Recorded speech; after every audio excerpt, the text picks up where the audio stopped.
Good evening, everybody, and welcome to the Bronze Reaper podcast. I'm your host, Rosalind Perkins, and today we got a reaction video.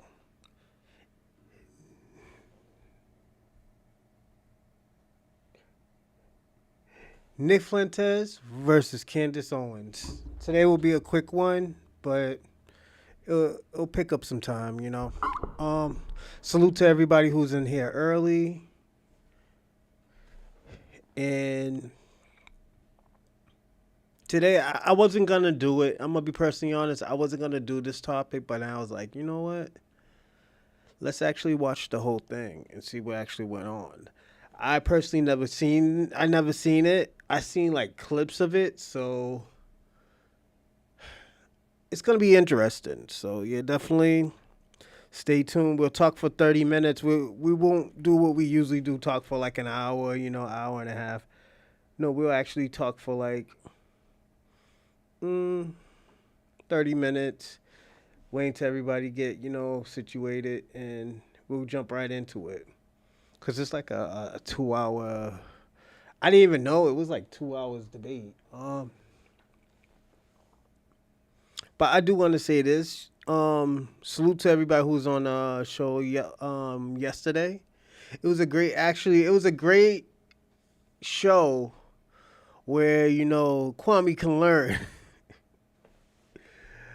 I always tell Kwame, yo, you gotta be careful what you say, man. You can't be going out here just talking reckless, you know,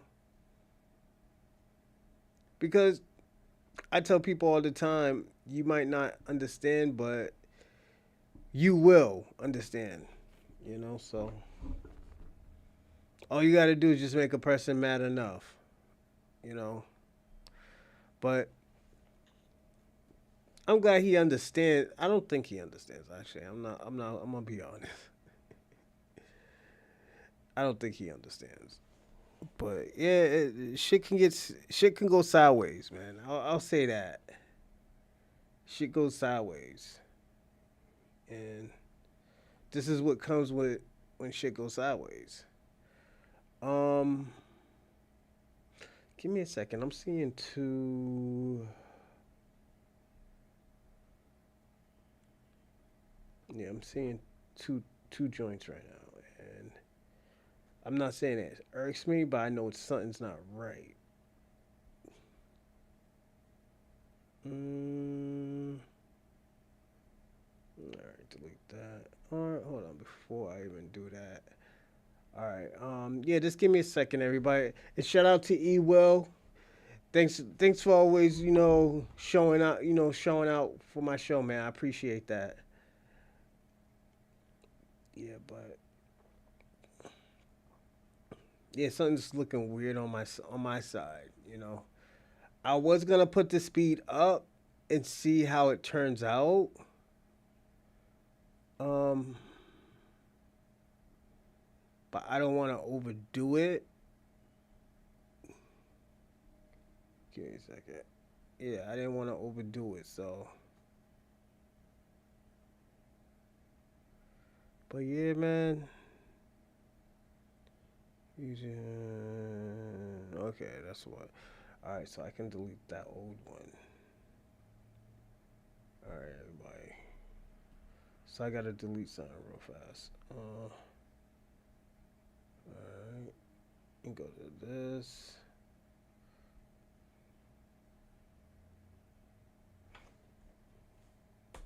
All right, there we go. Donations.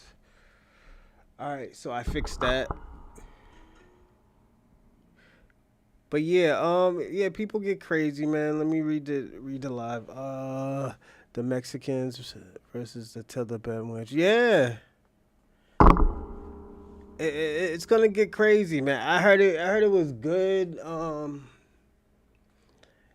The Mexican Fuentes did his thing, but this is where we're gonna find out, and this is just me. This is where we're gonna find out how people really think of us. You know, I wouldn't be surprised, and the reason why I wouldn't be surprised is that's just how people are. And shout out to people in X. There's a hold on one second. There's already like 15 people live in the X, and I'm gonna say this. This is the first time X is or Twitter is live, like it's lit right now. I don't know what it is, but yeah. Yeah, they lit right now in X, but definitely we're gonna watch it. I feel like it's gonna get crazy. I already know it's gonna get crazy. It already sounds like it's gonna be crazy. It's one of those type of people where, like Nick Fuentes. I'm gonna say this. The reason why I don't like Nick Fuentes, and I'll tell you the reason why I don't like Candace Owens. I don't like Nick Fuentes because he tries to be this alpha male white boy. First of all, you're not white. You're Mexican. Second of all, you're not a white supremacist. Um, no, you're not an alpha male. I'm gonna say that you're not an alpha male, and the reason why you're not an alpha male because you got ran out of Massachusetts by niggas with lace fronts. And if you don't know what niggas with lace fronts is, it's transgenders. The transgenders ran you out of Massachusetts. It's the truth. You're talking about you getting death threats. Who's gonna send death threats to a puny little fucking loser? And you ain't, as a black person or as a real motherfucker, you ain't gonna get real, you're not gonna get real points. You're not gonna get, niggas ain't go, oh, yo, you ran, Nick Fuentes out of Boston, yo, you're a real nigga. No, it's not. It's just like, yo, you're picking on that loser, he's a loser. Why even, entertain that shit? So motherfuckers is gonna look down on you. So you already know, as people always say the Skittle gangs. The motherfuckers, be out here doing their thing, man. Salute to Randall. What's going on? Salute. The Skittle gangs is, they deep in Massachusetts, man. Them gay gangs, man. Especially off of Blue Hill Avenue in like Boston, Boston. Yeah, them motherfuckers will run up on you and punch and sock you in your eye, man. Yeah. People be playing around and like, oh yeah, they're gay, yeah, yeah, yeah. Nah, them niggas will, niggas will give you a raccoon. Niggas will ground and pound you, like on some real shit. So that's why I always tell people all the time, yo, Boston is a weird state, and the reason why it's a weird state, cause even the crackheads will beat you up if you ain't got no hands. That's why a lot of people get popped. They can't fight. These crackheads. Don't forget, these crackheads is probably old school crackheads. Yo, they be on one right now. They probably coming off a bad binge, and they want their shit. And niggas was just like, yo, I gotta get, I gotta get me a ready rock, man. I gotta get busy. They be on some shit like that. They're like, fuck that, man. Yo, we gotta get this on and popping. We gotta get this on and popping. Where can I get my ready rock from? Got to know how the bobbing. Yo, Boston's crazy, Rando. Yeah, it's crazy. Like, and the thing about it, I always tell people that. I was like, yo, my town is different, man. I was like, yo, I know crackheads will be stabbing people and stuff. Yeah, I know this dude who was selling crackhead soap. Nigga sliced him up. Whoop, whoop. Chased him down the streets, cause gave him some soap. Dude was trying to come up, probably didn't have no money, so he had to do something. So motherfucker started selling crackhead soap and thought that shit was gonna be fly. Nah, that shit didn't slide. Niggas tried to kill him. It was crackheads. So it's like I said, it's different. It's not like, oh yeah, you be kicking around a crackhead and stuff. Nah, no motherfuckers will run up on you, beat you up. Yeah, it's. I have seen it. I have seen this crackhead lady beat up her niece because her niece owed her $8. So it's just, and I'm like, why you put your hands on your niece and stuff? I was like, no, I told the little girl, why you didn't fight back? That's my auntie. That's what she said. So it's crazy, man.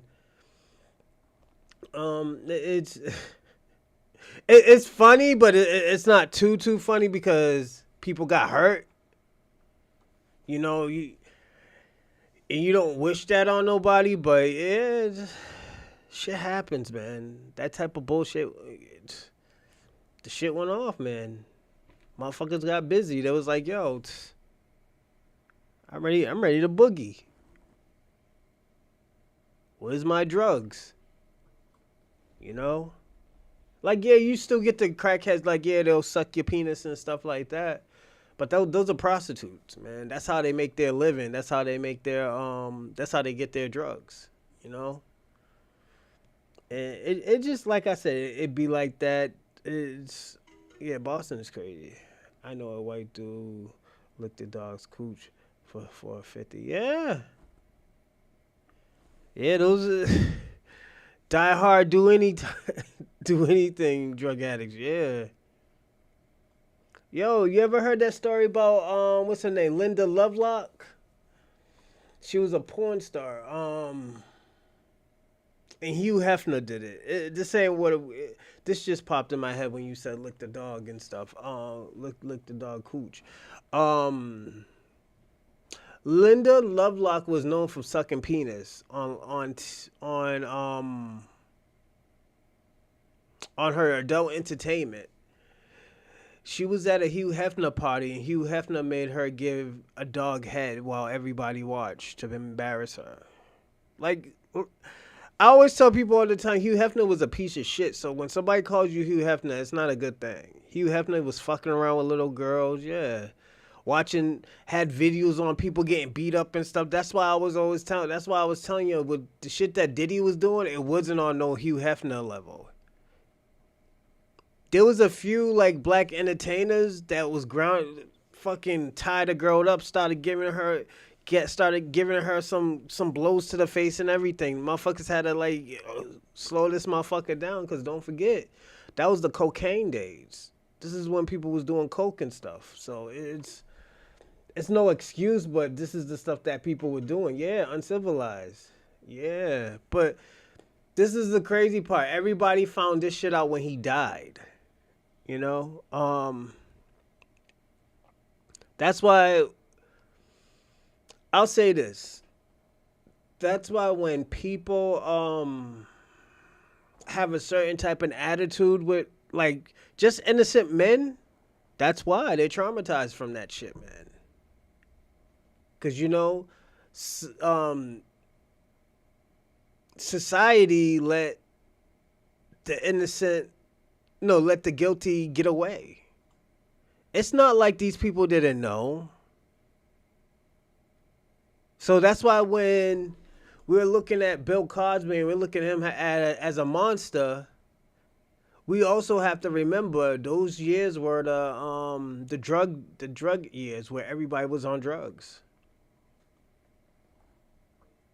The Spanish Fly and all that other crazy shit that niggas was doing and stuff, slipping the joints in people's drinks. Yeah, motherfuckers been doing that shit for years. So it's like I said, it's not it's not acceptable, but this is the type of era that the 60s and 70s were doing. So we also have to keep that in mind, you know? So when Bill Cosby went down, he technically wasn't supposed to go to jail because it was like 30, 40 fucking years ago. It wasn't like, what's his name? Not Jeffrey Epstein. Harvey Weinstein was out here fucking, throwing bitches in the fucking shower, pissing on bitches and stuff, and like forcing his dingling into bitches and stuff like that. Yo, he's a sick fucker, man. That's why, what's his name? Dame Dash punched him in his face. Dame Dash put his hands on him. And shout out to New York, man. He's the guy that stood up. That's why, what is it? One of the greatest gangster movies. What's the one with Cameron? I can't even think of it right now. With Elpo, the Panamanian motherfuckers, when they were saying that, they were looking at that shit and they were saying like, "Yo, this could have been the greatest movie, but it wasn't getting marketing." That's one of those things that just happened where it was just fly. It was just a fly thing that popped off. I can't even think of that movie right now. But in 10 minutes we're gonna get into the show. We're gonna watch the debate. I heard it was a good debate, but we'll see while watching it. I'm not a big Candace Owens fan either. I think Candace Owens is a drifter and she'll do anything for money, even sell out her own people. And technically, and I always tell people, I don't consider her my people. Oh yeah, like and subscribe, and also comment. And if you want to give donations, I put the Streamlab super chat on there. So definitely you send a donation in, or if you want to cash at me, you can definitely cash at me. There's no problem. If you I'll put the cash app down too. Give me a second. X. So I'll put both of these down. I want to say this.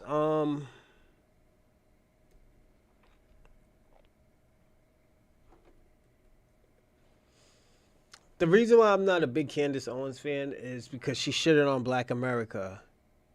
Then she thought the shit was fly to do it, and she thought she was gonna get brownie points. But once she started talking about them niggas with the small hats and shit, she got her rude awakening. You know, give me a second, everybody. Nah, it didn't work, everybody. Give me a sec. I'm gonna redo it over. Yeah, she got her rude awakening, man. Cause the thing about it, she knew who to do that to, who not to do that to. Nick Fuentes, he's just a dickhead. I'm gonna be personally honest. Nick Fuentes is just a dickhead. Let me try it now. Let me see if this works. What's going on, E-Town? Salute. You're right, 100%. Candace Owens is a grifter. Yeah. And like the thing about it, I'm gonna say this. You know what? I think I should do that separate. I'm gonna do this separately. Um, I'm gonna say this, and this is just being me. There's nothing wrong with being a drifter if that's your thing. That's how people make money. Don't forget, yeah, this is still a career. This is still a job, and that's how people make money. So. And if that's your thing, you gotta. Cause, all right, let me say this. If that's your thing, that's your thing. And I'm gonna say that. And also, I'm gonna say this. That's your thing. That's your thing. Just do it. But you have to own it. That's the only thing that people have problems with. Is y'all motherfuckers not owning anything. Just own it. Just if you're a drifter, own it. Say like, this is how I make my money. Hello to the chat and the host. Salute E-Towns. Long time, man. Long time.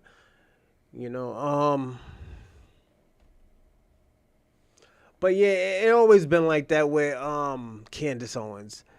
I'm not surprised. I'm not surprised this debate even happened because lately, and this is what I told y'all probably like a few months ago. Black people are chilling. Foundational Black American is chilling. We making money.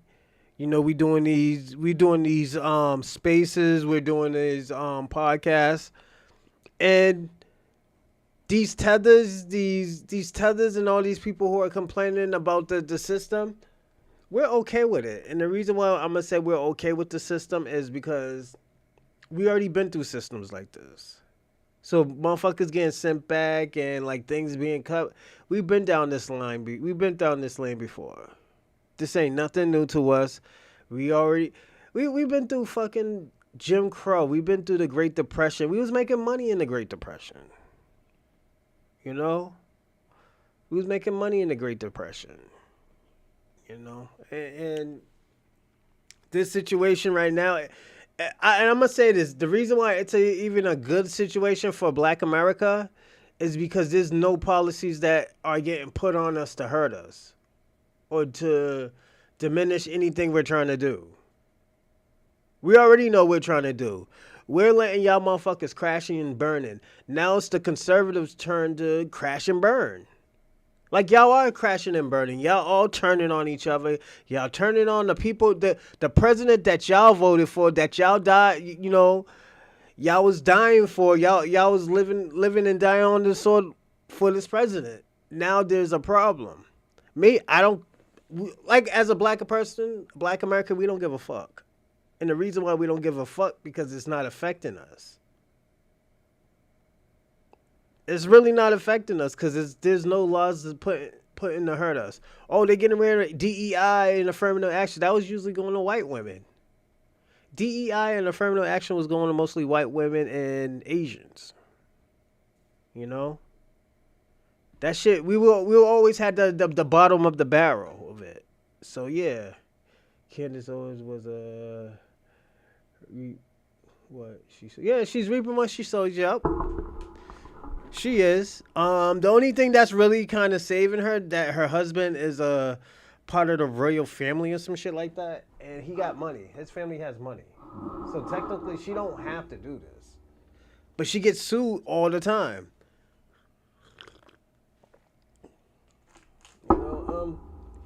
But I don't understand these type of people, these type of conservatives. Like, they always talk about the motherfuckers with the small hat. If you're smarter enough, you'll know, you'll pimp the system. And when I mean that you'll pimp the system, they don't want you to talk about him, but there are code words where you don't have to talk about him. Like, this is the whole thing, and this is why I don't like the red pill and white conservatism. I don't like it because at the end of the day, them niggas they always have to feel like, they have to tell the truth. They have to say the full truth of how it is instead of just playing into the system and telling them like, okay, like how I do it. I consider them still white supremacy. I still consider them the white supremacy. The reason why I still consider them white supremacy because if their title is still white, they still their ideology is still white supremacy. If they were gonna, if it's all three of us, black, white, and the small hat people, whose side you think they're gonna go on? There you go. They're not gonna be with no black America.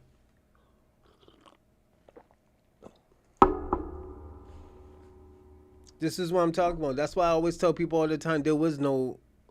This shit that Martin Luther King was trying to push in the 50s and 60s with the ADL and stuff, I personally don't believe it. You know? And the reason why I don't believe it, because at the end of the day, it didn't really benefit Black America to have a coalition with them. You know? First of all, they have rights. They have rights that we don't have, and we've been in this game longer. So it just doesn't make sense. The big beautiful bill will help FBA. Mark my words. Yeah.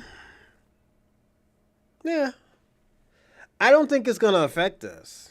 I think people are just making the most of it because it's Trump. You know, the bullshit he did back in his first term. That's why, you know. And I understand. Like, why would you trust somebody who was talking shit about you in the first place? You know? You know how, I'm gonna say this, you know how many times this motherfucker reneged on his words? There was one time, there's one video of him talking about, oh yeah, black people are the smartest thing, so white people have to work 3 times harder. Trump said that.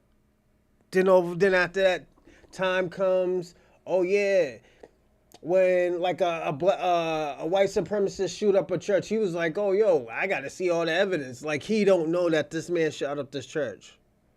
Or motherfuckers ran in South Carolina with the tiki torches and the motherfucker ran them over. Or January 7th.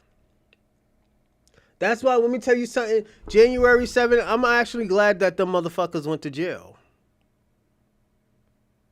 Like, these motherfuckers really think they're freedom fighters. They think, oh, we're like Martin Luther King. No, y'all niggas is not like Martin Luther King. Everything that, and they're starting to, white supremacy is starting to understand. Everything that they're putting out, every protest they're trying to do, they're failing at it. They're failing. And the reason why that they're failing is because they're not tapped in with society. It will help. It will help us help ourselves. Yeah, I believe that. You know, I do believe that E-Town. It will make us help us ourselves. You know, I still gotta read that big beautiful bill because I don't even know what it is. It's just all I know is motherfuckers are scared. You know, and I personally don't think people know what they're scared of. You know, like people have to understand that we already been through 4 years with him. You know, and I'm gonna say this. Salute to SE88. Heard you on. Yeah, I told you I was on there. Salute. Yeah, and when we did that on a Friday. We were live when I spoke to Tariq Nasheed. That's why I was asking the question, because V for Vengeance asked that question, and I wanted a answer from a person who would know about this stuff. Like, I've been doing this for like almost 2 years. In December, it will be 2 years I've been doing this for. But as soon as I heard your voice, I knew it was you. Yeah, thanks, man. You know, like I said, like I salute to y'all because at the end of the day, I don't know. I'm getting used to this. I'm getting used to the talking to everybody. I'm getting used to like doing shows and thinking of topics and stuff like that, and it's coming easy. You know, it's a lot of work and time consuming, but it's worth it. One thing, if you ever want to get in a podcast, learn how to take a break. I will say that. I'm still trying to learn to take a break. You know, it's like, yo, I'm gonna be personally honest. There's so much stuff I have to be doing right now, and like I have to do this first. You know, my program, like how I program myself, is like, okay, I got to do this first. I got to do 1 or 2 shows today. Let me do that, and let me try to work around everything else. Like tomorrow, I gotta go. I gotta go train tomorrow, but that's at like 6:30. Then after that, I gotta go to work at. I gotta be out my house by 9:45 to be at work by 11. Um. Then I'm going to Maine this week, so we might not have a show Friday and Saturday. So I will have to probably do something Sunday or Monday. So I'm just letting y'all know. But you know what? Let's start the show, and let me put the money apps down too, because I gotta learn how to like actually do this a lot now. So that's my Cash App and that's my Super Chat. You know, they're in the description. So if you do want to, you know, donate to if you want to donate to the platform, that anything helps, man. I'll say that, and I'm always appreciative. And this makes me want to do it more. But let's get to it. Make it live. All right, right here. Obviously, it will not surprise you to learn that, according to the media, you might be the most evil person in the world. They say that about me, yes. That's my reputation. Definitely anti-Semitic, racist, right. Misogynist. There have been real fears of people speaking about your Groyper movement. So I did something before this interview is I went back into my phone and wrote Nick Fuentes. I wanted to try to remember the first time that I actually heard your name. And it was in 2019, a text message that somebody had shared with me that Ashley St. Clair had been kind of fired from Turning Point USA. And this person was speaking about Ashley St. Clair and had mentioned that she got in trouble a while back or whenever it happened because she took a photo with you and that you were this big anti-Semite.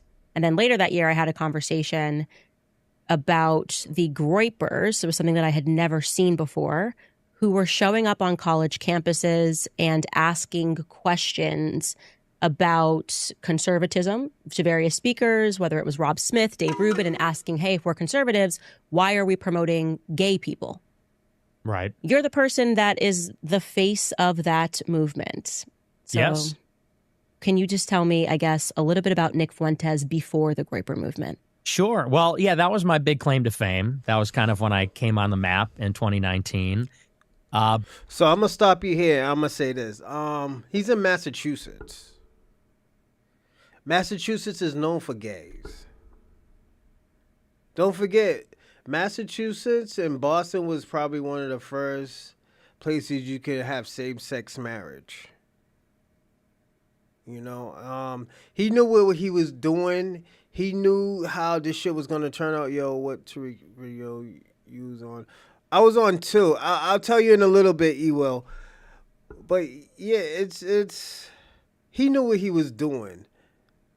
But the thing about it is just, I always tell people this, and a lot of people who's on YouTube always hear me say this. The purest American is the black American. We're the purest. We're the purest American. And if you ever really think about it, we don't have no immigration culture that we bring over. We don't have no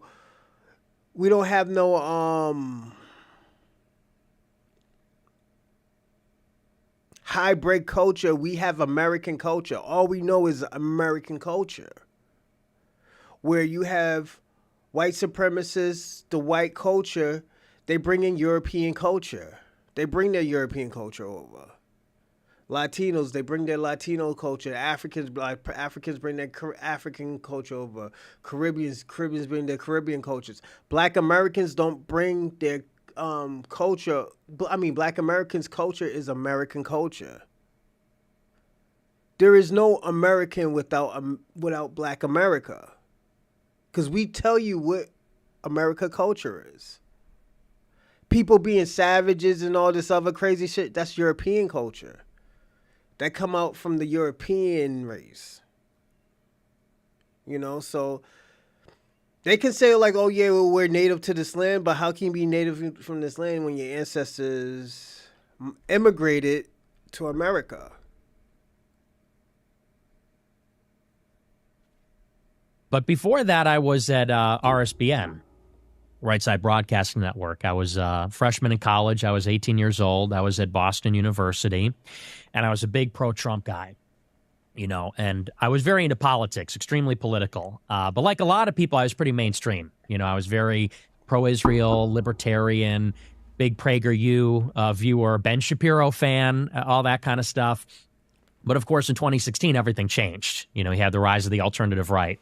And so it's guys like Jordan Peterson and Stefan Molyneux and Richard Spencer and Jared Taylor. And of course, Trump being the king of them all.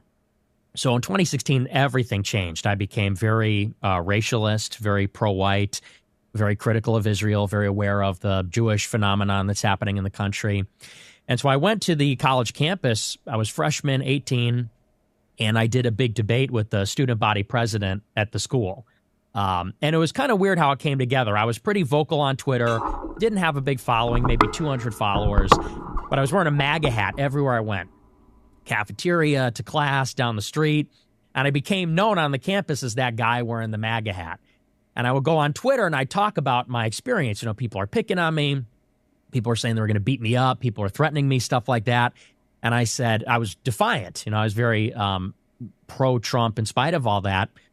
And so I got a lot of flack from the liberals on the campus, the Democrats, and one of these groups, Young Americans for Liberty, they came in and contacted me and said, would you want to set up a debate on the campus with one of your detractors, one of the people that's threatening you, trying to fight you? And I said, yeah, I'd love to do that. You know, I had been a broadcaster in high school, so I said, yeah, let's set something up. And so they put out like an open casting call. They contacted a bunch of the people that had been talking trash about me. And they said they'd like to set up this debate, and they found the student body president. He was like a senior, and he was like some Democrat socialist or something, and I didn't even know the guy. But they set up this live event, and like 300 students came to it. It was like a big deal. And actually, someone you know, Cassie Dillon, who's now known as Cassie Akiva. At that time, she was a fellow at Daily Wire. She was like, I guess she was working there temporarily. They had taken her to Israel. She had been there a few times, and she was studying at Mount Holyoke in Western Massachusetts, and she was involved with some of the campus groups, so she went to the event, and she live streamed it on Periscope at that time. And I didn't even know her. I had heard about her. I had seen her on Twitter. And when the debate finished, she came up to me and she said, oh my gosh, I just streamed that. So she had 30,000 people watching. She goes, Ben Shapiro watched it. Milo Yiannopoulos watched it. She said, and you've got a bunch of different job offers. And we do a little post-game interview. She's asking me questions. And the last question she asked me, which is like the big setup for my whole life, she said, I just got back from Israel. She said, would you ever take a trip to Israel? Because I think you'd love it and so on. And, you know, I sort of knew what was happening with Israel, but not 100%. And I said, yeah. And I said, it sounds interesting, but I think I have everything I need right here in America. And she goes, oh, okay. She wraps up the interview and she gives me her card. We exchange information. I get involved with her.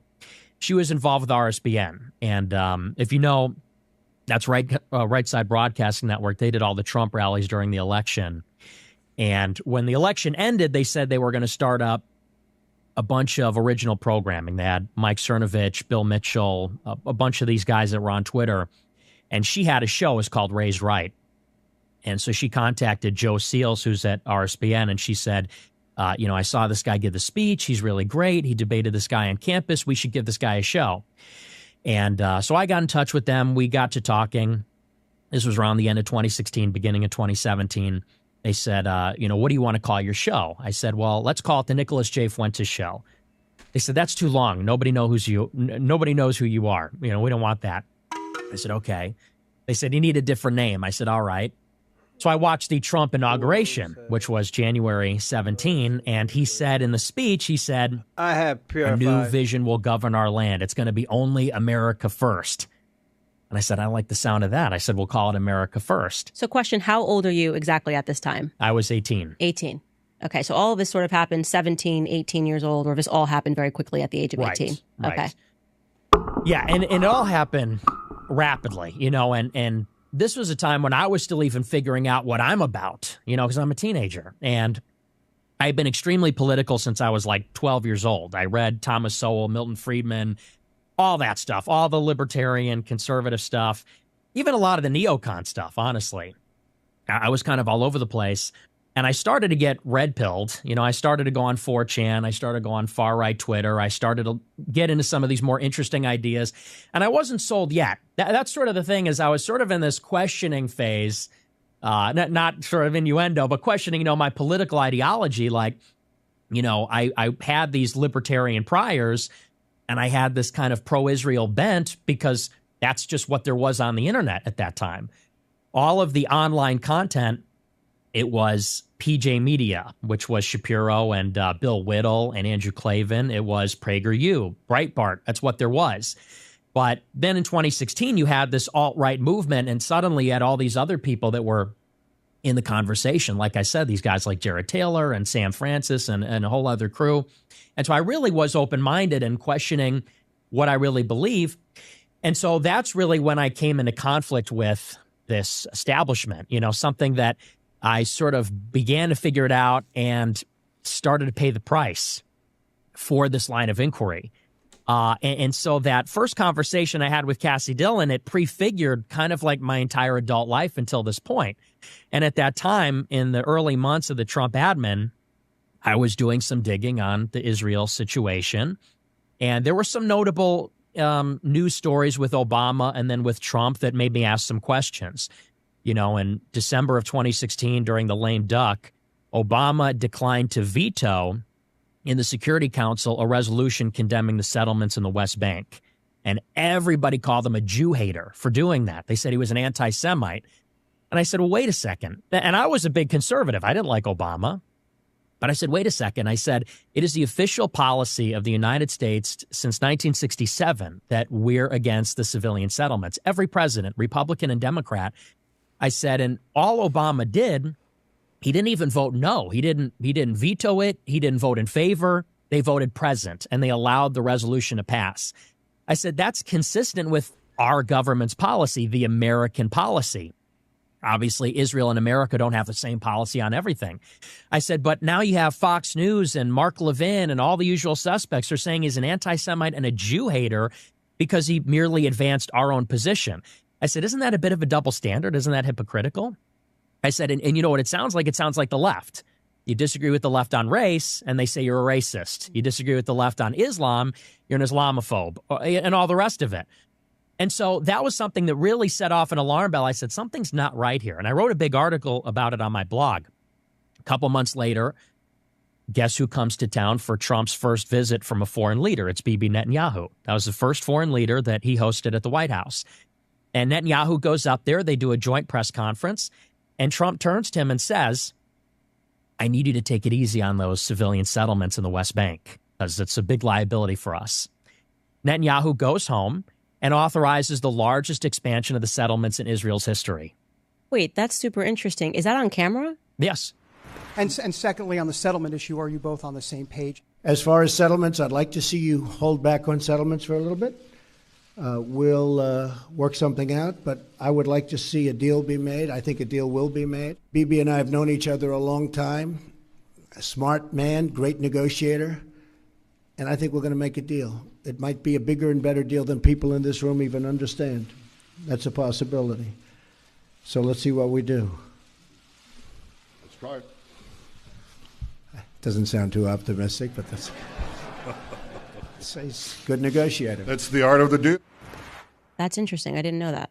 Yeah, and it's pretty obscure because, you know, if you're not watching this stuff day by day, it kind of slips through the cracks. But that was the first foreign visit. I remember it very distinctly. And so I said to Cassie Dillon... So you're just more dialed into it at this time because I was paying attention to politics, definitely, obviously, because I was kind of getting kicked over the BLM stuff. But I would have never tuned into that because we weren't really confronted with the alliance as much in 2016. But you're kind of dialed in and you notice this moment. And Bibi just kind of says F you to Trump and proliferates it further. Right, exactly. And I was paying attention because I was really big into foreign affairs. I was a big Model UN kid in high school. That was like my thing. So I was really focused on all that. And I just pay attention. I ask questions. I notice the patterns, so to speak. And so I had, at that point, I became friends with all the Daily Wire people. There was Cassie Dillon, this writer named Elliot Hamilton, a writer named Aaron Bandler. Those guys were Jewish, and I think they had visited Israel a lot. They were involved in Jewish groups. I thought they were my friends, and they were talking about, they were setting me up with a writing gig at Daily Wire. They basically did like a preliminary interview. They wanted me to work over there. And I did a lot of collaborations with them. I gave them interviews for articles because I was like a campus teen that was pro-Trump and all that. It was big fodder at that time for the culture war stuff. And then I started asking them. I said, why does the United States give Israel $3.8 billion per year? Because at that point, the new MOU had just passed, the new Memorandum of Understanding. That's the foreign aid for Israel. And they actually increased it. And they expanded it for 10 years. So I said, why are they the number one recipient of foreign aid? I said, they're not a poor country. And I don't even really know what the strategic value is there. I said, so why, since 1978, uninterrupted, have they been number one? And number two and number three, it's the same story. It's Egypt and Jordan. They're the second and third biggest recipients. And we basically pay them because they normalized relations with Israel. It's like a bribe. I said, so, what do you make of this whole arrangement? I said, is it because they are our closest ally and I'm missing something? I said, or are we being lobbied? And there's this deep contradiction and double standard, and it's obviously being enforced by foreign influence and money. And I remember they hated the line of questioning. And when you say they, you're referring to this friend group? Yes, okay. This Daily Wire friend group. So this is why I always say, this is why white conservatives and the white supremacists, like the people who studied white supremacy or go with the ideology white supremacy, they're not smart. Because Nick Fuentes would have never lost his job if he would have never been talking about motherfuckers with the small hats. All he had to do is put them in the same category as white supremacy. But the thing about what white supremacy is, they want to get every detail and say every word properly. Sometimes things just don't need an answer. You just know. If you know, you know. It always has been like that. Let me ask y'all a question. Do you think Black America don't know? Notice that? You don't think Black America don't understand that? Most Black Americans stay away from like those white supremacists. Because we know they don't fuck with us. Why you think it was so easy for Black Americans to say like, yo, we're not voting. We don't need to vote. Because we already know who our enemies are on the Republican side. The Democrat, we don't know. We don't know. And we got to be personally honest about that. We just don't know as Black Americans. So instead of trying to like put everything in detail, just put everything in a group. You don't think these people practice white supremacy? Like, let's personally be honest. All these people who got in trouble for saying the bare minimum. The bare minimum. Nick Cannon, Kyrie Irving, these type of people. And Kyrie Irving was talking some Hebrew Israelite shit. He didn't even say nothing bad. He was technically saying that was his religion. That was not his religion, that was his culture. He is from the 12 tribes of Israel. And there was a backlash. This is why, I'm going to tell you this. This is why Black America is watching America crash. Crash and burn. People are so used and entitled of Black Americans being along at everything. But when Black America is not along anything, this is the type of shit that happens. It's like Babylon. Nick Fuentes is attacking Candace Owens. Nick Fuentes is attacking Jason Whitlock. Jason Whitlock is just attacking everybody. Candace Owens is attacking her old employment. Diddy getting caught up in bullshit. Harvey Weinstein only got fucking 20 years for doing some shit for like 50, 60 years. He only got 20 fucking years. R. Kelly got 20 plus more. I don't even think his case is over.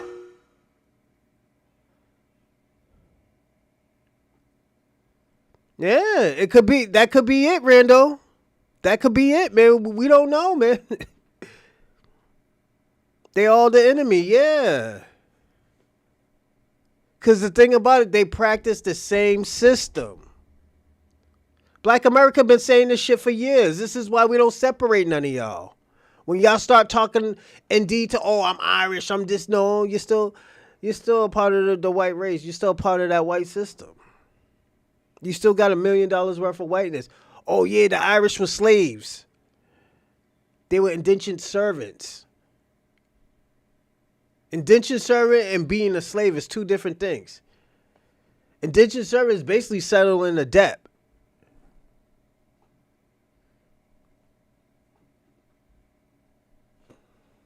They were all writers there, and you could still find their articles online. And they, at first it was sort of playful. They said, oh, haha, very good. They almost thought I was joking. They said, oh, it's very funny, but you really shouldn't ask that, they would say.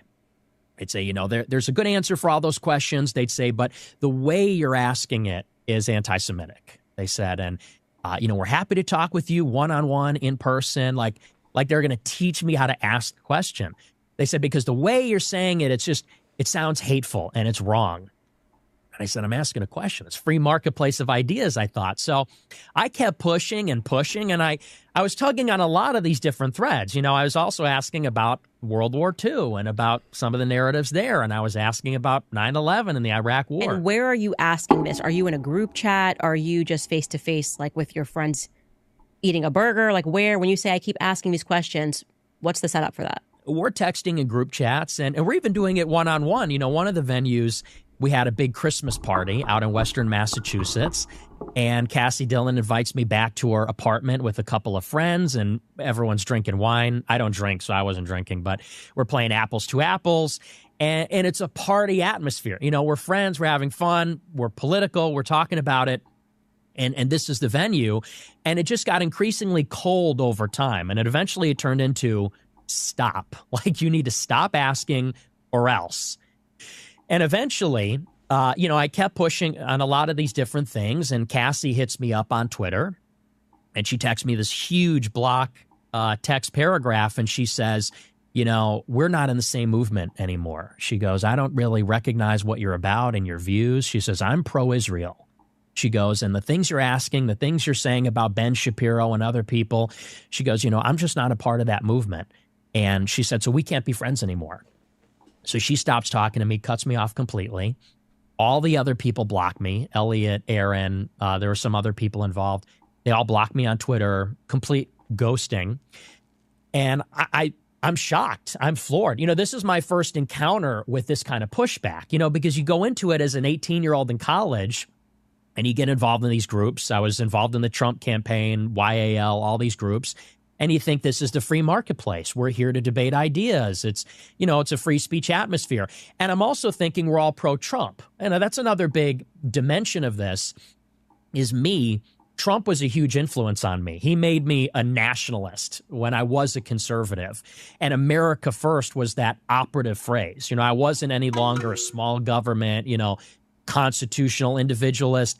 I said, I'm America first. I'm about America. And so there's this deep contradiction on the Trump strain in particular and what they're pushing. And I said it really shouldn't be there. If we're America first on China, Mexico, Russia, everybody else, NATO, why aren't we America first on Israel? So this was deeply disconcerting and weird and disturbing to me. And I was honestly just taken aback. I was like, why are my friends now turning their back on me because of a disagreement? Well, fast forward. I'm doing my show on RSBN. This is in my second semester, so this is winter and spring 2017. Like, why are my friends and I'm doing the show? The show's going okay. I'm not getting great viewership. Nobody was. And I get a call from my boss, Joe Seals, who runs RSBN. And he goes, you got to keep this between us. He says, but did something happen between you and Cassie? Is she still doing her show too? I said, yeah, we had this falling out, blah, blah, blah.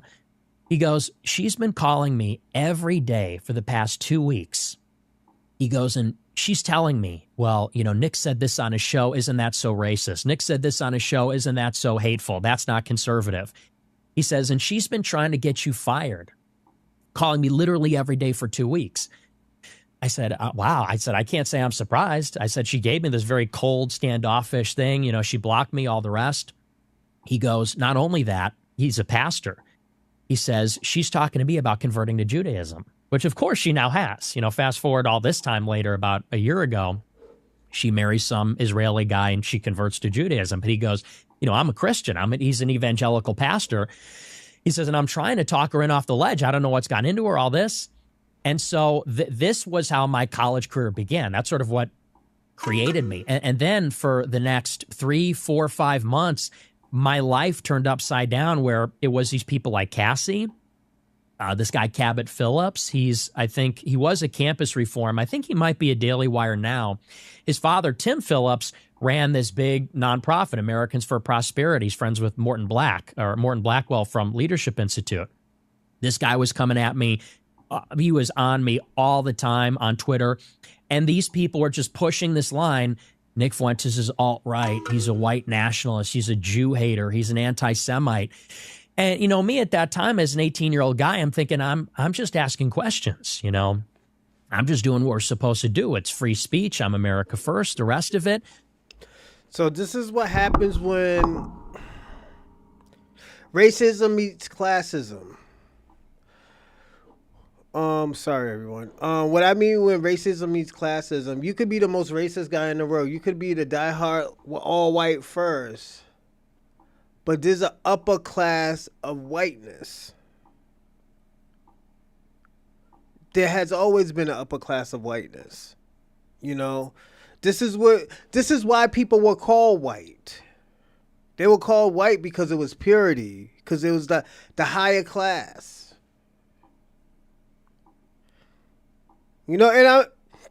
Excuse me. It's all right if you want to consider yourself the higher class, but at the end of the day, what he's doing right now, he's not higher class. He's not the upper echelon of whiteness. He's not the top tier.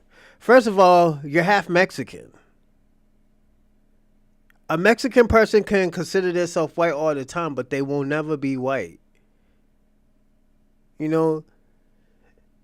Okay, yeah, you got violated by the conquistadors and the Spaniards.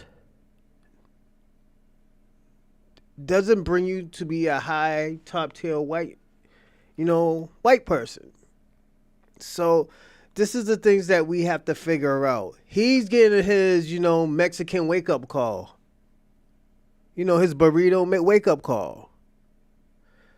Like, no, half white boy, you can't be doing this shit over here. It's the same thing with Diddy. All of a sudden, when Diddy sued these people, Diddy get hit with lawsuits. Bill Cosby got hit with, try to buy NBC, got hit with lawsuits. Did 3 to 4 years in jail. OJ was, he was accused of killing somebody named Goldman. Ronald Goldman. Beat it. Got hit with 9 to 33 years. These aren't coincidence. You don't consider, and this is why I say these are top tier white people. Just like black people has top tier black people. We call them the Boules, the Divine Nines, the gatekeepers. And 7 out of 10, they're not even black Americans.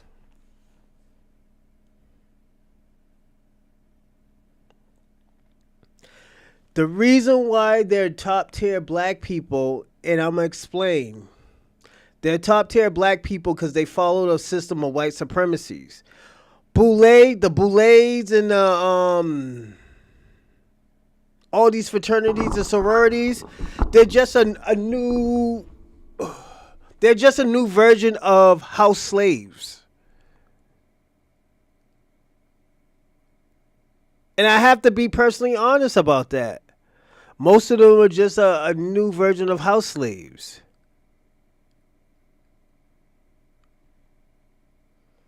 They reap all the benefits and the awards and stuff and all, and control media and control the community, but there's somebody behind there's people behind these people working the strings. Who do you think those people are? White supremacy. This is why Tariq Nasheed, me, Alpha League, we tell y'all all the time, don't separate none of them. It's still considered white supremacy because they both practice the same system. White America is starting to figure that out. It's still the same system. The system that they've been working alongside with, the system that they've been working for, is against them now. I got time out to CT the chaos for say about the divine line, put white people in the queen bow down to white people.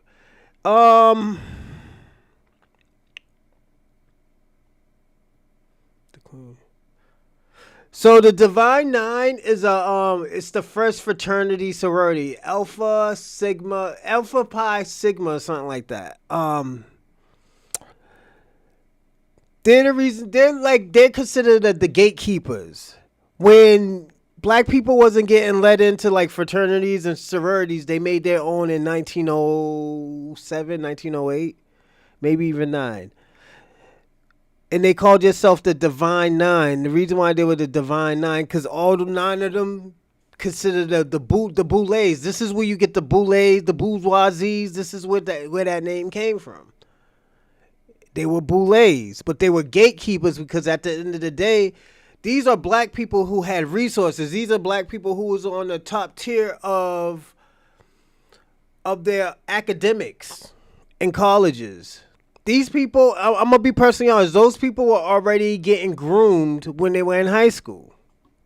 They were already being watched. People already had their eye on these people. You don't think Kamala Harris was put in, you think she just worked hard to get put in that spot? No, she had the resources. Once you start figuring out where sororities and fraternities that these people are in, you start to figure out like, oh, yo, all these motherfuckers is working together. The Roland Martins, the fucking Kamala, I think Oprah, who else? What was the guy who worked for, the black Jamaican guy who worked for George Bush? I forgot the little black dude. He was like arms and control. I forgot the man's name. Yeah, all those people, yeah. They're part of that white supremacies. It's so bad. This is how bad it is. The lower class white people or even the middle class white people are so used to working against black America, we already knew about this shit. We've been saying this shit for over like 30, 40 years. We've been talking about this CIA shit. We've been talking about this FBI stuff. Colin Powell's, thank you. Colin Powell's. He's part of the Boules. He's part of one of those gatekeepers. There's gatekeepers. These are real gatekeepers that I'm telling y'all. These people are not just, oh yeah, I'm going to work hard to be put in this spot. No. Some people took the easy way. This was the easy way. And I'm not trying to get scared. I'm not trying to have the Kofi styrofoam hat on and nothing like that. But this is the truth. This is how Kamala made it. Like, her mentor was Willie Green or Willie Brown. She was sleeping with him. She was sleeping with him. Then when he got caught up in some shit, she said, yo, he's old anyways. He needs to retire. This girl always been like that. Then when she was some type of crazy attorney title, she was like, she's the first Hindu lady or first Asian lady, first Hindu or Asian lady to be in this to have this title. She never used black. She was talking about washing. Let me tell you what fucked her shit up. When she first went for the president, when she was first trying to become a president, the first time, and the white lady blew up her spot, talking about like all these fucking people that she was putting in jail, hiding evidence. Never said sorry, never, just washed over it. People try to change the narrative, talking about, oh, you just don't want a woman president. No, we want somebody that can do something. You know, somebody who's not gonna hurt us. What's the styrofoam kufu do? It's like saying, oh yeah, you don't want to be on that conspiracy shit. You don't want to like, oh yeah, I'm on that conspiracy stuff, like the Illuminati bullshit. I'm not on that. It's just, this is the type of people. These are our gatekeepers. This is why a lot of people can't get in. Let me tell you something. Let's think of this. Ricky Smiley. Ricky Smiley hadn't made a great movie in probably 20 fucking years. How the fuck does he have all this resources to get where he need to go? Steve Harvey. Steve Harvey is not really that fucking funny. How the fuck is he the gatekeeper for media? How is he the leader? What school did he go to? Was he in a fraternity? Those are the questions that you have to ask. Who do he know? Who do he know?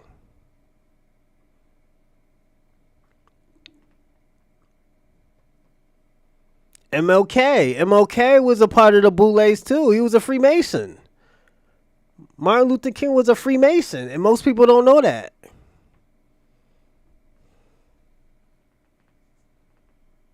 And then the first big hit piece was actually written about me by Media Matters. Come to find out, Media Matters sourced the material from Cassie Dillon. She sent one of my clips, and I'll admit, it wasn't the finest clip. I stand by it, but it was, the way that I said it was sort of unfortunate. But she took a clip from my show, she sent it to Media Matters, and they did this big hit piece about me. And then I had the left breathing down my neck, Right Wing Watch, Media Matters, all the rest of them. And this was kind of like the launch of my career. They were trying to throttle me in the crib. So just to, this was kind of how like do you know that Cassie sent the clip to Media Matters? This was told to me by Joe Seals. Okay, got it. So she was sending around clips from your show. Right. And that's their move. That's what they do. As you know. And the show wasn't even big. I had like 100 live viewers. I would get 1,000 views per episode. But they were on top of this. And even Ben Shapiro, he quote tweeted one of my tweets and said, because I said something to the effect of, if you're Mexico first, live in Mexico. If you're China first, live in China. If you're Israel first, live in Israel. And he quote tweets me on Christmas Eve and says, well, that's the surest sign you're an anti-Semite, is to accuse a Jew of dual loyalty. And I'm sitting there like, it's true. You do have dual loyalty. You're going to sit there and say you don't? So this was like it's maddening. It's literally will drive you crazy because by definition, it's gaslighting because you see it. If you're a logical person, it's obvious. And, this is something that maybe is helpful to explain my mindset. I'm waiting for someone to prove me wrong. I'm pushing on all these narratives, the foreign aid, the Iraq war, all of it. And I'm waiting for someone to tell me, here's all the evidence, the obvious evidence that it isn't all just a big thing. Mm-hmm. It's not just a big conspiracy. And I'm asking in good faith, where is that evidence? Cassie, my friend, and all the rest of them. And instead of getting an answer, I'm getting blocked. I'm getting tattled on. I'm getting clipped out of context. They're selling me out to the left. I'm getting called names. And, from the very start, this made me extremely cynical and resentful and furious about the whole thing. And I said, I'm like at war now with the whole conservative establishment, and the same opportunities for advancement that other people are getting. You know, they get their spot on Fox News, or they get to run a Turning Point chapter. You know, you name it. I'm now being closed off because there's this smear campaign now going on behind the scenes of powerful, connected people at Daily Wire, a whisper campaign telling everybody this guy's an anti-Semite. This is what I tell people all the time. Whenever you want to be a revolutionist, prepare to die, my nigga. Prepare to die.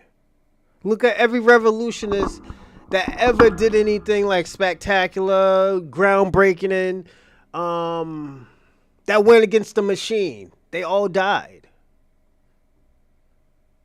Matrix, they all died. Neo died, nigga. Neo didn't live. He gave up his life for everybody, for the greater good.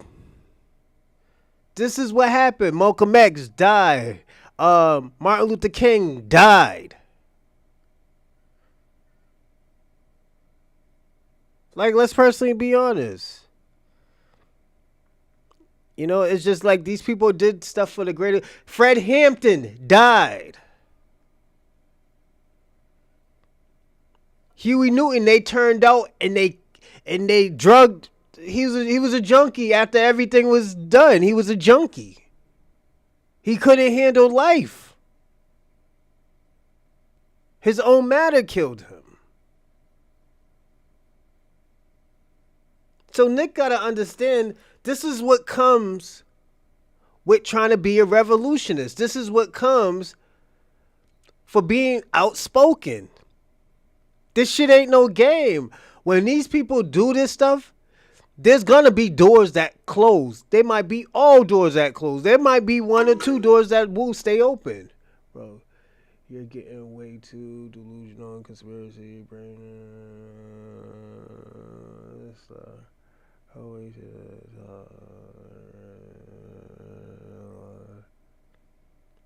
Look up Willie Brown. If you're a Democrat supporter, let me ask you a question. What has the Democrats have done for Black America? Instead of just give us fucking Kamala Harris and fucking Barack or Barry Obama. Them motherfuckers haven't done anything for Black America. Everything we have done is we have done by ourselves. Who have we got? The Republicans against us. The Democrats is against us. You know what's the difference between the Democrats and the Republican? At least we know the Republicans don't like us. And they'll do any and everything to try to fuck us over. We know that. We don't know how predictable Democrats are. Let's personally be honest about that. Democrats has not made a decent policy for Black Americans. They use these code words for everybody else and act like they're giving us something. Then that's like me saying, "Oh, yo, can I get some candy?" You know what? I'm gonna put out candy for everybody, and everybody takes all the candy, and I don't get shit. They give us false narratives, and you know that. You know, but salute to you, salute to Joe, salute to Del Negro, Demetrius or something. I'm sorry if I can't say your name. My fault, homie. But yeah, it's just everybody's putting out false narratives. Nick Fuentes is not saying everything. There's certain things that he's not saying. I know that. He did some shit. He did more than that.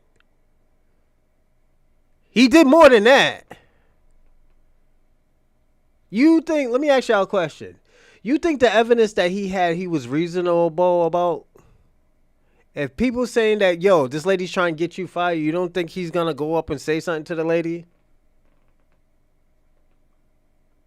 Like, let's personally be honest about that. And this went on really for many years, goes on until this day. But that was sort of my origin story. That's how I got started. Okay, so you were 18 years old when that happened. How old are you now? I'm 26. Okay, so that was a long time ago. Yes. And since then, would you say that going through that period of being rejected when you were literally just asking questions from people who were your friends and then kind of sold down the river, did that then make you go, okay, no, actually, I do hate Jews because of what you're doing to me? I'm now responding, and my response is, I hate you all. No, I never said I hated all Jews, and I've always had Jewish friends. You know, Laura Loomer actually used to be a friend of mine back in 2018. We did a show together in June 2018. I had a Jewish assistant at one point in 2019 after the Groyper War. I'm a Catholic. I've always been a Catholic. I'm a cradle Catholic. So I've never hated anybody. You know, I do have some provocative statements and some controversial views, but I never said they're attacking me, now I hate them all. I never took it that far. But what it did do is it demonstrated that, you know, where there's smoke, there's fire. Mm-hmm. Clearly, if you're pushing on something and you get that hard of a pushback, I'm thinking, I'm not a big deal. I'm an 18-year-old kid. I don't have a big show. What do people care what I have to say? If I'm pushing on this and I'm getting forceful response from these institutions, Campus Reform, Daily Wire, the rest of it, I'm thinking something must be up. So what I did is I just kept pursuing that line of inquiry and saying, well, you know, if this is what they don't want us to talk about, this is what we should be talking about. Obviously, there's something they're hiding there.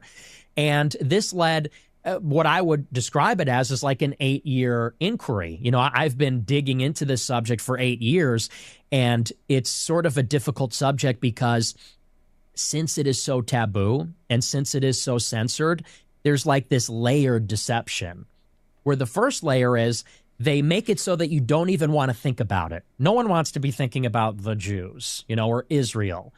And certainly nobody wants to be on the wrong side of that. No one wants to be called an anti-Semite or a Nazi or a Hitler. That's sort of layer one. But layer two, because there's so much censorship, you don't even know where to get the information. If somebody wants to know more about this topic, try Googling it. All the search results are curated. If you go on Wikipedia, the sources are curated. So where do you go next? Well, you have to go to the kooks and the cranks and people that have been canceled. Some of them have been canceled because there are hateful people in this world that do hate Jews. There are people out there that are schizophrenic, but they're lumped in, censored, and called names and banished from society, just like the real scholars, just like people like Ron Owens, just like people like Michael Collins Piper, you know, people that have investigated this and are intelligent, logical people. And so once you sort of descend into the second layer, you know, the second ring of hell of being an anti-Semite, then you have to parse out the information and discern what's real, what's fake. You know, is it a religious thing? Is it a racial thing? Is it an Israel thing, a nation state thing? And then there's subtleties even beyond that, you know, things I've been getting into on my show for the past few years. The deception is so much more convoluted and nuanced and subtle and ubiquitous than even people think. You know, a lot of people think, and, you know, not to kind of leap right into the topic, but people have a vague notion Israel has too much influence over our government. That's really just the tip of the iceberg, because then you get into some of these people that have coalesced around Trump in the past couple of years after October 7th. And it's like there's an obvious reason why there's elements in the right. There's almost this form of camouflage they'll do. And one day they're limited government, another day they're white nationalists. You know, guys like Stephen. But let's ask this question. Do we really actually consider her a black woman? I'm gonna ask you a question. Bryce Daniel, do you really even do you know why people say that she's not a black woman? Do you know why people say that? The things that I'll tell you. The things that she was saying and doing, carrying hot sauce and doing all this cosplaying and shit like that, black women don't really do shit like that. Then talk about I had to wash collard greens in the tub. Black women don't do that shit. I know who do that shit. Indians and Asians do that. Yes, I dated enough women to know that. She's talking about washing collard greens in the tub and stuff. That's when black people's radar like, wait a minute, hold on. Is this woman really black? Has this woman really been around black people? These are the questions that we were asking. It wasn't that oh yeah, because she's a woman. It was because of her history. What's going on, Jeff? Salute to you, Jeff. It was the things that she was doing and saying in her history. Her history, she don't have good history with black people. You know that. Yes. Yup. You already know, Jeff. Shine time. Like, and Bryce, I know you're a Democrat. I know you're gonna be you're probably a diehard Democrat. But I'm gonna say this: the reason why black people are moving away from the Democrats is because they haven't done shit for us. They have shit. They done shit for everybody else. They made policies for everybody else, but still can't strike a great policy for us. They have to use these trick words and these magical words and policies to try to act like they gave us something. Minority. Shit like that. We're a minority now? Are we the only minority? Affirmative action. This is why y'all, let me tell y'all something. Instead of y'all Democrats trying to scare us, try to work with us. That's y'all issue. And I'm gonna say this. I'm gonna be fully honest with you, Bryce. You better pray to God and you better hope the Republicans or the conservatives do not give black Americans reparations. Because if not, y'all will not see the fucking seat for a fucking 20 years. I'm gonna be personally honest. Reparations and policies, y'all will never see the seat for another 20 years. And I'm gonna be personally honest. You better pray to God that these motherfuckers is hateful people. And I gotta be personally honest. If they're hateful people, you better hope. Because the thing about it, that means y'all still have a chance to do what you're supposed to do. You should have done shit that y'all should have done 80 years ago. Because you know why? Black people been voting Democrat for almost 80, 90 years. And y'all motherfuckers haven't done shit. Candace lost this debate to a Mexican. So that line about being Italian, Candace Owens is a Caribbean that believes she's intelligent because Small has used to tell her what to say. Facts. Go on, EO. Spit that game. Miller, who will present as very racialist and very nationalistic, very conservative, but yet still extremely loyal to Israel. And you start to say it's not just that Israel influences the government. It's not just there's some vague thing going on. There is this pervasive penetration of our society by a fifth column. And it's so sophisticated and multidimensional and spans many disciplines. Oh yeah, shout out to Bryce too. You know, you doing your thing, man. I appreciate the question or the statement. It's a good statement, but you know, like I said, if Republicans or the conservatives help get black Americans, foundational black Americans, ADOS, freedmen, reparations and policies, the Democrat Party's done. It's done.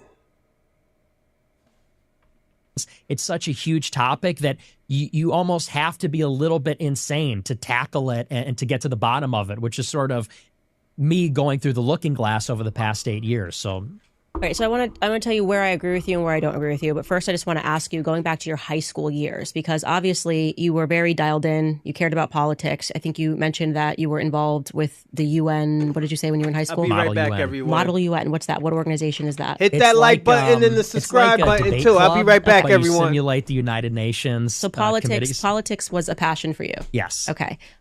You mentioned that you're Catholic. Yes. Raised cradle Catholic, you said. Yes. Mom and dad in the home. Yes. Okay. So I think on your show, somebody told me that you mentioned your mom a lot. Were they together married? Yes. Okay. So your parents are still married. Yes. So you come from a pretty good home, it sounds like, obviously. You still have a good relationship with your parents. Mm-hmm. And you went to Boston University. Mm-hmm. everything's going great for you. You kind of should be, like you said, maybe offered a contributorship on Fox News, and your whole life kind of gets derailed. Right. Where I'm going to push back on you is to say that you didn't have this anger where you applied it to everyone. Because and I don't have this clip, but I know that recently, and this was after I was fired from the Daily Wire, you kind of went on the attack about me speaking to Dave Smith, right? And saying, actually, I think we do have that clip. Skylar, I think we do have that clip of me speaking to Dave Smith. Do you want to run that clip? She has nothing to do with me. She wants nothing to do with me.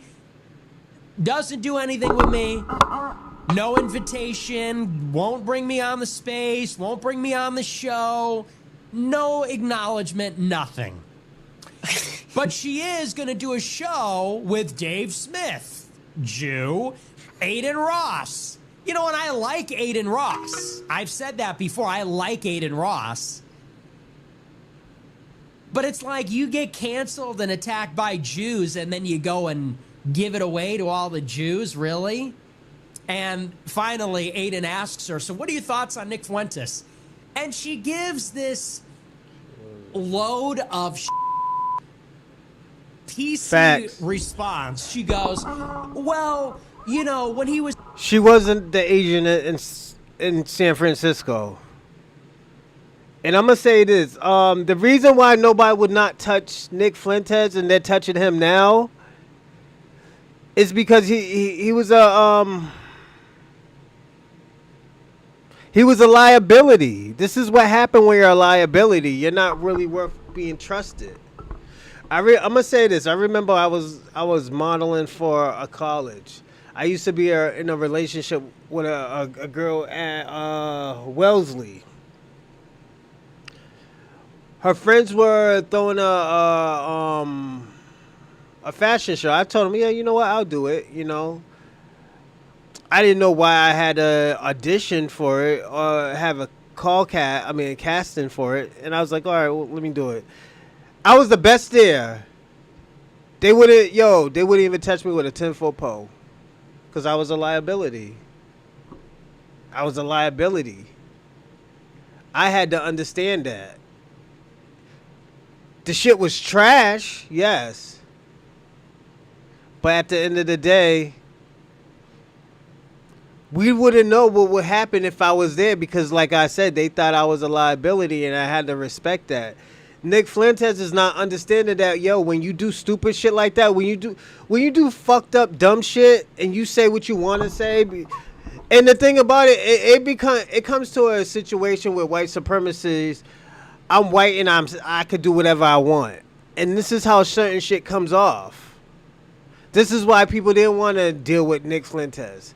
This is why certain people, they had to do deals before they even touched Nick Fuentes. Like I said, he was a liability. What he would have brought out was probably not worth it. Because people would have lost so much. There would have been fucking demonetizations. He would have got demonetized by YouTube. There's a lot of shit that could have happened. Like, this is why we got all these, like, podcast rejects on Rumble. Nobody don't want to deal with them. Nobody would never touch them because all the dumb shit they be doing. Why the fuck would you want to fuck your brand up? Cause you want motherfucker, cause a motherfucker want to tell the truth. Okay, yeah, you tell the truth. But when a motherfucker say, you know what? We don't want to deal with this shit. That's the consequences it comes with. It's like we're talking about the conservative side, but the liberal sides have the same thing too. After all the bullying, let me tell y'all something. Conservatives and liberals are all bullies. They use policies and laws not to get their point across, but to make people do what they want to do. The consequences is these people now are taking out these policies. These policies are being thrown out now. Was the first Asian attorney general. Thank you, EL.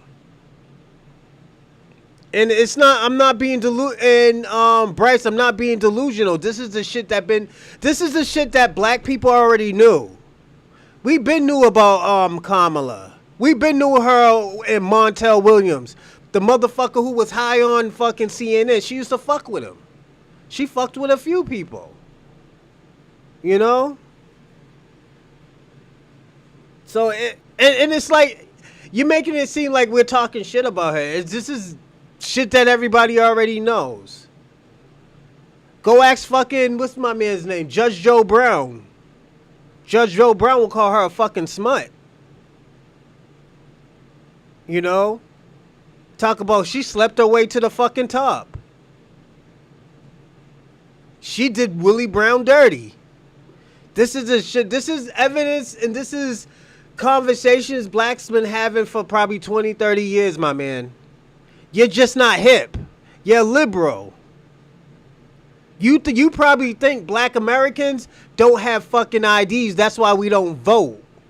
We don't vote because there's no policies for us. There's no reason for us to vote. You don't give us anything. Why the fuck vote? Only people who vote is the old school scary motherfuckers. Oh, our ancestors fought for y'all to vote. Yeah, but our ancestors didn't fight for us our ancestors didn't fight for us to vote dumb. You know? And this is why I have to be a little bit hard on you, and I gotta kick you back in a little bit, Bryce. It's just you don't know. But we know. We've been through this situation. I'm 40. I have seen all the bullshit. I seen that when these Democrats, they made policies and it affected black American communities. It affected Latino communities. We see these policies. And the thing about it's not even all of this stuff happens under Democrats presidents. Like this, and the thing about it, we knew, we just didn't say anything because we respected our elders, and our elders always say vote Democrat. We are smart enough to not vote Democrats now because we have been seeing what these Democrats have been doing. Every time we ask for something, they don't have money. They don't have money. People needed to come over to this country. And I'm talking about exonerated. They had money. Donald exposed them with the COVID. Or we could just say the COVID exposed them. When they were just dropping out money. Niggas was living lovely off of the COVID checks. Niggas was scamming the PPPs. Niggas was getting that extra $800. The fuck y'all talk about? Y'all didn't have money. The Democrats said that they didn't have money. Now let's get into the present time. Them tornadoes hit the South. They only gave them motherfuckers $750. That's it. And some products. Let me not overdo it. In some products.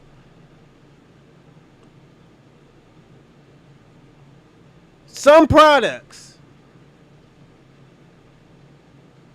But other people were getting $5,000 food stamps, living in hotels. The shelters were packed. Then the people who are in America didn't have nowhere to go.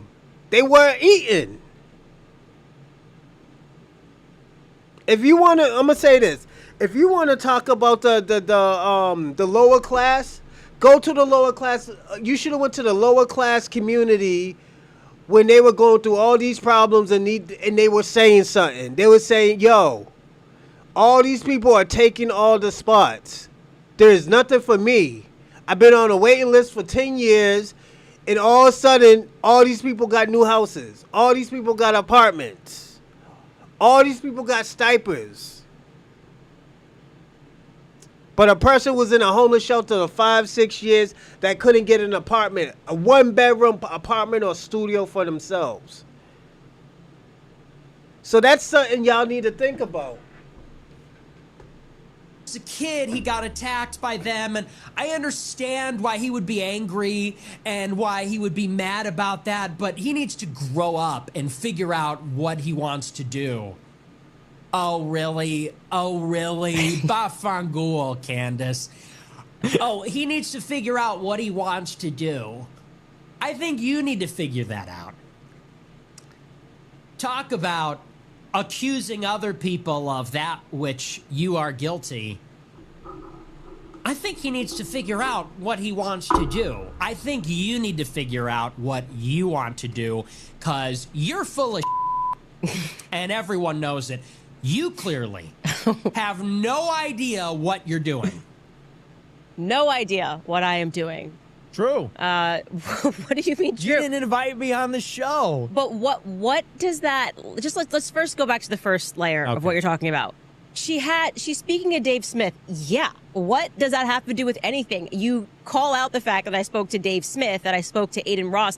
I didn't speak to them because they were Jewish. I also talked to Piers Morgan, all of these shows following me being fired. So you're just looking at the fact that these two, I didn't even know Aiden Ross was Jewish. I just had a PR agent say, do this. I swear I didn't know. He's visibly Jewish. Okay, but just so we're very clear, No, I know. I genuinely had no idea. Your PR person comes, here are the shows. Okay, yes.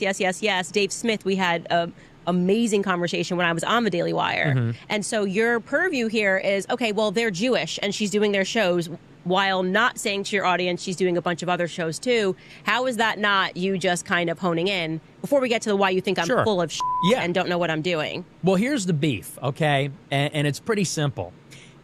Dave Smith, in my opinion, and I like Dave because I've done a show with Dave too, and I think he's a good guy. I respect him. I think he's super intelligent. And, he gave me a chance when a lot of people wouldn't. He had me on his show, and he defended me because he got attacked a lot from the libertarians. And that's why you suck, because you get somebody who comes out and defends you and has you on the show when you're being canceled, and then you throw him under the bus for, because, I don't even know what your beef is. I just said liability. He's a liability. Be totally like, oh, yeah, that was cool. We had a conversation. I disagree with him on some points.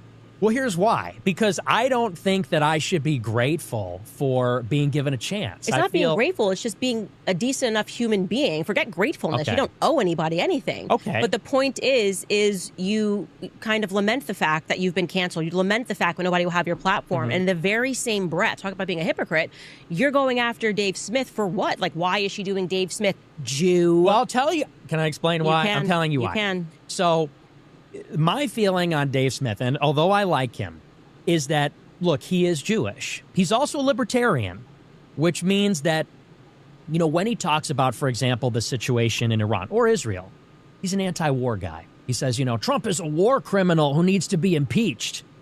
I don't believe in any of that. I don't care that Trump violated international law. I care that he's influenced by a foreign government. He said on another show, he said, Israel's a satellite of the U.S. We're the empire, and they're our satellite. They're like our aircraft carrier in the Middle East, which is something Joe Biden said, who's an AIPAC man. I think that Dave Smith is somebody who, because he's a paleo-libertarian, like Murray Rothbard, like Ron Paul, like a lot of these guys, he is someone who, because he's anti-war, is sort of forced to confront the Israel lobby. Because if you're anti-war, ideologically, you have to talk about who's driving it, which is the Israel lobby. But he's not a religious Christian. He's a religious Jew or agnostic or atheist. He's not really a right-wing guy. He's a libertarian. He's not a religious Jew. He says that he's proud of being Jewish. He's proud of his ethnicity. He's proud of Judaism. Should he not be proud that he's he's just born this way? Well, but here's the point, though, is so he's not really 100% aligned with my view. Now, here's why that matters. I think that it doesn't. No, it does. It doesn't. It doesn't. I'll tell you why. It doesn't. You can't say I want to create people in the image of myself. No, but I'm completely ridiculous. I'm criticizing people that I disagree with, and to put it very succinctly, I think that this conversation about Israel has blown up. It's gotten out of their control. Everyone's getting red-pilled. They want to control the conversation. And I think that Dave Smith is somebody that, because he's Jewish, because he's libertarian, they have selected him as a convenient spokesperson for it. Because he doesn't really have a problem with Jews and their Jewishness. He doesn't really talk about the whole fifth column aspect of it. He talks about a very narrow aspect of it, which is there's this Israel lobby, and they're sort of influential, and they're driving us to war. That's one small selection of it. So you think, just to clarify, you think he's like a psychological operation? Yeah, effectively, yes. Okay. And I don't think he's doing that knowingly, but I think that they're creating the bounds of the debate by having him be the spokesperson, because who is choosing him as a spokesperson? I mean, Joe Rogan, I could not disagree with that more. I just want to say that I patently disagree with you on this one. This is crazy. I think that he has moved the ball forward so much for, first and foremost, a lot of American Jews to have the courage to even question Israel, because in the same way that we were kind of brought up in the classroom with the, I guess you want to call it, emotional engineering around the Holocaust, learning about the Holocaust as like the biggest, most evil event that ever happened. Imagine if you're Jewish and you learn about that. It's the same way that Black Americans in the classrooms learn about slavery. So I understood the trigger emotional response that Black Americans had during BLM, because there was so much conditioning that happened in the classroom that makes them think that when someone says white supremacy is back, you have to riot. And I will extend that same understanding. Mm-hmm. I disagree with it, but I understand that when October 7th happens, it's almost like a childhood trauma for these people. Right. You learn this, your whole it's existential crisis for you that something happened in Israel. And then you add in the fact that the ADL is sponsoring these trips to kind of make sure that they stay into this, this is who you are. And if somebody questions this, like we could end up in the Holocaust again. You have to have some sort of an understanding, understanding, even if it's they're wrong. Right. You have to give them a little bit of time, a little bit of grace here. Facts, EO. They giving all this money out. This is the thing. They giving us all this money out. If y'all new to my show, this is what I do. When y'all ask questions, I do answer them. I don't want to be disingenuous, just look at it and not say anything. I'm going to say this. EO is right. They have been giving all this money out. Then when these people need it, and when we start talking about reparations, they have to do the little trick back. Oh, we got to restudy it. We got to study why, how to help these people. This is the shit that we don't need to be talking about. Just give the debt, pay the debt. This is a debt that needs to be owed, need to be paid off. It's an overdue past debt. And like I tell people all the time, in this era right now, 2025, a lot of shit's gonna happen. I'm gonna be personally honest to all of y'all. A lot of this bullshit that y'all see something's gonna happen. Something big that's gonna happen, and it's gonna affect everyone except Black America. Because you got to understand, Black Americans have been in every type of situations. Have you noticed, as Democrats, y'all can't scare Black people no more like y'all used to. Talk about, they're going to bring back slavery. It got so bad, y'all talking about deporting Black Americans. Where the fuck you going to deport them back? Where, to fucking Zimbabwe or something? Like, this is the dumb shit that y'all motherfuckers be on. This is the shit that y'all be on. Y'all be on one. Sometimes I just be thinking y'all be on coke and just like, just be saying anything to me and think like, you know what? He's gonna listen. I said, do I look like I'm a stupid motherfucker? I must look like the most stupidest motherfucker ever. Like, that's how I be feeling sometimes, be talking to these fucking Democrats. It is what it is. And so for him to be doing what he's doing and to be enduring a lot of the same stuff that I'm enduring, like he is on lists, he is being attacked by every single people, all people that are attacking me are certainly attacking Dave Smith. Mm-hmm. And your excuse is that he just is born Ashkenazi. No, that's not my excuse. My problem and he's married is to a Catholic, by the way. So that that's the part that I'm even more confused about, because you said like he's a religious Jew. No, he's not. He's married to a Catholic. What I mean by that is my criticism of Jews comes from a religious place. As a Catholic, we recognize that the Pharisees put Jesus on the cross, and the Talmudic Jews are the descendants of the Pharisees. And we also recognize... he is not a Talmudist. That's what I want to say. But that's he's what I'm not saying. any of those things. He's married to a Catholic. He's just born Ashkenazi. But so when I hear you say, Dave Smith, Jew, I think it conflicts with your point about how even white people, like you're just kind of trained that you should just, like, there's something wrong with you for being born white. No one should feel guilty about how they're born. Look, it's like, you know what I mean? To sum it up succinctly, it's tokenism is what it is. It's a form of saying, you know, we're criticizing the Jews in Israel. How do we soften and dampen the blow? Because we're going to get called anti-Semites if we bring on a guy criticizing Israel. I know we'll bring on a Jewish person, because then we get to say, I'm not an anti-Semite. Here's a Jewish person saying this.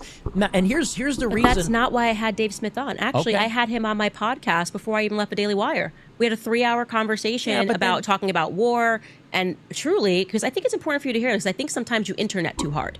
The way that Dave Smith came onto our podcast on Daily Wire, he wasn't even on my radar. Skylar, who you just met, the producer, was a massive Dave Smith fan for years. And just kind of like what the libertarian debate was that was being had. He's like, you got to check out this guy, Dave Smith. And I was like, cool, book him. Let's get him on the show. And it was my favorite podcast that I did at Daily Wire. So I just liked him. Okay. That's it. There was no incentive of like, well, let me get this guy on again. I was like, can we create the magic of what we spoke about war? Because I'm kind of falling, I guess, down the rabbit hole and learning a lot. And he had a lot of information I didn't know. Yeah. And that was it. So there was nothing behind it. So when I hear you say it, I'm like, okay, are you interneting too hard? You know what I mean? Yeah. A little bit. Do you think that you can kind of believe your own ideas? And look, we're all guilty of that. No, and look, I mean, I'm going to stand by my point here, which is that me and Dave Smith are not ideologically on the same page, and will never be, because I am a Catholic and he is Jewish. Because he is Jewish, he still has affinity with Jewish people. And so my end game is to say, look, Thomas Aquinas said that Jewish people should be basically enserfed to the Catholic Church. I don't believe that. But the idea that we have Jewish people in America that are billionaires, that are running all the major media conglomerates, that are influencing the government, and they take advantage of the dual citizenship, it literally cannot be allowed. Like by definition, systematically or systemically, this creates problems. And so when I go on my show, I'm saying we can't have Jewish people in government. Like, we can't have them having billions of dollars. This is a problem. It's like a national security problem, because they are a fifth column. And as evidenced by recent developments, they're not loyal to America. Now, I agree with you. And that's why I want to add this. I agree with you on the point that there is this operating fifth column of Zionism. No. Okay? No, but I want to be clear, and I'll tell you, this is... Yo, this is just... I'm gonna be personally honest. This is just motherfuckers complaining that they can't get no motherfucking money. This is what people... Let me ask you... This is what... I'm gonna have to do with... Yeah, I'm gonna do it. So... This is what you call victimhood. I have to do it. He got a victim mindset that him and white America can't do it. And this is why I had to say, like, yo, when it comes to white culture, there's a classism to it. It's not just a race. It's not a race thing. It's more of a class thing too. There's a class. I'm telling you. So bust it. And this might sound different. This might even, yeah, it sounds different. You got your trailer park white people, you got your middle class white people that lives in the suburbs, and you got your super rich white people, and I think there's one more upper class where you got your white people who have old people money from fucking centuries probably. Like your farmers, like the royal family, like even the people that they're talking about. They have these old people money. Those people all roll into a one group. And sometimes there be certain people from other ethnicities in that group. You know, so he's getting pissed off because these people who are rich are paying their way to get dual citizenship. These people are owning businesses. You can't hate on these people's businesses. Do what y'all was doing to black people. Changing the rules. Changing the rules. Why the fuck are y'all complaining about it? They've been doing this shit for probably 200 years. And this is why I say with white supremacy, they all work together. When they didn't want black Americans to have banks or fucking certain resources to finances, they changed the rules on us. They created other obstacles. You didn't hear us complain. We just told y'all, well, motherfucker, y'all did this. You can't come to black people and say, oh, well, you know, you're lazy. Well, I was like, well, you just made another fucking rule for me that I have to compete with. It's not like you where you have the same rules that you've been having for the last 20 years. No, you made different rules for me. All of a sudden, you see these motherfuckers winning, and they're winning as a top-tier white person, and y'all were mad. We don't want to hear the losers fucking crying. We don't want to hear the losers fucking crying. Y'all could do the de-Jews, but they're fucking winning. Why the fuck y'all not doing what they're doing? Why aren't y'all making policies like y'all was doing to black people? We don't want to hear the bitching. This is the thing. This is my issue with Nick Fuentes. He's always bitching. He always talk about, oh yeah, white people are the biggest superior race ever and stuff like that. And y'all can't handle these motherfuckers y'all gave a fucking country to.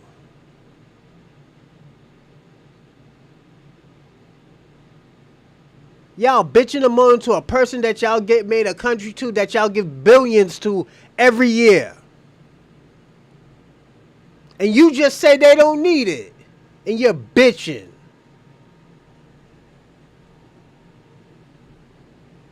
This is where we disagree. All right. Because I think it's ridiculous to say to someone who's literally just born, he's like, I'm Ashkenazi, that is just his DNA, who is married to a Catholic, so you cannot call him a religious Jew. He is not a Zionist. He hasn't even been to Israel. So how do you just condemn him? And then also, how is that not toxic to what you're trying to do? So if you're saying that your entire platform is, I want to awaken people to this fifth column. Well, if I'm a Jewish person, okay, and I'm being raised and maybe I'm worried about Israel because I kind of grew up and was told that I have to care about this because of the Holocaust, whatever it is. And I see this guy who's just going, Jew, guilty, you're a Jew, doesn't matter, DNA, like you're 23andMe up there, Jew, guilty, okay? And you think that your ideas are going to grow with that perspective? Well, they are. So that's happening. But is that because of thanks to you or thanks to Dave? I think it's thanks to me. But if you're asking me, I will answer. If you're lecturing me, I'll take a lecture. I genuinely I'm asking you the question sincerely. You think it's growing because of you and not because of people like Dave who are going, okay, like, yeah, you can also think like this. It's okay to have this perspective. Like, you think it's because they're watching your show and they're going, he's got it right. Let me give you a direct answer about the first part about Dave Smith. Just because he's born Jewish. What did he say when he went on Joe Rogan and he debated, what's the guy's name? He debated the British guy, Douglas Murray. Douglas Murray. When he debated Douglas Murray said, and you hear this is the woke right phenomenon, which Dave has criticized, but Douglas said, there is this dark element that is growing on the right. They're Holocaust deniers. They hate Jews. If they slip on a banana peel, they blame a Jew and all the rest of it. Dave Smith said, I agree with you. Those people are a problem. I'm against Holocaust denial and all this sort of stuff. Joe Rogan went on the attack against Jake Shields, who's a friend of mine and a fighter and a boxer. And you see this over and over and over again with people like Dave Smith and even someone like Daryl Cooper, who's not Jewish. And, I talked to Daryl recently and we kind of made amends, but Daryl Cooper put out an article on a Substack saying the same thing. He said, I started talking about the Jews. I opened up this can of worms. Now that's all people want to hear about. He said, so I'm done talking about it because, there's people that can't handle it and they're taking it too far. And when I hear that from Daryl Cooper, when I hear that from Dave Smith, when they say Israel's our satellite, our aircraft carrier, I say something's not right here. There's clearly a subtle difference here. And that has a lot to do with, maybe Daryl Cooper not being a complete radical. And I think that has a lot to do with Dave Smith being Jewish, because he says that his ancestors died in the Holocaust. Now, I don't think that he'll ever be able to say, in the way that I can, that maybe the Holocaust wasn't legitimate, or, maybe there's more to the story on World War II, because it's his grandparents. Okay, but... He says, my ancestors went up the smokestacks at Auschwitz. And someone like me, I say, I don't care about Auschwitz. My ancestors went up about the Holocaust. I'm done hearing about Auschwitz. I have no affinity with that. Right. But you also mentioned Daryl Cooper, and you also mentioned Joe Rogan. These two people are not Jewish, right? Right. So are you saying that they're all condemned? Like, why does it matter? If Dave Smith, maybe he believes that. Maybe he's wrong. Maybe he believes it. Who knows? If Joe Rogan says that, maybe he's wrong. Maybe he believes it. Let's say we don't know. Daryl Cooper, what is the difference between these three individuals? Like, why is one represent a problem for you versus, like, your idea, going back to what you said, right? Let's tackle the idea. Let's actually debate the idea. So do you not see how you run into conflict with yourself? You're like, well, here's my story. I just wanted to debate the idea. And then when it comes to Dave Smith, rather than saying, I disagree with what you just said about whatever topic, saying that there is this strand, let's actually have the debate because the better idea will win. That's how my brain works. Yeah, well, here's why. Because this is another form of gatekeeping. When Joe Rogan says, okay, you're cool. Dave Smith is cool. But Jake Shields, he's a Holocaust denier. That's not cool. That's dark and evil and real anti-Semitism. You hear that all the time. They say, are you like a Dave Smith guy or are you a real anti-Semite? Because you know what they say? If you're a real anti-Semite, you're out of the club. You don't get invited on the show. Piers Morgan won't have me on the show. He banned me. Tim Pool banned me. Joe Rogan banned me. And it's like, wait a second. So, clearly some people are able to go on these shows and express some form of the view, which is, again, like what you're saying, there's this Israel lobby.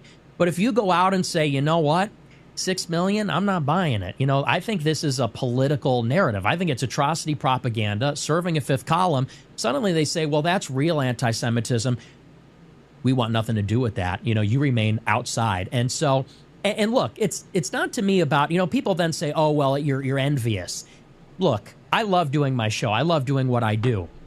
I want the real truth to prevail. And there's this concept of a limited hangout. This is a CIA tool, and I'm sure you've heard of it, but for your audience that maybe hasn't, when they believe that disclosure is inevitable, a secret, a taboo, hidden narrative that they don't want to get out, when it's inevitable that it is going to go out, what they will do is they will leak out some of the truth. The public is so enamored with the new information, they go no further. And they actually don't get to the critical details. And I think that, we're basically at that point with the Israel lobby and the Jewish topic. Clearly something is going on. So you're just distrusting. And that's fine to say that you're distrusting. No, well, I'm distrusting naturally. Yeah. I mean, I think it's fine to... And you are correct, by the way, that there are these operations where they do these limited hangouts, and I'm very aware of that. That is true. And sometimes I have that in my mind when I'm watching something. I'm like, this feels like a limited hangout. Like they're not really kind of getting to the nucleus of the conversation. But I just really disagree with you about, like, just Dave is just guilty and condemned simply because he's born Ashkenazi. I didn't say because he's Jewish. Well, on the clip, I think you just went like Dave Jew, and it's like, what does it matter? Joe Rogan, not Jew.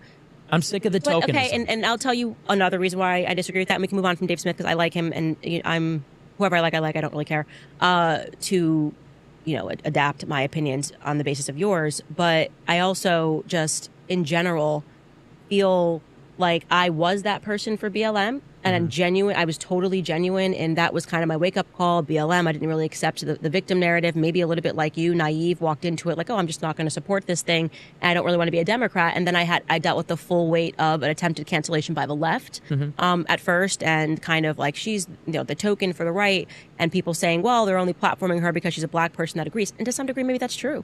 Like, obviously, like there is an element of tokenism, but I'm saying what I believe. You know, I was saying what I believe. And I don't doubt his sincerity. I don't doubt his sincerity at all. So why problematize it? That's what I'm trying to get to. So it's then he's out there having to fight amongst these pro-Israel people. He's fighting the same Zionists that we are on the topic of Israel. And on top of that, he's got to deal with Nick Fuentes talking trash about him because he's like, well, this is just, who cares? If he can't help who he is. I couldn't help but I was black and disagreed with BLM. I'm just black and disagree with BLM, you know? Well, here's the reason why. Caribbean. It's a little bit irritating because Dave Smith, you know, for all the flack that he's getting, he remains on YouTube. He's been on YouTube the whole time. He remains on Twitter. He's been on Twitter the whole time. He has bank accounts. He has payment processors. And now that people are waking up about Israel, they want to invite a Jewish person on to tell us we're not real anti-Semites, you know, we're not Holocaust deniers, but maybe something's wrong with Israel. And here I am, having been banned on YouTube, been banned by banks, every streaming platform, all of it condemned, life destroyed, and people still are gatekeeping me and saying, you're a real anti-Semite. And I'm saying, well, this is what comes with being a revolutionist. You can't keep on bitching and moaning about, oh, what they did to me, what they're doing to me, yada, yada, yada. Nigga, you wanted to be their scapegoat. You could have shut the fuck... Yo, Nick, you could have shut the fuck up and just fucking did what you were supposed to do. Give me 1 second. It's true, though.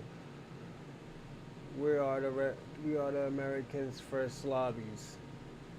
If you say so, Steven, I'm going to say this.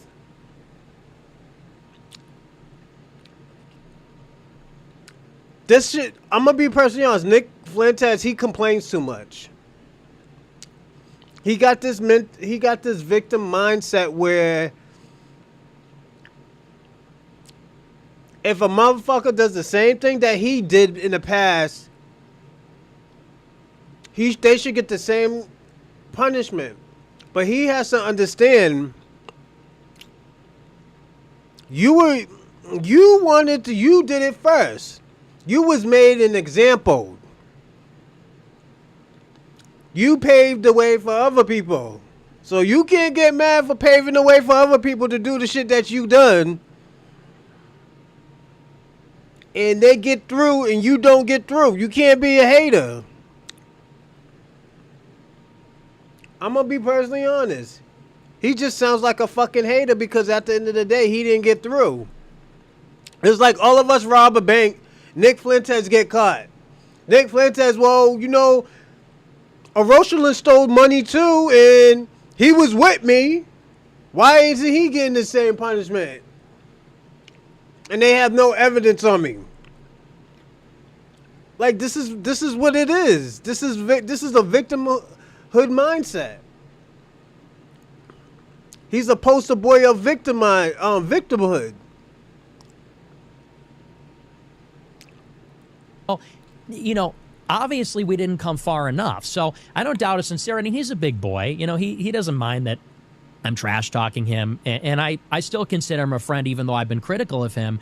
But, you know, we have to go a little bit further than to say something's up with the Zionists or Israel. It's not Israel. It is the Jews. And I think that Dave Smith, being a Jewish libertarian, I don't think he's ready to go that far. I don't think he is. I want to know what you mean by that. So just so we're clear, is your perspective that if people don't platform you, it's because they don't want to go too far?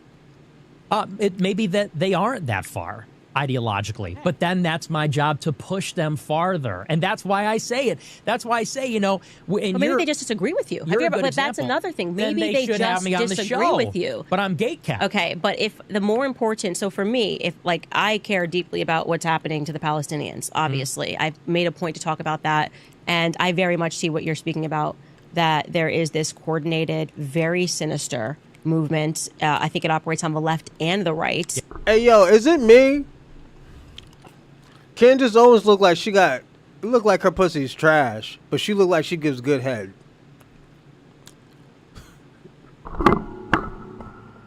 I'm sorry, everybody. I just had to say that.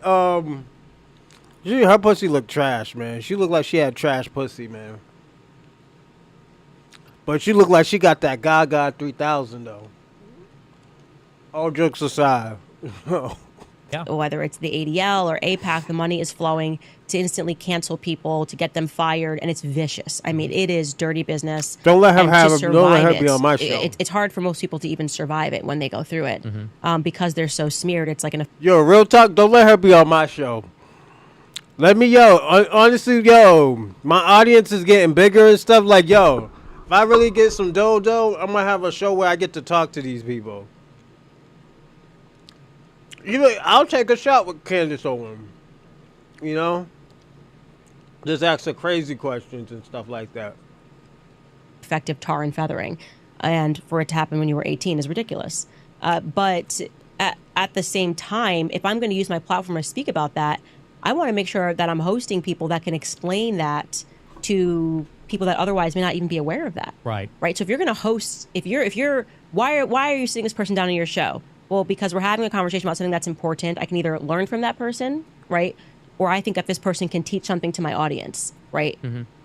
If I were to host you, and that was the clip that's coming out, do you think people are going to go, yeah, that just made me realize, here I am, just believing that we should, I'm a normal conservative like you. You said you were 18. I like these people. And the first thing I hear Nick Fuentes say is, Dave, they're not going to think that you're a good person. This is concern trolling. I'm sorry, but this is tone policing, and this is concern trolling. It's not. It is absolutely. Not tone policing. Hold up, let's back it up because I'm going to let you speak. It is not tone policing. What I am saying is that you just went through the fact that you genuinely were coming up, that you were a conservative, you genuinely liked Ben Shapiro, you genuinely thought these things. So that wasn't you would not look back on yourself and say, well, that I was problematic. You just would be like, that makes sense. Right. And I'm saying to you that the majority of people have that perspective. You don't have to assign an evil motive. You get into something because you believe it. That's it. It's just that simple. Okay. And if you're then going to have somebody who's condemning them, what are we learning? If you're just going to say, you're this, you're that, it's like you've forgotten yourself. Like some people just aren't there wherever you are. Okay, but I missed the part where I condemned him. And I talked about the Dave Smith part repeatedly. And by the way, you're mixing it up and saying, well, if people watch a show, what are they going to think if they see that clip? I'm just trying to say to you, why would someone maybe say, Can I talk? Can I answer? Yeah, go ahead. Come on. I mean, so, look. I'm a funny guy. I'm bombastic. I'm provocative. That's part of it. And you know what? You can concern troll and tone police about, whether I wouldn't you have kind you of on are. if I'm tone policing and call playing Dave your clips. Smith Jew this. We're laughing during the clip. Yeah, you and I are laughing. Funny. It's funny. And I'm that's laughing at you making fun of me. I don't mind you making fun of me. Yeah, and I don't mind chill. you making fun of me if you've ever done that. I mean, and I'm chill too. No, I don't care. I'm not, like I said, I told you. It's funny. I like that about you because I think that you're hardcore. I think we're kind of similar in that way. We don't have thin skin. So I appreciate that about you. And I know that Dave Smith is the same way. And I said on that show and other shows, I like him. I think he's a good guy. And I agree with you. I think he's sincere and I respect him. And I think he's a good person, actually. He is. But I do think that we disagree. And to the extent that I'm critical of the situation, it's not a personal directed at him. I know maybe it comes across that way or it sounds like that to you, but I've said it repeatedly on my show and that's not the only time I talked about it. I said the problem is this idea, and again, intentional or not, that we need permission from a Jewish person sitting there so that we're not real anti-Semites to talk about the issues. And I also disagree with Dave Smith on the extent of it. Now, maybe he fundamentally disagrees. I'd love to talk to him about it. That'd be fine with me. But it does come from a place of disagreement. I'm not condemning him. I think he genuinely just disagrees with you, and that's kind of the point I'm trying to say when I say don't internet too hard, is that sometimes you can assign a conspiracy where it's just not, that's not the motive. Like for me, I just wanted to have Dave on my show because I had him on before, and I think he's great, and I like his stuff. He's one of my favorite follows. That's it. I don't even think about the fact, well, he's a Jew, so let me have him on to tokenize the situation. I don't care. I just like him, Yeah. And in terms of why I could try to appreciate where if somebody's trying to wake somebody up to something, you could dump, I guess, a bucket of ice on someone when they're sleeping and wake them up. Or you could kind of say, okay, are you starting to, with my sisters, we have this debate right now about me being a Catholic, my sisters are not Catholic. I don't need to be like, you must understand why the Catholic faith is right. And it's like, I got there. They're not there yet. Like, chill. Like, you know what I mean? Yeah. Here's where I was. My sisters were Democrat when I got into politics. And we've always kept a sense of humor about things, so it never became this toxic name-calling stuff. Well, it was, but it was like with a sense of humor about it. Like my sisters would be like, have fun at your Klansman rally. And I'd be like, cool, because I'd ask her to watch my cat. But the idea that I think that at the moment that I recognize something or at the moment that I become something, everyone else must therefore become that thing, I think that's asinine. I do. Yeah, but I'm not saying that. Look, my show is my platform, and I say what I feel about the situation, and my audience is already there with me. You know, I'm doing a show, and by the way, I don't even do it for the audience. I say what I say. I said it 8 years ago when it really wasn't popular. I said it 5 years ago when it was a little more popular. I'm saying it now. And, you know, so, and that's the difference, I guess, is this is a common critique of me and my audience. People say, well, are you being tactful? Are you being strategic? These kinds of things. I'm not setting plays. I will acknowledge I'm impulsive. I am bombastic. I'm out there. I'm a maniac, you know. But my job is to put the truth out there. I am the bucket of ice cold water, and I'm dumping it on people, and some people are going to get it, and some people it's going to take them longer. I'll let other people set the plays. I'll let other people kind of do the breadcrumbs and do this incremental approach. Me, I kind of figured it out. I was off to the races from the beginning, and I just want to cut to the chase and get to the most fundamental part of the idea. And so, you know, that's why some people don't like me, granted. But I think the big picture is that I have been suppressed for 10 years, because I mean, we could sit here all day long and say, were you mean to this one? Were you mean to that one? Was this out of pocket? The fact of the matter is I have been more censored than anybody for 10 years. Yeah. And that's the real reason. So, and but you're not still being censored. I'm just trying to provide feedback. I am, though. Provide feedback to what you just said in that clip. Like, why wouldn't they have me on their platform? I'm not tone policing. Go on your show, say whatever you want. Actually, I would make the argument that you're kind of tone policing our shows by saying, why won't they? Look, whatever. I'm just saying, don't assign evil motive where there just might not be one. Like, I don't think I am. Okay, I was fine. mad that you wouldn't. Well, you don't believe me, but I was mad that you're saying, okay. You're mad that. Well, I was mad that you wouldn't have me on the show because, you know, look, I stand you so hard on Twitter. I was Candace Owens, and the Groypers were there for you for Daily Wire, and they wanted the collab so bad last year, and you kept saying, well, we'll do it, but then you said, what are you talking about? Let's back this up. Okay. Because I do want to get to this. This is actually something that I find to be very funny. First and foremost, because I don't know what a Groyper is. Okay. This is, and I will give you credit where credit is due. You have managed to infect the brains of 40-plus-year-old men. And that is actually, I think, the most compelling part about you. Is I watched as I was coming up in my career, and I will say I've had 4 kids in the last few years. I don't pay attention to, I think you were on Cozy TV. Yes. You were banned everywhere. I only know that because 40-year-old men were obsessively asking me to come out and condemn you. I'll name one of them, Seth Dillon of the Babylon Bee. He lives in a Groyper simulation. And I'm just, to me, interested in the idea that the 18-year-old kid who's been banned everywhere, and you have to jump through the hoops to watch him on this obscure cozy.tv, has managed to completely send you mad. That's fascinating to me. Credit where credit is due. The Groypers, are truly living in the minds of neocons. There's no question about it, okay? So for me, genuinely, I didn't watch your content. I gotta tell you, you're not for moms. I'm very into the anti-vax stuff. I'm not tucking in at night after 5 days a week of a show and 4 kids being like, what's on Cozy TV? What's Nick Fuentes saying over at Cozy TV? You're not? No, Oh, I am not. And so the first time that I started seeing your clips was kind of at the same moment that I got fired, because at the same time-ish is when you got put back on Twitter, and I am active on Twitter, and I'm seeing clips here and I'm seeing clips there, and I did see the clips of you speaking about the Christ is King.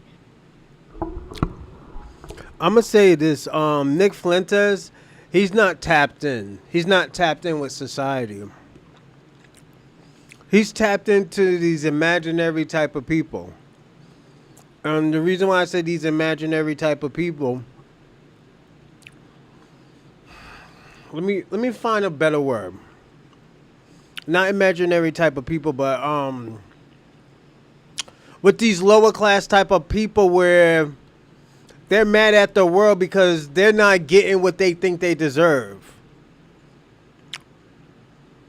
You know, first of all, Nick Fuentes, like I said, is a liability. He always has been a liability. This is why a lot of people didn't want him on the show. The same thing with fucking Myron Gaines. When Sneaker got monetized, he told Myron, he's like, yo, I can't have you on my show because at the end of the day, I'm trying to change my content. He's trying to make money. You're gonna make him lose his fucking you're gonna make him get demonetized. So people like Nick Fuentes talking stupid shit and all that other crazy shit. Yeah, this is what comes with the territory. This is the bullshit that comes with the territory. Let me ask you a question, everyone. Do you think Martin Luther King didn't have days like this? Niggas would consider him a domestic fucking terrorist. Jeff Sessions. We know who Jeff Sessions is. He was the defendant of his case.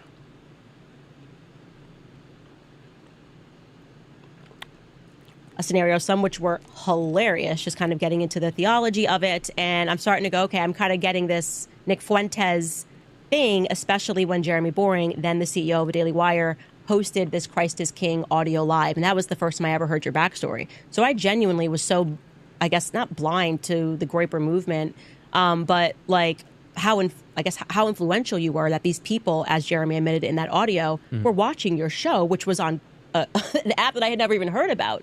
So I want to give credit where credit is due.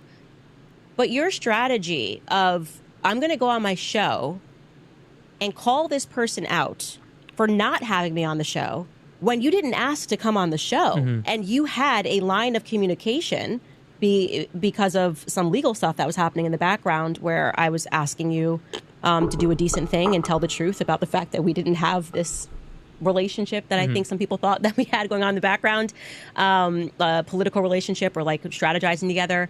So I just think it was ridiculous. Like, I'm like, if you wanted to come on the show, why didn't you just send a big boy message and say, hey, Candace, we should collab? And that's what I mean when I say I think you internet too hard. Like, you think the way to get that is to go, Groyper war, Groypers, go at, and I am the exact opposite demeanor. Like, if you do that, I will definitively not have you on the show. And the irony is, we had the discussion. So I think I messaged you and I was like, what's the deal with you on YouTube? If I have you on the show, we were just kind of getting set up here. Are you allowed to? And you answered and said, I don't know. You said, some people have had me on, some people have gotten hit. And I'm like, okay, well, we're still trying to figure this thing out. And the next thing I know, you've launched a Groyper war. And I'm going, if you think this is the last strategy you should possibly take if you ever want to get anything with me, I don't respond to like anonymous accounts. Like, I'm sorry, I'm not 13. I have toddlers at home. Like, I get the like, I want. And I say to them, if you would like something, you need to use your manners. You need to say, can I please have? And thank you. And that's how I felt you were kind of executing this request, was in a really immature way. It was just immature. Well, I think you're kind of starting in the middle of the story, because when you left the Daily Wire, everybody was on Twitter and in your live chat and in the comments saying, we want the collab with Nick Fuentes. And you said in the live chat, we're going to do it.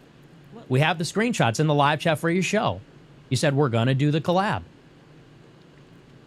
I have the screenshots, so, if this goes up, we'll post it. Are you potentially speaking about, like a live chat that was going and you think that I responded to somebody saying? Your channel said, we're going to do the collab. Okay, maybe are you talking about YouTube? Yes. Genuinely, I don't know what you're talking about, but we can add the screenshot. We can add it because I definitively do not remember saying we were going to do the collab. Even if I indicated I did reach out to you and say, what's the deal? Because we were talking about, like I said, we were like, we should get him on. Yeah. But then, in between me saying we should get him on and you saying, I don't know about YouTube, suddenly there was like, we're launching a war on her. Yeah, well, and then I was like, no, I don't want to do this. Let's talk about that beginning of the story, because people were pushing for the collab, and there's a screenshot where you say, yeah, we'll do the collab. And this was like a period of many months. Okay, fact-checking Nick Fuentes again here. So he sent us 2 screenshots where he says that I said, we'll do the collab, and I do not believe these screenshots say that. So these are the ones that he sent us. Here's number 1. He doesn't show us what I was responding to, but we can guess, because I said, yes, I would talk to Nick. Why not? So that makes me believe that the person probably said, would you ever have Nick on the show? Or would you ever speak to Nick Fuentes? And I said, yes, I would talk to him. Why not? I never said we were collabing. And then this is the second screenshot that Nick sent us. It reads, I will literally speak to anyone on my podcast. My podcast is not for crybabies who hate speech. So I'm not certain how he could have interpreted that as I confirmed I was doing a collab with him. But those are the screenshots he submitted. So I will allow you guys to interpret that yourself. back into the conversation. And then you go and do a Twitter space with Dan Bilzerian, and there was, I think one of those Jewish guys was on there. I forget his name. Mike something, Myers was on there. Andrew Meyer was on there. Oh, yeah. You brought him on there. I think Andrew Tate was on there. People said in your replies, get Dave Smith, get Dave Smith. You said he's invited to everything I do. All the replies said get Nick Fuentes on there. I'm not banned on Twitter. And so, and here but that was after you had launched this, like... No, it wasn't. Yeah, I think it was. I don't think it was. But either way, here's the point. It just felt like you were making excuses, which was, oh, well, it's the YouTube thing. Oh, well, it's the legal thing. If it's YouTube, we could have done it on my platform. You know the legal thing was real. I still can't speak about what that legal thing was, but that was very real. That was very real. And Is it not in effect now? Has something changed? Not for a discussion for another time, but the point being is, like, that wasn't a joke. You know that wasn't a joke. You were on the phone with my lawyers. I know there was a legal thing. And the accusations that were being thrown at me were just inaccurate in regarding that legal thing. And so when I reached out to you to ask you to just clarify that this wasn't real, whatever it was, I was asking you to just do a decent thing. Like, that was not on a, okay, well, let's collab or not collab. It was like, hey, this is my real life. It's being impacted by something that I didn't do. No, but then you kind of, in a really crappy manner, spoke about that on your show, something that I was privately going through that is still lasting. Okay, I have a lot of stuff going on in the background, and I was just like, what kind of person is this? Like, like, I'm fighting for my life. I'm being attacked by Zionists. I've just gotten fired. I have kids at home. I mean, at no point you just go like, and then you knew that I had some legal stuff, drama going on in the background. At no point you just go like, maybe she genuinely just like, or I'm just going to reach out to her and say, hey, we're already talking. Do you want to maybe collab down the future? That's the adult thing to do.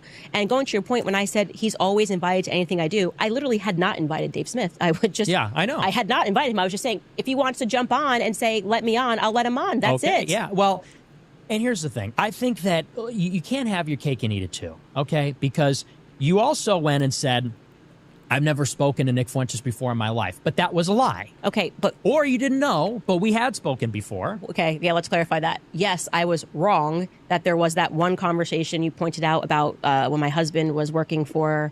what was the app called? Parlor app. Parlor? Oh, I'm sorry. So there were two, actually. Yeah, but like, I mean, come on, Nick. The verse is like, we had this long relationship. Okay, like, but we can't play this game now. We can't play this.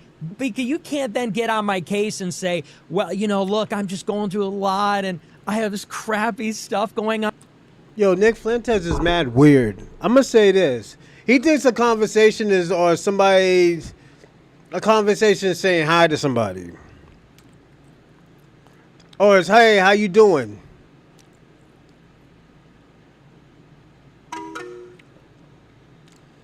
Yeah, I can agree with you too, but it's just, this is why I kind of took long to do this, and the reason why is they're both bullshitters. They're both desperate right now. Candace Owens is not desperate over money because her husband's super rich, but she is kind of desperate of having a career. This motherfucker's probably lives in a trailer eating, you know, mayonnaise sandwich, smoking meth. You know, so he's desperate. He needs money. He needs money. A homeless person got more money than Nick. That's how bad he's doing. No, I'm just saying, wait, but I don't know about the person screenshot, but I forgot about the conversation Nick, and the other one. That was from years ago. I mean, okay, yes, okay, you're right. At first, I there was a conversation that you can read it live. Convenient. Well, we should throw it up. Let's throw it up and post so people can read what you're, okay, like back in 2019, what is it, 18, 19, there was a communication. And then in 2022, during the Kanye thing. Yes, and I've always been honest. I've talked about that many times. That was the first time I remembered us having a conversation was the Kanye stuff. So when I was saying the first time I spoke to him was over the Kanye thing, and I've been very honest about that. You said that after, because first you said we had never spoken. And then I insinuated, oh, maybe that's not true. And then you said, oh, we talked during Ye. I can legitimately tell you that that's factually you're very wrong, because I had to confront that because of some legal stuff that was going on. I was very open about the fact that I had a conversation with you when you were hanging out with Ye. you could talk about that openly right now. I couldn't care less. But the point is that what was the difference in what we're talking about is a communication about a certain situation versus like Candace and Nick had some like background relationship and were coordinating. That's just not true, you know. And so that was what I was trying to dispel, because people were very seriously creating an insane conspiracy theory that I was coordinating with you. It was insane. All I can say to you is that retrospectively it was insane. And so if I forgot one communication about Parler, you are correct. I went and checked and I was like, yeah, no, he's right. I told him that my husband was not working, I think for like Google, or was, I don't know what you thought was happening, but it wasn't real. And I told you that. So I just kind of shut down some conspiracy that you were on. And then was the Kanye thing. And there were other people who genuinely believed that you and I were like in this communicative relationship, coordinating, like I'm working with the Groypers. And it was just, I don't know what to say other than it was really loony. These were coming from older men. And I realized that you were kind of very effectively getting to people. That's true. But yeah, I mean, look, and you know, this is a long time ago now, it was a year ago. I didn't prepare the timeline in advance, but the way that I recall, you said we had never talked before. Then you said, well, we talked once during Yay. No, I believe that was the case, but maybe I'm wrong about that. Like I said, I don't have it in front of me, but it felt like that's true. I felt like you weren't being completely forthcoming about it. Please be forthcoming. I'm the most honest person in my audience, so nothing is off record. You can say whatever you want right now. Be forthcoming. What did I lie about? I did forget the Parler you said communication. We had never talked before. We had actually talked a couple of times before. Yeah, but about the same situation. You get my point. We were dealing with something with Ye. This was not like Candace reaching out like, hey, Nick, but that's what's not what that you said. Groyper music? You didn't say we talked about unrelated things and we've talked before. Okay. You said we've never talked before. I don't know anything about him. I don't know him. I didn't know anything about you. That's the point. I knew that. Is this everybody's hit? Let me tell you something. This is conservatives' hero. These are conservative heroes. You know? And it's sad because at the end of the day, he's a loser. And I'm sorry to put it that way. He's considered, if he was a Christian, he'll be an unearthly Christian. You know? I hope y'all understand what I'm saying when an unearthly Christian. That's what he will be considered as. You know? It's just,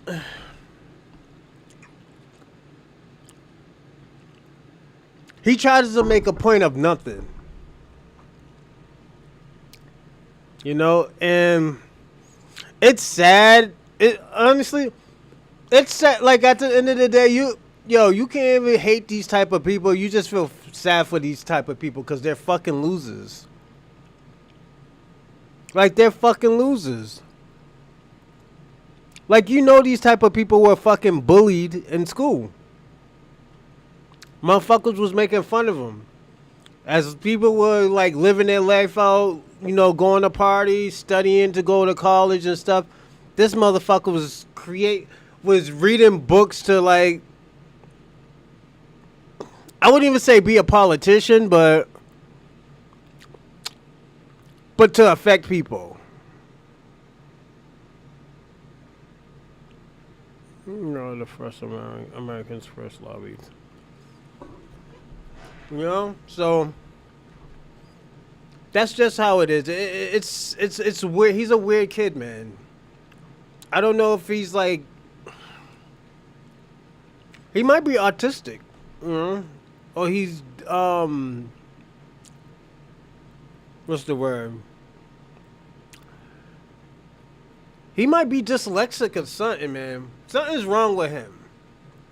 He's fully not in there. He got some type. Nick Fuentes talk like a fucking serial killer. He talks like Jeffrey fucking Dahmer. Like his mind is like Jeffrey Dahmer.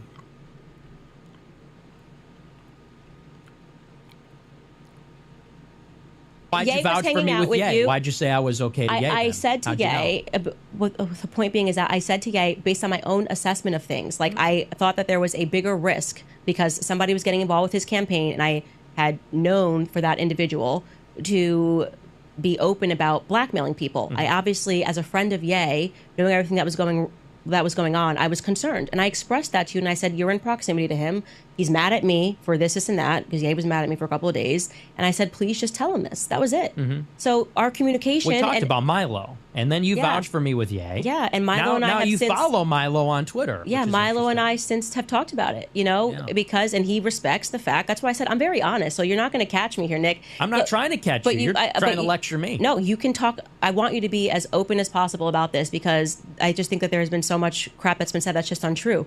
Yes, the person was Milo. I wasn't going to identify him, but Milo and I have since talked about it because he recognizes that I was just concerned about Ye. It's the reason I communicated to you is because the person that I knew was not you. It was not Milo. It was Ye. And I was concerned, obviously, with everything that was going down. He had been at my house and things were going down. I was just concerned, and I wanted to make sure that I was protecting him, because what I knew from Milo publicly, because I didn't know Milo either. Have I had a correspondence with Milo in the past, similar to you? Yeah, I saw him at the David Horowitz Freedom Foundation, but I didn't know Milo like I didn't know you. And I was just trying to protect Ye. And so the extent to our conversation was about me trying to be a good friend to somebody else. It wasn't like this. And I told people that. I didn't tell the audiences that. What I'm saying is that you didn't tell the audience, but that's key, because I'm not a part of the other conversation. No, I said to you, I said I didn't know you. I didn't know you. Just because I communicate with you about Ye doesn't mean that we know each other, Nick. I don't know him. We've never talked. I've never had anything to do with him before. Nick, that's not true. Okay, we never talked. That's not true.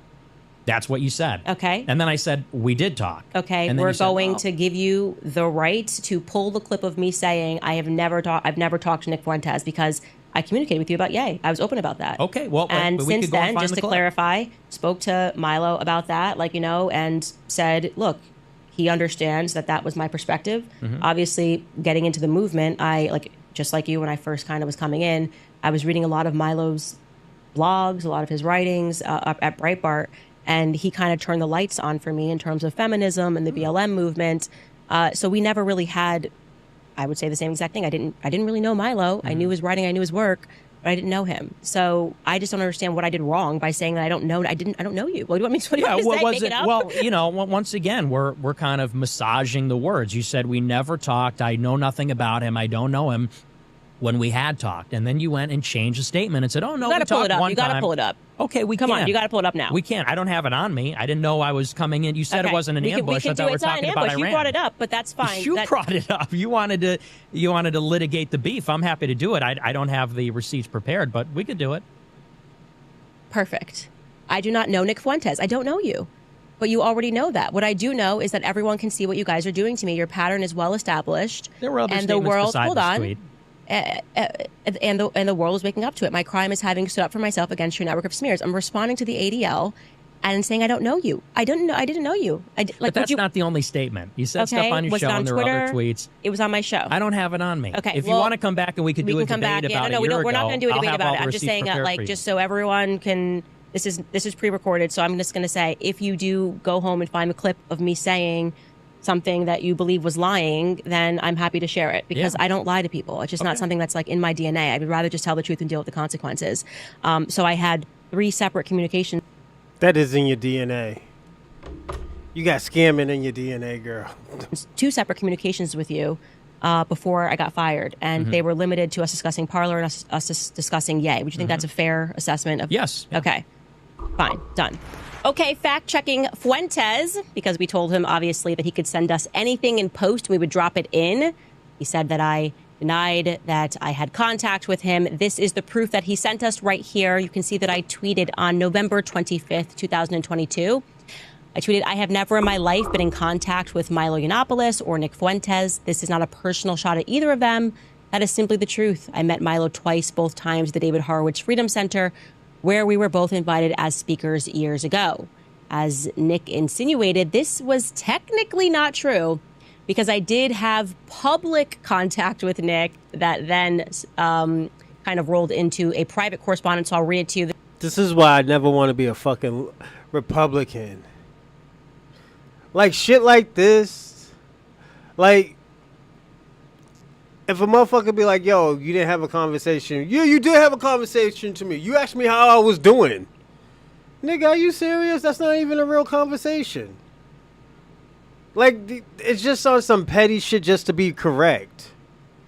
This is why I always tell people all the time I'm not a Republican or a Democrat. I don't do shit like this. This shit is weird to me. It always has been weird. And the reason why it's weird is because you're fighting over a motherfucker. If a motherfucker be like, oh yeah, we had a conversation, you asked me how I was doing.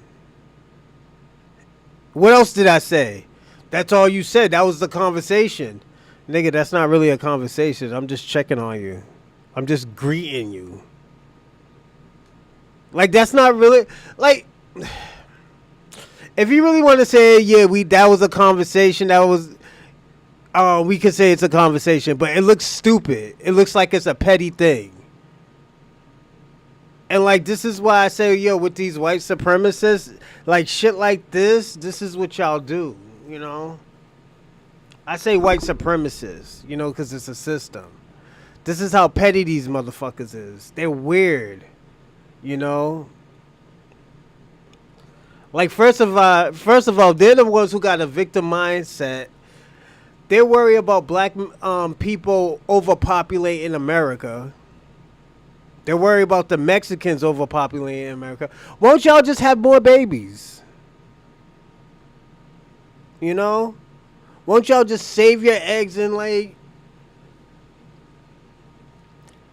have babies? You know? It's weird, man. It's... That's why I always look at, like, Nick Fuentes and these Myron Gaines. And when you hear them talk about women, you know they don't know shit about women. You hear them talk about politics in, like, a black community or a community, they don't know nothing about that. They've been sheltered all their life. These people have been sheltered all their life, and they probably see some bullshit on TV and thinking every black person do it, every Latino do it. It's like, yo, they're upset. Those type of people are obsessed with black Americans. They're obsessed with everything. You know, it's like they're obsessed with our reparations, a debt that is owed to us. Oh, they're just going to spend it on Nikes and fucking Hennessy. So the fuck what? If somebody wants to spend their money on Hennessy and Nike and Jordans, let the motherfuckers do it. If a motherfucker wants to buy crack, let that motherfucker buy crack. It's his money. Why the fuck you care what another man does with his money? Stop pocket watching. You know, it's weird, man. It's like, yo, these type of people, they always got these weird arguments.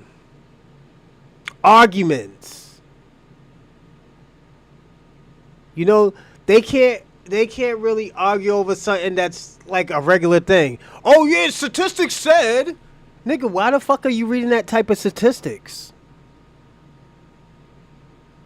You know, it's just, like I said, shit like that is weird, man. It always has been weird to me. I can't adapt to that type of the weirdness. This is what I tweeted publicly. I tweeted, "This isn't true," responding to Nick. He was tweeting something about Parler, which my husband was the CEO of Parler, so I was defending my husband. I said, "This is not true. Apple was under serious pressure, which is why they reinstated the app. This is a victory, short term, though, in my opinion, if they don't sue Apple," referring to Parler. Again, I'm just out here defending my husband's honor. But to Nick's credit, I then, that right after, said this to him via DM, a private correspondence, basically just, again, talking about Parler and saying that I couldn't say anything just yet. And that was our correspondence that we had that I truly did not remember. You can see it is dated April 19th, 2021. So I was sincere when I said that I didn't have any contact with Nick in 2022, but I did forget this correspondence. So back to the conversation. But going on to the broader point that I wanted to make, I'm glad that we went through that because I think that there's been a lot of people on the internet that have said things that are not true. So that is the basis of the communications that we've had. And I was very aware of, obviously, like all of the Groypers tweeting when I got fired. Genuinely didn't know what the Groyper movement was outside of seeing you guys kind of pop up on college campuses and begin to ask some questions that I actually thought were very fair and questions that I hadn't considered. You know, Why was I, when I was working at Turning Point USA, touring with Dave Rubin, who is a homosexual married man? Can you talk about, first and foremost, what a Groyper is and how the movement got started? Well, it got started in 2019 when Charlie Kirk was doing his first big college tour. And I forget actually the first one. I think it was in Colorado. And a couple of fans of my show, I didn't tell them to do this. Actually, people had asked me before, should we do this? Is this a good idea? And I said, no, I don't think so. But two guys who watched the show, they went out on their own. And I think the one guy asked a question about legal immigration. You're against illegal, but you're for legal immigration. How's that conservative? And then another guy came up and he said something about Israel. You know, you seem to be Israel first. What about America? And the two clips blew up on Twitter, and I promoted them on my show. I said, that was unbelievable. That was really awesome. I said, because, you know, if we show up in MAGA hats and rosaries, who we are, you know, which is Trump, pro-Trump Catholics, and we present as the real right wing, this is unignorable, and people will start to ask these questions. So the following day, he did another event, I think, in Iowa. Once again, there were a couple of Groypers asking these types of questions. Then the third day in New Hampshire, same story. And I remember doing a show covering the latest batch of clips. It turned into a thing. We were covering them on the show every night, the clips of these questions. And at that time, Groyper was a meme. It was like Pepe the Frog. And there's a few variations. There's Pepe, Marv, Apu, and Groyper was one of them. And Groyper's like a big cartoon frog. Why is it named Groyper? I don't know. I literally don't know what Groyper means. It came from a Twitter account called That Groyper. He just named it Groyper. Okay, so it just doesn't mean anything. No, yeah, it used to. Told it was y'all technically these called niggas Easter is Toad weird. Was the drawing, the proprietary drawing. But then some Twitter users started calling it Groyper. And at that time, you know, people would personalize the Groypers and make them an avatar. So, you know, they'd have different themes and different personalities. And Groyper became synonymous with like a far right, like retard. Like a Groyper was like, this guy is painfully, obnoxiously far right. Okay. And so I said on my show, imagine you're Charlie Kirk. You're standing up there on the stage sweating, and you have a line of Groypers asking you questions about the USS Liberty and dancing Israelis. I said, what must be going through his head? And ever since then, they took the Groyper standing upright, because the famous picture is he's sitting down like this. But they took a picture of the Groyper standing upright, and there was a meme at the time of Alex Jones walking down an alleyway, and they copy-pasted a bunch of Alex Jones. They said it was an army of Alex Jones. And so someone took that meme and they did it with Groypers. They had an army of Groypers marching down the alley. And I said, that's us. That's the Groypers lining up to ask Charlie Kirk a question. So that's the origin of the name. Okay, interesting. I was always wondering, I'm like, what does Groyper actually mean? And so it's a lot of people that have these anonymous accounts, and I, like I said, we'll show a clip of it, but I thought it was very interesting because it was, I guess, questions that I hadn't really grappled with, which is, I'm on stage, I'm saying that I'm a Christian, and yet I'm touring with somebody who is a homosexual married man. How do I reconcile that? And rather than kind of getting the answer, and I think I particularly remember one clip with, what is his name? I'm totally blanking here. It's a black army vet. I know his name. Smith. Rob Smith. It was a moment with Rob Smith. And I think somebody shouted down the person and said that they were homophobic. Like the question is homophobic. And at that moment I went, yeah, you can't do that. You got to actually answer the question. There could be an answer, but we can't be like the left and just calling people names because we don't maybe want to confront that there is some substance to this question. Mm-hmm. But then you guys kind of, or maybe it sounds like it did start as an online movement. Who are the Groypers behind the scenes? Do you have communication with these people? Yeah. Obviously they're real human beings. But my point is that, like, is this movement, like, you guys are on a group chat and you know these individuals? Can we get a demographic? Are they older? Are they younger? Who are the Groypers? Well, they are real human beings. They're all young white men. Or there's other men, too. I mean, some of them are Hispanic, some of them are black, some of them are Jewish, for that matter. But they're mostly young men, college age, Generation Z, some of them even high school aged, and all of them very Christian, very Catholic also. They're fans of the show. You know, a lot of people say I have this cult-like following. People watch the show and they adopt the political viewpoint, the religious viewpoint, and so they're basically far-right, pro-America, Catholic, at that time, big Trump supporters, and young guys. All right, we have to watch another Nick Fuentes clip. I think we should definitely watch. Let's watch the first one that you showed me, Skylar. Why is it that Candace Owens will interview Harvey Weinstein before she'll talk to me? So true. Am I really that so glad you bad? agree with yourself. People said when Candace Owens split with Daily Wire, people begged her to do a collaboration with me. They said, talk to Nick Fuentes. You stole all his talking points. Talk to Nick Fuentes. You get all your ideas from him, all your slogans. He was a martyr. He made the sacrifices that made it popular for you to do this. She said, oh, I can't because I'm on YouTube, but I also can't have him on my website because of some lawsuit.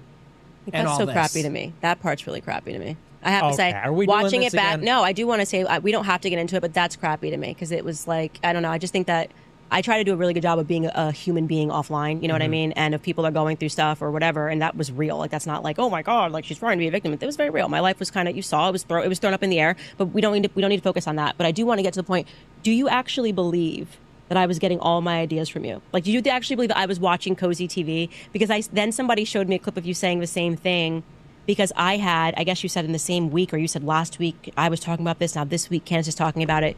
And it was pertaining to the PBS documentary, The Savage Peace, which was about the German genocide that took place after the war had ended. And that documentary opened up my eyes a lot to the fact that we had only been told kind of one strand regarding World War II. And I told my audience they should watch it. And there was a clip of you kind of suggesting that I got that from you. So did you actually believe that I had gotten that from you, or that I was watching your show and stealing your ideas? Not that one. I don't know what that's all about. The Okay. German thing. But look, I mean, you left Daily Wire with the whole Christ is King, America First.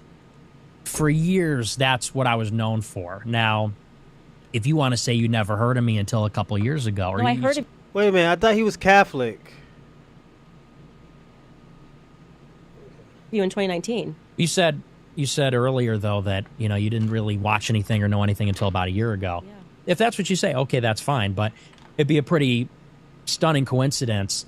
And I will say I heard from other people. I'm not going to say who, but I heard from a mutual friend. He watched my show back in 2020. Maybe that person's lying. I don't know that, but I'd heard that from multiple people. So. You can name the person, because I'm telling you. So, and I'll ask you this question again. So you said Christ is king. So that's very interesting. So you think that any person that says Christ is king? Oh no, I didn't say that. Okay, because I actually do want to understand this. I'm genuinely pushing back here it's because an interesting I was very confused by this. I'm like, Ye just named his whole album Jesus is King, right?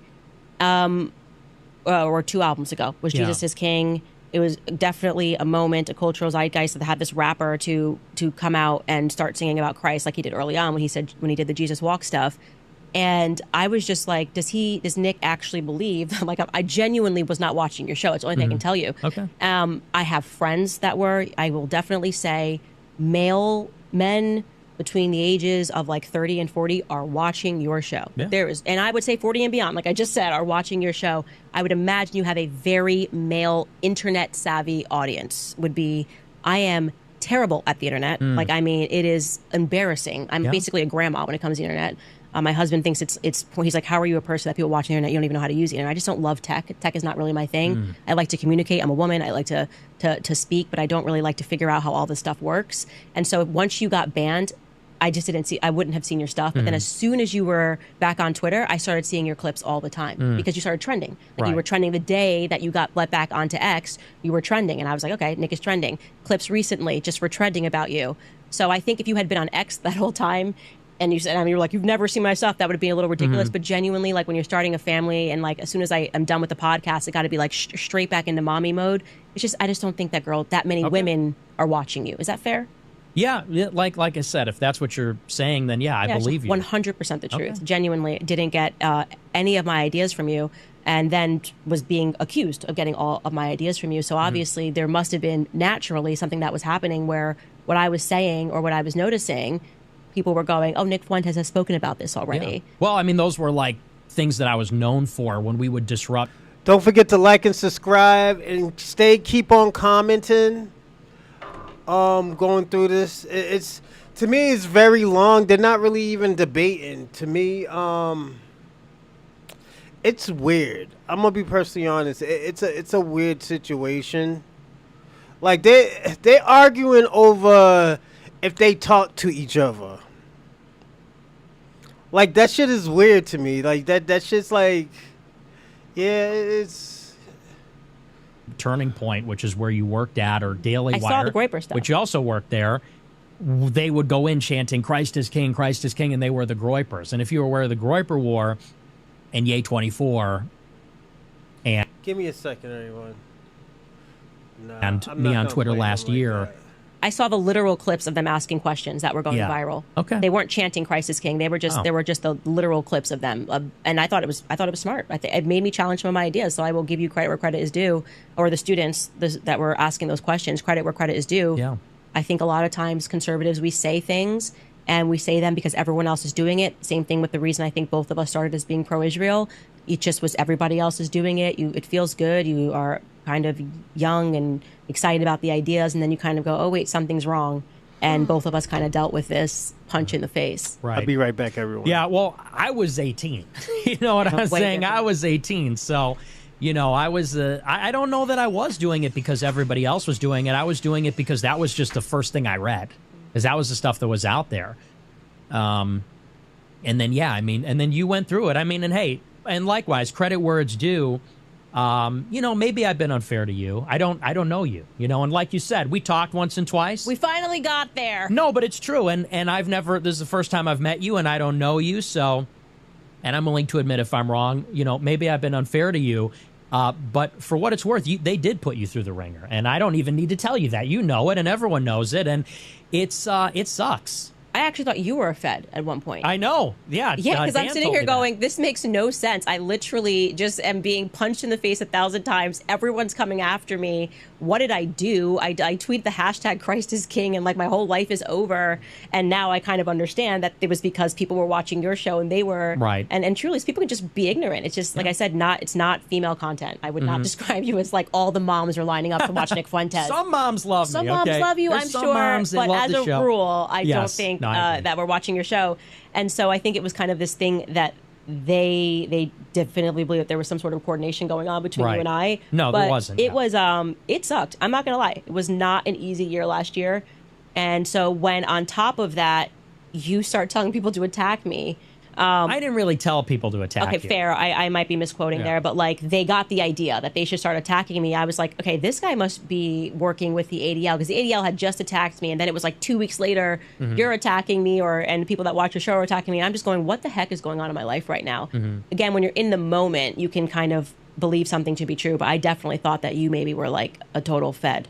Yeah, I heard that you heard that from Tucker. Is that true? No. No? Mm-mm. Yeah, because I heard that, and that was another I think thing a lot that- of people, by the way, have asked that question, like, is he a Yeah. Fed? But I did not hear from Tucker, like, Nick Fuentes is definitely a Well, Fed. Tucker is pushing that around. It's like a whisper campaign. He said that to Alex Jones. He said that to a lot of people. So, Well, I thought I said it to people because Yeah. I was definitely I know, yeah. saying, like, he's got to be a Fed, because and what that is got he back to me, doing? and that was part of why I was, in particular, a little upset towards the middle of the beef last year. Fair. But I really did believe it. Because Yeah. I was just, it didn't make sense to me. I'm like, what am I doing that everybody everywhere is upset with me? You know? Well, and I think suffice to say, unfortunately, in this space, there is a lot of distrust, I think, on both sides, Yeah. because there's so much deception and so much intimidation and bullying and these shady tactics that, you know, when you don't know everybody, you really don't know what to make of everybody else. You know, I'm an unknown quantity to you. I come from a different world. I'm a young man. I'm on the political outside. I'm on Cozy TV. You're an unknown to me. You're in the belly of the beast at Turning Point and Daily Wire. And I don't mean that to cast aspersions, but just to say we're coming at each other from completely different worlds. And I've always been in my world.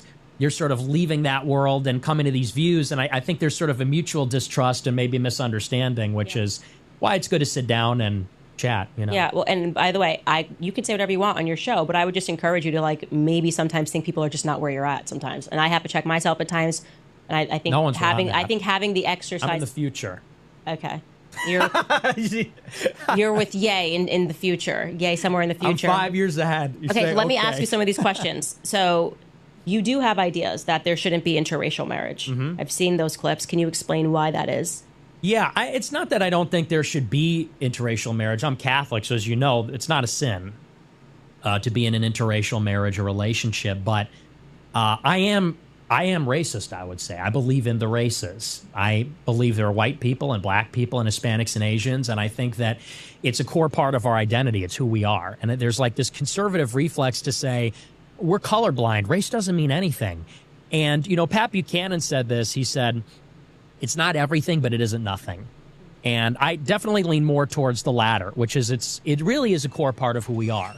Our culture, our heritage, our ancestors, our customs, all of it, you know, they would go in chanting Christ is King, and they were the Groypers. And if you were aware of the Groyper War and Ye24 and me on Twitter last year, I saw the literal clips of them asking questions that were going viral. Okay, they weren't chanting "Christ is King." They were just the literal clips of them, and I thought it was smart. It made me challenge some of my ideas. So I will give you credit where credit is due, or the students that were asking those questions credit where credit is due. Yeah, I think a lot of times conservatives, we say things and we say them because everyone else is doing it. Same thing with the reason I think both of us started as being pro-Israel.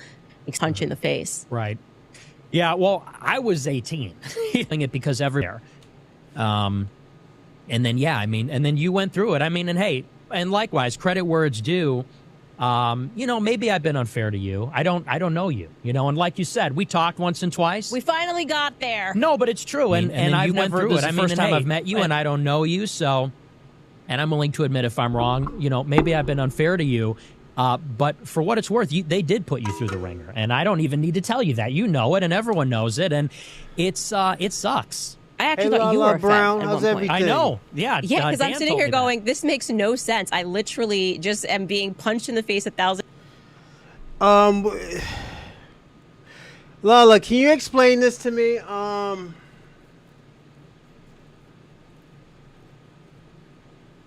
Did you see this interview? It's because I'm watching it. And I don't know if you're you know anything about Republicans and Democrats. Have you ever talked to a conservative and every little thing, they have to get right? It has to be perfect. Say if I see you, I was like, hey, Lala, how's everything? You say good and I just go. They will consider that, oh yeah, we had a conversation. You know? Just shit like that. It's just, I'm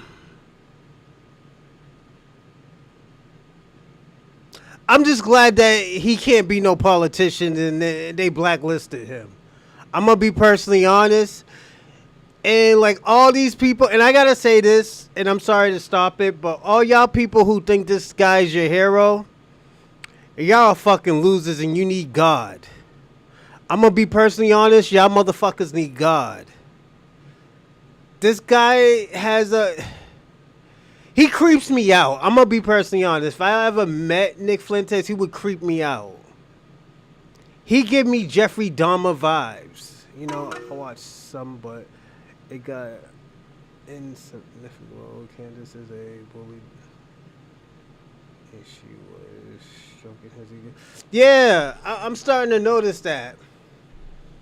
You know, he's weird. You could tell that he knows shit about politics. His life is weird. He lied. He got and the thing about it, he's talking about, oh yeah, they kicked me out of college. No, niggas, you got ran out of college by some transgenders. You know, and I'm gonna talk for a little bit, everyone. And tell you how far I got. Jeff Fitta isn't a supremacist. He is a radical. There's a difference. Shout out to Lala Brown and thanks. 1138. Nick Fuentes is a weirdo. I think he's in the closet. I'm gonna be personally. I think he's in the closet. The reason why he is a virgin is because he likes men. I believe so. Yes, he's Mexican too. And if he likes men, he needs to come out, liberate himself. Shaka. Yeah, but man's in the closet. I feel like he's in the closet. I don't think he'll ever touch a woman. I think he thinks he's attracted to men.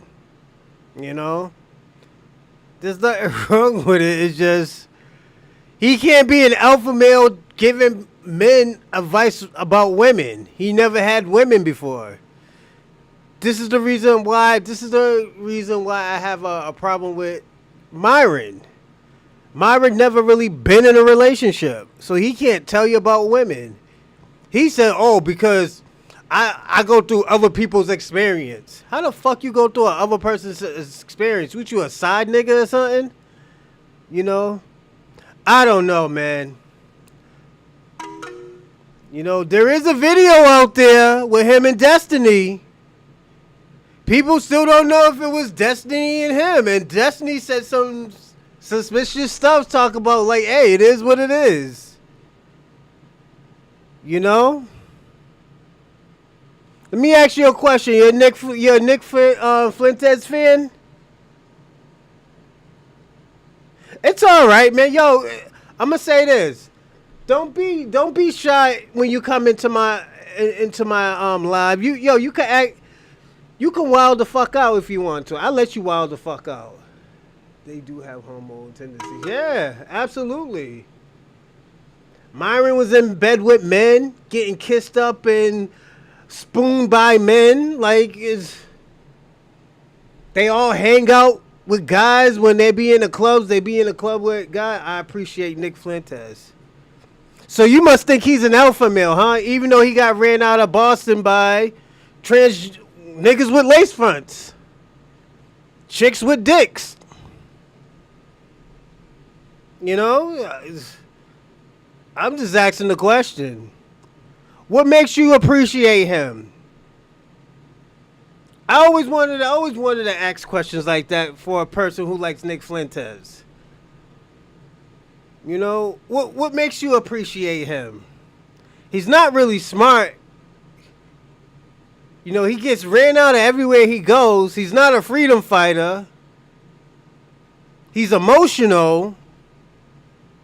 Like, what do you appreciate about him? And I'm just going on what I seen in this video. I never watched the Nick Fuentes video. Oh, actually, only Nick Fuentes video I ever watched was when I was doing a reaction video with him and Jason Whitlock. I agree with many of his opinions, especially regarding Jews. But at the end of the day, Jews are white. They're just a top tier white people. They're upper class white people. That's what Jews are. They're upper class white people. You know, like black Americans, we're a top tier black people. We created everything. We are the culture. We invented 50,000 components. No, we created 50,000 universal components. We created the greatest country in the world, America. The race doesn't matter as much as it does matter, because that's the culture. It's like Candace Owens. Candace Owens is considered black, but she's Caribbean. Doesn't that still make her black? You know, clearly people always blame. Yeah, and the thing about it, y'all gotta stop blaming Jews for everything. You know, let me tell you the history of white supremacy. When a black person used to always, you know, create something or made opportunities for people, you know what white America used to do? Put another obstacle out there. Change the laws. Okay, but I thought y'all was superior. There can't be two superior people. I thought white Americans were superior. This is where what y'all say, y'all gotta be careful. You know, I get what you're saying, but they're white. They're from you. They're just from a different mountain from y'all in Georgia, Russia. You know, it's just, y'all are the same. There's black Americans who think they're Hebrew Israelites. I agree with some of their ideology, but at the end of the day, can I say, well, you know what, I don't like them because they're the chosen one? Because that's what Jew mean? Jew means chosen ones. You know, I don't know any whites who claim to be superior to others. White Americans, they think black people are inferior. Where do you think that came from? Yes. This is what I'm talking about. You know, like, if you're going to have a conversation, you can be honest. I don't mind y'all being honest. If you feel like white people are superior, that's your opinion. You know, I can try to debunk it, but at the end of the day, if that's your opinion, that's your opinion. Thanks, 1138. It's just your opinion. You know, let me tell you something. Thanks, 1138. I had a lot of white supremacy in this life early in my career. So, you having these talking points and stuff like that, you don't have to lie. That's technically white culture. They have said this. You know, someone thinks this dude is dropping all this. Vito, it's all right, man. I'm just saying, Jews are white. What makes them different from y'all? They're just upper class white people. They own more shit than y'all own. They can create more decisions than y'all. Why can't y'all change laws and policies like y'all did to black Americans? What is the difference between Jews and blacks? If it's just a mentality thing, you know, I'm just saying. If any culture forgets race was superior, the proof would be in the pudding. Facts. Facts, Lala. I'm just having a conversation, Vito. Like, you can you could try to antagonize and do all of that. It's cool, but we're going on history. Yes, whites did that. They did that with finances so we couldn't own houses and businesses. Till this day, we still have problems getting small business loans. Because the obstacles in the policies that y'all change. Yes, I know. Yeah, Jews are white. So why separate from them? They just have a different ideology. You know? I would even agree with you. They sort of kind of had a similar ethnicity. Or an ethnogenesis. Because they mixed in with some other white people. You know? Facts. Well, it depends who you're talking to, thanks to 1138. Some people consider a bloodline. Judaism is a religion. Yeah, Judaism is a religion. The real Hebrews, they don't believe in religion. They believe in laws and commandments. Yeah. Laws and commandments. That's why in the Holy Bible, they talk about Jews. They don't talk about Christians. They talk about Hebrews. Yeah. Do you think they deserve a homeland? It's not my opinion. It's not my decision. You know? I'm going to be personally honest. It's not my decision. Even if they did have a homeland or they didn't, it doesn't affect me. I'm in America. You know? I don't separate Jewish people from white people. I still consider them white. Because they got these long Ipswich names and stuff like that. I don't separate them. I still consider them white. They might be a top tier from most white people in America, yes. That's why people are considered percentage. The percenters. George Lucas first feature film. It doesn't mean thanks. It's the name of the main character, Justin. FYI. These niggas talking about Star Trek or some shit like that? Y'all talk about some sci-fi shit? I'm out of it. I don't know nothing about that. That's over my pay grade, player. The times everyone's coming after me. What did I do? I tweet the hashtag Christ is King and like my whole life is over. And now I kind of understand that it was because people were watching your show and they were right. And truly, people can just be ignorant. It's just like I said, it's not female content. I would not describe you as like all the moms are lining up to watch Nick Fuentes. Some moms love me. Some moms love you, I'm Some sure. moms Facts, love Lala. Rule, I don't think that we're watching your show. And so I think it was kind of this thing that they definitively believe that there was some sort of coordination going on between you and I. No, but there wasn't. It sucked. I'm not gonna lie. It was not an easy year last year. Facts, Lala. And so right when on top of that, you start telling people to attack me. I didn't really tell people. No, not really. But I know, I do try to research the stuff that people do say. Like when you do say something, I will go research that shit later and see what you're talking about. You know, so shout out to Vito, shout out to Thanks 1138, shout out to Lala. But in the Bible, they did say the Hebrews were black. You know, we can't be like, oh yeah, they're Middle East, because there was no such thing as Middle East back in those days. You know, so yeah. Yeah, there was no such thing as no Middle East.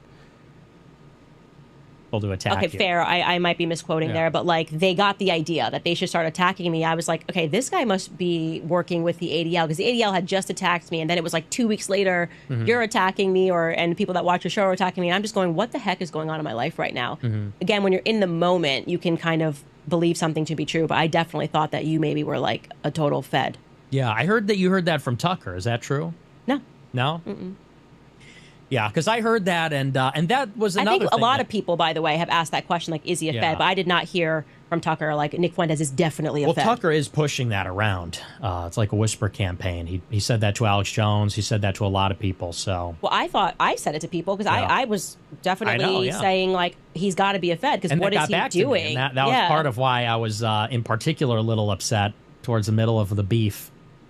Okay, last year. Fair, but I really did believe it. Because I was just, it didn't make sense to me. I'm like, what am I doing that everybody everywhere is upset with me? Well, and I think suffice to say, unfortunately in this space, there is a lot of distrust, I think, on both sides, because there's so much deception and so much intimidation and bullying and these shady tactics that, when you don't know everybody, you really don't know what to make of everybody else. I'm an unknown quantity to you. I come from a different world. I'm a young man. I'm on the political outside. I'm on Cozy TV. You're an unknown to me. You're in the belly. Facts. Yeah, a lot of people do use God to manipulate people. And the reason why is because they use it as a religion. I always tell people, if you're going to use the Bible, use it as commandments and structure.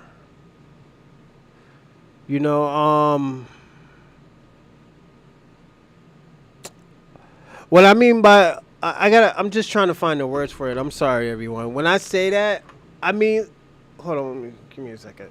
So when I do say that, I do mean like, the Bible gives you structure. It's not a religion. It's not. It never been a religion. Technically, God does condemn religions. That's why when you kind of look at that's why when you look at other people and stuff and they attack these countries, they do it under God. They always say under God. And this is where people got to be careful of what they be reading. If you don't know what you're reading, have somebody who is, a top tier in that area to help you with it, and understand it.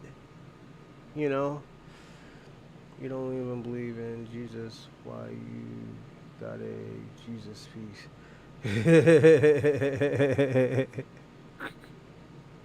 Facts. I think some people got too much religion, so it could be that sometimes, the Beast at Turning Point and Daily Wire. And I don't mean that to cast aspersions, but just to say we're coming at each other from completely different worlds. And I've always been in my world. You're sort of leaving that world and coming to these views. And I think there's sort of a mutual distrust and maybe misunderstanding, which is why it's good to sit down and chat, you know? Yeah, well, and by the way, you can say whatever you want on your show, but I would just encourage you to, like, maybe sometimes think people are just not where you're at sometimes. And I have to check myself at times. And I think No one's wrong, I think having the exercise. I'm in the future. Okay. You're with Ye in the future. Ye somewhere in the future. I'm 5 years ahead. Okay, so let me ask you some of these questions. So you do have ideas that there shouldn't be interracial marriage. Mm-hmm. I've seen those clips. Can you explain why that is? Yeah, it's not that I don't think there should be I'm going to tell you what my theory is. He thinks the white race is dying. He thinks there's not going to be a pure white race. But the white race has never been pure because if you ever do your DNA, you have some type of African in you. When I say white, I look at it as a class, a classism. You know, true, but I won't be manipulated by people that carry a message they didn't understand and that the message wasn't for them. Facts. I feel you, Lala. But yeah, I'm sorry, I lost my thought. Okay. But yeah, he's thinking, white people, they're mixing with blacks. You know, I would read Joshua and Judge in the Bible. Oh, that's dope, you know. Hey man, it's like, yo, if that's your goal in life and that's on your adventure of life, man, definitely do it. You know, I will advise you to do that. But yeah, he's trying to protect the white race, but the white pure race it's long gone. Within the next, I could say 200 years, there's not gonna be no such thing as a white race. Everybody's going to be mixed. White people are mixed now. They just don't know it. That's why they be having that African in their blood. You know? Because you got to look at it. Those white people came from somebody. And black people are like, what, a few billion years old? White people are only like a few 100,000 years old. Most people don't know that. But yeah. Black people, the African race or the black race is the oldest ever. Everybody came from that race. That's why everybody has black in them. Some type of, it was a Afro-Sahara or some shit like that they call it. It's weird, but yeah, everybody already has black into. Like Nick Fuentes, he's a Mexican. So he has African in him. He has maybe Asian native, the red native in him. Yeah, he's not pure. Then if he says he's Italian, oh yeah, those Italians were fucking blacks. Oh yeah. Oh yeah, they got some blacks in them too, yeah. Oh yeah. You know? Why you think their hair gets rough? Their hairs get rough like black people. The Italians specifically. Why you think they're thick? Some of them are thick, you know? They don't got these little small shapes like, you know, white Americans. You know? It's just... You know, this is why I say it's... Well, and also, too, that's why Italians were getting treated like they were years ago in the early 1900s. You know, because they were mixed with the black race. You know, They going extinct. Did you read some of Schindler's List? I had to misspell, but he wanted to know why the came from. Melanated people populated this earth. No matter what country you go to. I'm going to read that book. I'm going to read that. I never seen it or read it. I know there's a movie of the Schindler's List, But definitely, I want to read it. It's dope. It sounds dope. But yeah, you'd be surprised. A lot of white people have black genes. You know. That's why I was like, yo, how the fuck y'all hate black people? Y'all got the oldest genes in y'all. Y'all probably got very little. That's why y'all don't have melanin. But you know. Also, too, it's just y'all didn't adapt to the sun either, you know? I was looking at this lady today, man. Yo, she was all red, man. She was burnt up red, man. It was bad, man. She looked like a fucking lobster, man. It was horrible. Interracial marriage. I'm Catholic, so as you know, it's not a sin to be in an interracial marriage or relationship, but I am racist, I would say. I believe in the races. Okay. I believe there are white people and black people and Hispanics and Asians, and I think that it's a core part of our identity. It's who we are. And there's like this conservative reflex to say, we're colorblind. Race doesn't mean anything. And, you know, Pat Buchanan said this. He said, it's not everything, but it isn't nothing. And I definitely lean more towards the latter, which is it really is a core part of who we are. Our culture, our heritage, our ancestors, our customs, all of it.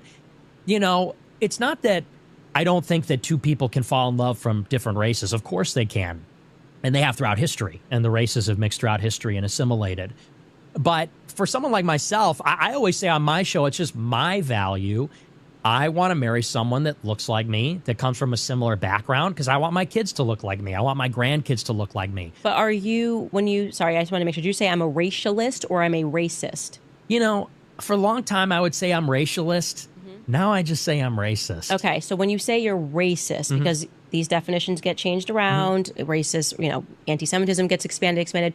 What do you mean when you say I'm a racist? Because I think most people watching this would go, if you are a racist in the traditional sense of the term, why are you on this podcast, right? Wouldn't you just go, you know what, Candace is black, and therefore I don't want to speak to her. Right. Certainly not going onto your show and saying, why won't Candace have me on? That doesn't really seem to line up with the traditional sense of the idea of racist, so... Yeah, and I'm using it, I'm being a little tongue-in-cheek. I mean, for the purpose of understanding, I'd say my views are I'm a racialist. But I do think that we need to deconstruct this idea of racism in the sense that, you know, look, you're black, I'm white. It is what it is. For my entire life, people have been walking around on eggshells about the subject of race, about white people being racist. Can I say this? Can I say that? Can I have this opinion? And me, I'm sort of, you know, Gavin McInnes said it like this. He said, you're kind of post-racist. You're sort of after this craze where everything was racist. It's sort of this recognition that we live in a heavily racial world. And, you know, look, sometimes we have racist feelings. Racist feelings like I want to live in a white neighborhood.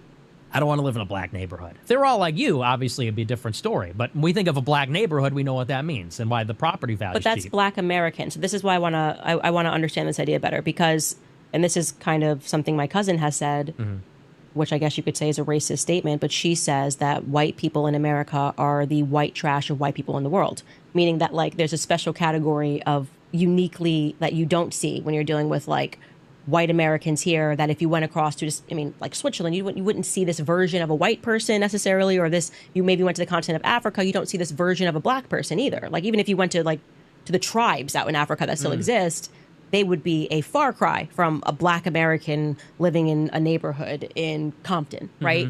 So I'm trying to understand if you're actually, you think that it's all black people are like this, or if your world is kind of colored by, this is what's going on in America, this has failed for 1,000 reasons. Welfarism has definitely, like, I mean, black people in 1940s, stand up. My grandfather, I talk about that denigration and the corrosion of culture. That's happening. White, black, whatever you want to name it, there is this intentional corrosion of culture. So do you think it's literally, well, this is just what a black person is when they come out? Or do you think that post-welfare, LBJ, Great Society, this is what black Americans have become? And I'm going to have to debunk this. There's more white people on welfare than black people. He is delusional. He's not white. Yeah, he isn't. But there's more white people on welfare than black people. Black people barely could get welfare. That's why when they say, yeah, they were going to cut down welfare, black people didn't really give a fuck because we barely get that shit. You know, so it's most, like I said, it's mostly white people. The Section 8 and all that other stuff. White people get that. Black people barely can get that. So it's, I don't know where they got this. Like, in the hood, white people are kings and queens of welfare and food stamps. Well, there's no food stamps. You know, they're the kings and queens of that shit. You know, and we got to be personally honest about that. Blacks only make up 12% of the population. Everybody, give me a second, all right? I have a right to respond to that and say that as a white man, I don't want to live there. Well, you know, I think it's more nature than people would like to believe. You know, there's this classic tension of, is it nature, is it nurture, is it cultural, or is it intrinsic, is it racial? And I've always been on the latter side of this among conservatives. Conservatives like to say it's all culture. Black America is the way it is because of hip hop music and the Great Society and that kind of stuff. And I think the uncomfortable reality is a big part of it is intrinsic. You know, one of the big arguments against the abolition.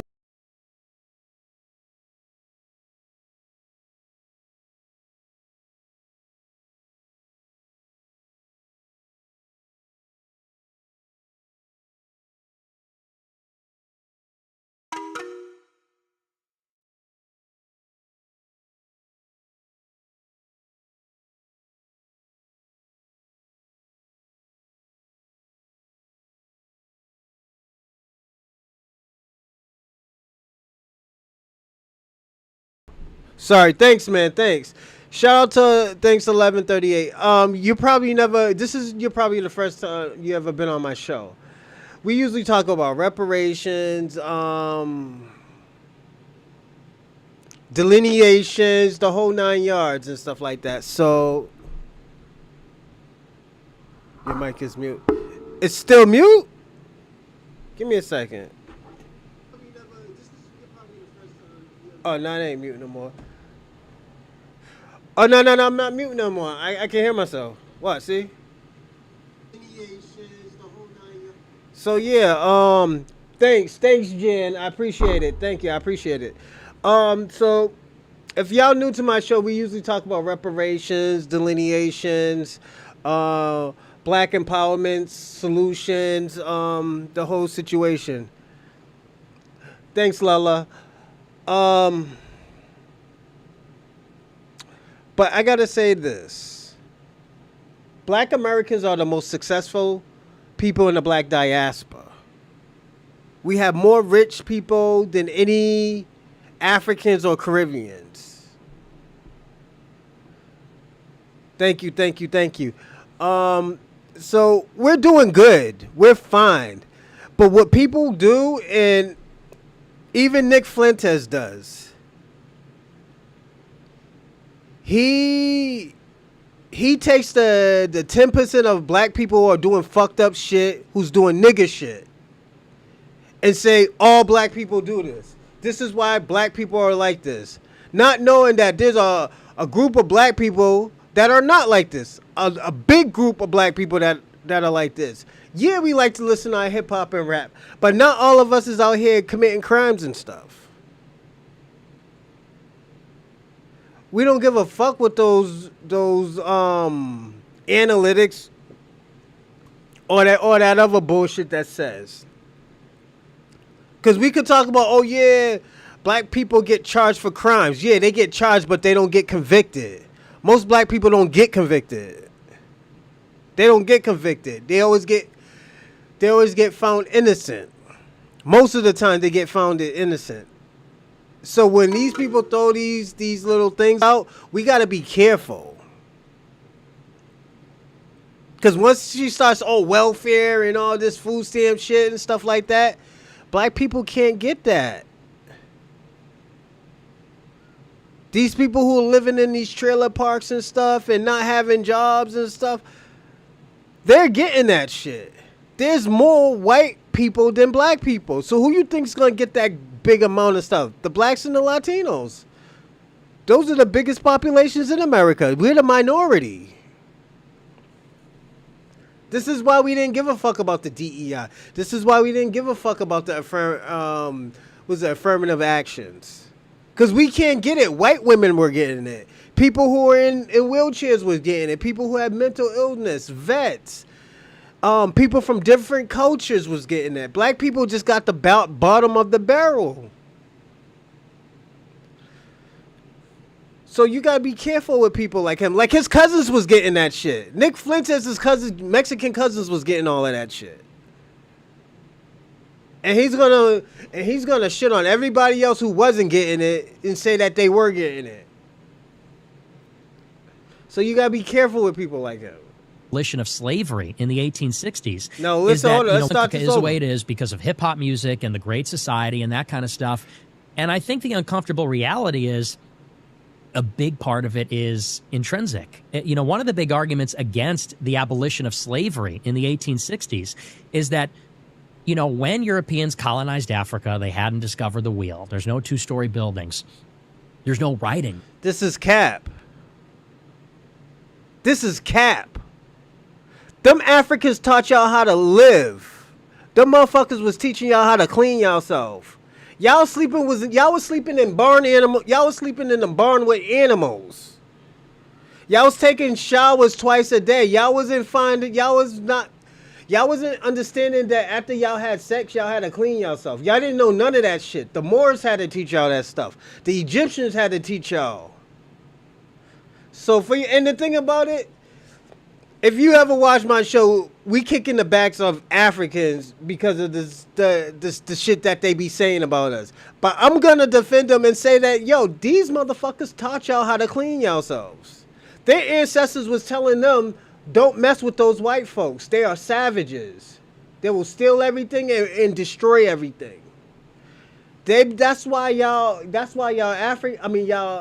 white supremacists stayed out of Africa for over 10,000 years. I gotta be personally honest about that. Y'all didn't know nothing about being civil. So what's up with all this will and having money and all this resources? He's lying. Again, y'all didn't even know how to clean yourselves. We were the ones who was teaching y'all about seasoning. We was the ones teaching y'all that y'all had to cook the meat. That's why there was a bad thing with the Black Plague, because y'all wasn't cooking the meat. Y'all was eating spoiled meat. Y'all was dying off of that shit. Then y'all was calling the dark times because when black people came there, we were successful. Y'all was selling y'all daughters to the Moors because they were considered royalty. Like, I have to say this, and I can't lie about it because this is true. You can't sit here and say, oh, yeah, Africa didn't know what to do with this, da, da, da. They didn't know what to do with it because after you came, you destroyed everything. You killed everything. You sexually assaulted everybody, the men and the women. You're the ones who taught them how to traffic children. You're the one who taught them how to traffic people.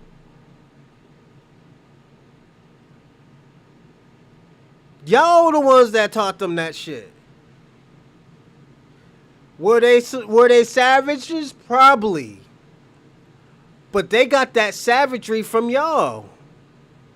We have to be honest. There's no written language. Missionaries had to go to Africa in the last century and invent it for the African people because there's no recorded history. They didn't have writing. So Egypt is not in Africa? Well, Egypt is a different race.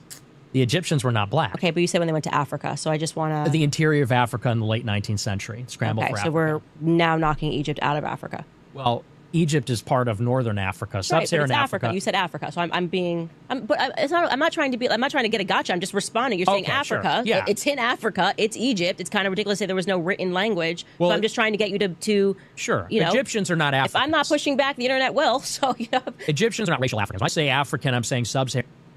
This nigga said Egyptians are not Africa. Hey, yo, Kwame, I thought you was crazy. This motherfucker's more crazier than you. If y'all don't know who Kwame is, his name is Revenue, who be on the Tariq Nasheed show. Kwame is usually on our show, and that's our legendary Pan-African fleer, Kwame. But shout out to Kwame. He always show love when he come on the show. But Kwame, we found somebody crazier than you. Egypt is not in Africa. kind of ridiculous to say there was no written language. Well, so I'm just trying to get you to sure. you know, Egyptians are not Africans. If I'm not pushing back, the internet will. So, you know. Egyptians like are not me. racial Africans. When I say African, I'm saying sub-Saharan Africans. Sub-Saharan, okay. Black say people that, because it is a different race. In sub-Saharan Africa, and Europeans did not penetrate that until the late 19th century, they didn't have any of this. To the extent that you have infrastructure in Africa, it's from the Muslims in the Sahel and the Maghreb in northern Africa, where the Arabs colonized. And then you had, Carthage and Egypt. You had ancient civilizations. But sub-Saharan Africa, they didn't have that. You take these people out of that land and put them here, and they're enslaved people. You let them free in a modern, liberal republic. They're not going to... Coming from a Mexican... about savagery. Just doesn't look good. And we have Mexicans that come on the show. There we go. Glad you decided to change the topic. What's up? Talking about Mexicans, your boy SP, what's up with your mans? He's talking about savagery. He's talking about savagery coming out of Africa. Your good old brother, Nick Fuentes.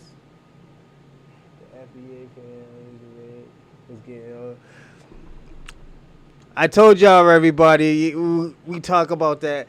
Well, that's what's popping up. That's actually what's hitting, man. Speak of Diablo. Yo, your boy Nick Fuentes is delineating from you. That's what he said. He's delineating from y'all. He's a Conquistador Spaniard. Oh, yeah. He said y'all are Morenos. We don't claim that sucker. Yeah, your boy's bugging out, man. He's making y'all look bad. Your boy is making, he's making y'all look bad. It's not going to go well for them. And that was one of the arguments against abolition. People said if you free them without any assimilation, without any kind of process for them to be acclimated, they're going to die. And that's exactly what happened. Many of the bottom 10% of the lowest IQ Africans just died off for generations. And it had a, pardon the expression, but it had a eugenic effect, because over time, if the weakest are dying off, that's one argument for why blacks in America have a standard deviation higher IQ than the blacks in sub-Saharan Africa. So, so I do believe there is something intrinsic going on there. And what makes people uncomfortable about this is the idea that it's unchangeable. There's something about, and this is why I'm a Catholic, we do have an inherent desire. Because you like boys? I don't know. I'm just throwing that out there. He said this is why he is a Catholic. What is Catholics known for? Let me ask y'all a question. He said this is why he's a Catholic. What is Catholics known for?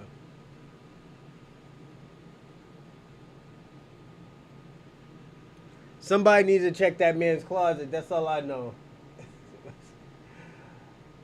I'm a Maldingo. No, he's really a Mexican. Yo, he's really Mexican. I think it's his father's a Mexican. Yeah, his father's a Mexican. Fuentes. He's a rose. Yeah, man. This is. So SP, everybody. I'm sorry. I'm having a crazy conversation. SP, let me ask you a question.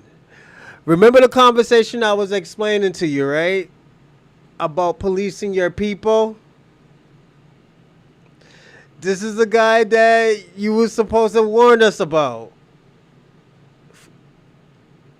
Nicholas J. Fuentes.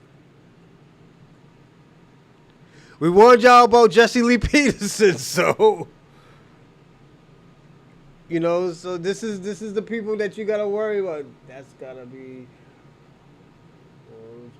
Yeah, he is. This is the guy who got ran out of Massachusetts by guys with chicks with dicks, Yeah. Them motherfuckers was trying to steal that man's Bucci cat in Boston. He got the fuck out of Boston. Oh yeah. He can't have no fucking gun in Boston, definitely, man. And the reason why, man, because a motherfucker has to violate you for you to shoot them. Yeah.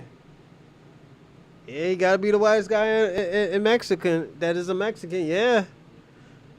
This is your peoples, yo, SB, these are your peoples, man. This is what I'm trying to tell you, man. Ew, this is why I say, yo, you gotta warn people, because then after that, now people be thinking that, oh, this is how Mexicans are.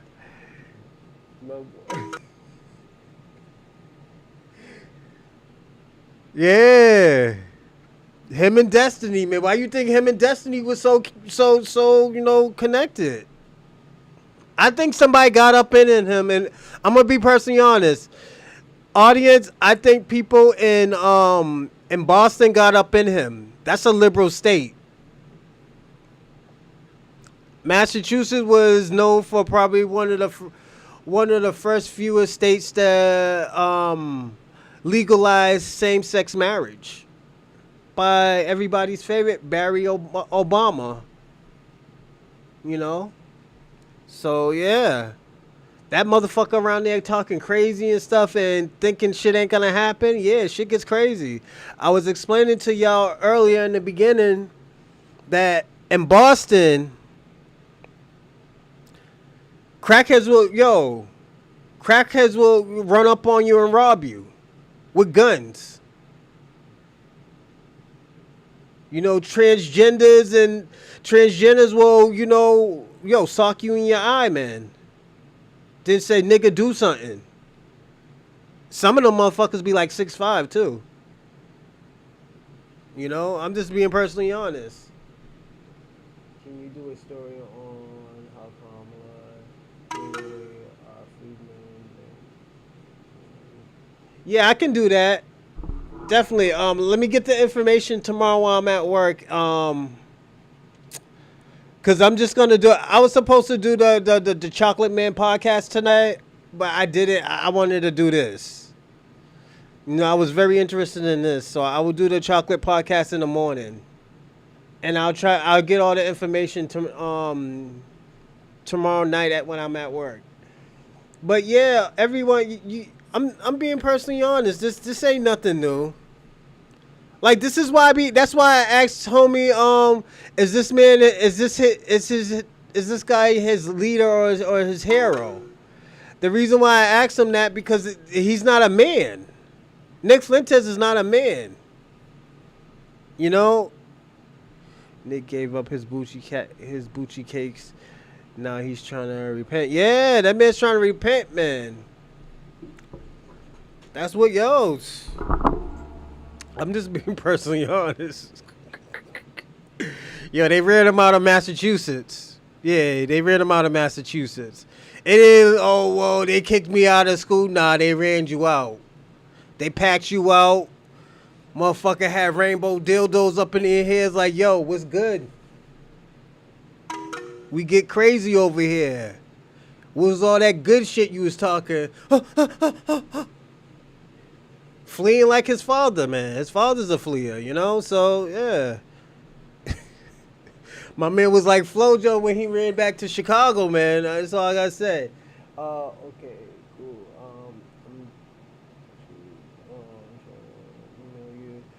I just found some more stuff today that's why. Yeah, just email me, definitely. I'll look at it probably in the morning or afternoon. Definitely, I'll do that. You know, I might even skip wrestling just to go look at the information and stuff. You know, and thank you, Lala, and shout out to SP. I'm sorry I didn't give you a shout out, SP. You just jumped on, but yeah, man, this is your brethren, man. And I was just thinking about you too. I was like, yo, this dude's Mexican, man. This man's about to sell his own cousin out, and this is the people I was telling you about, SP. These are the people, and these are the people that I'll be telling you about. They'll sell out black people. They'll talk crazy about black people and stuff like that. But the thing about it, if y'all don't say nothing, if y'all don't denounce these type of people, it's going to look bad on all y'all. This is the shit I was trying to explain to you. Your Nick Fuentes. His family is from, his family has Mexican descent. You know, he talks crazy. Just listen to what he said. So I do believe there is something intrinsic going on there. And what makes people uncomfortable about this is the idea that it's unchangeable. There's something about, and this is why I'm a Catholic, we do have an inherent desire for universalism. We do believe that there's a common humanity. I do, but I don't use it. Human community and all of that. We hate the idea that we're born a certain way and we Email can never me. change. And that's just the way it is. And we even think about this in terms of, it's become not so popular these days to tell children, you can be whatever you want to be. Because we know that's not the case. Some people are tall, some people are short, some people are smart, some dumb, some ugly, some handsome. That's why, by the way, incel-dumb is a big part of this also. So you believe these are immutable characteristics that are assigned at birth? I think that, yes. For the most part. Things like race, all those attributes are immutable and unchangeable, and But they have changed. grapple with Just that. factually speaking, they have changed. They change over time, over the generations. Okay, so then you don't think it's immutable, because if this was an immutable for an characteristic, individual person. Okay, so you're saying that if you are born at this space and time as a black person in America, here is the cards that you're dealt with, and you can't change that over time. Something like IQ does not change. No, it doesn't change wildly. It only. So let's talk about IQ, everybody. Let's talk about America. This great country, America. The Europeans had a chance to do this all by themselves. They failed. Then after that, when black Americans built America, parts of the South, they needed help with Virginia. Whites said, we can do this ourselves. They failed.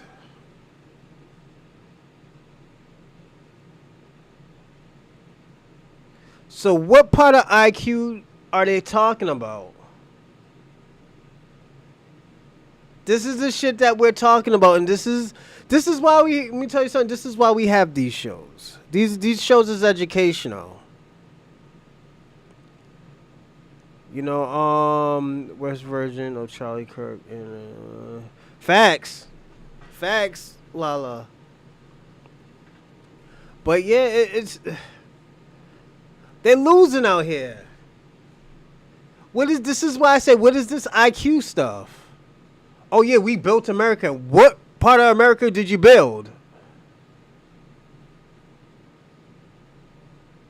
This is the question. This is the things that we have to ask. What inventions that they created? This is why I question. This is why I always say, I tell people I question this stuff. I question it. The reason why we have to question this stuff, because at the end of the day, don't forget, these inventions that they're saying that these Albert Einsteins and these Thomas Edisons that they built, they didn't build. Or if they did not build by themselves. Most of these things were stolen. This is the reason why of reparations needs to be dealt with. Shit like this. This man saying black people have low IQ. Talking about fucking Africa. Motherfuckers haven't been in Africa in probably thousands of years. Probably because you gotta look at it. Less than 400,000 Africans came from America. But there's over 40 million black Americans now. That number does not add up. And don't forget all the killing that they were doing and all the massacre that they have done to fucking towns and cities. That shit doesn't add up. They add no value to. They don't. Hold on. They add no value. None of them. If they were outdoor up and running, we probably would have built something. Facts. Changes genetically over. IQ is a big one, and that changes. That's a genetic trait, and so that can change over the generations, but not. You can't take an individual that's 75 IQ, which is the average in West Africa, and take them to 100. So 2 dumb people can't produce a smart person. I believe they can, actually. Yeah. But so does that kind of debunk your... No, because it's rare that happens. But IQ is a heritable trait, so it's unlikely that happens. Okay. And do you not recognize that there's group differences in IQ? Or? I think that there's group differences, but okay. I wouldn't say, and the reason why I'm pushing back on this is because those perspectives that you hold, Thomas Sowell did a really good job debunking that. And I think the book is called Intellectuals and Race, and he opens up and makes a very sound argument. Tom Sowell's a fucking racist. Tom Sowell's a fucking racist. I know that. He didn't say no real shit. Like, people be acting like this motherfucker was saying some John Woo shit. Or some Mark Twain shit. You know, and this is where I tell people all the time, y'all gotta be careful what y'all be listening to. You'll be walking around here looking like this Wicked Witch of the West, nigga. You know? That's why I say, like, yo, she look like she got bad pussy, but she look like she got that Gaga 3000. You know? She's all fucked up. Some black dude probably gave her some good dick and is like, yo, I'm not fucking with you. I'm out of here. You know, she looked fucking crazy. You know? Give me sick.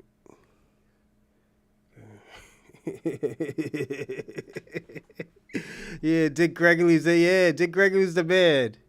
IQ is such a cop-out. We love to run with. It's been debunked so many times. Facts. It's true, man. This is the shit that we have to deal with. You know, they wanted. Let me tell y'all something. What happened, Lala? I don't even know what I said. I probably said something. But yeah. This wicked witch of the West, man. She's a bird brain. I'm gonna be personally honest. You know, that's why I say with politics is it's a weird situation. I always tell people politics is very weird. People need to be careful with politics because like politics ain't bad, but it's not good either. And what I mean is, like, politics is not right or wrong. That's why they say, yeah, you're being politically correct. Because when you say you're politically correct, you really care about the feelings, too. How a motherfucker feels and shit, you know? So, like I said, excuse me, you got to be careful. Got to be careful. Also,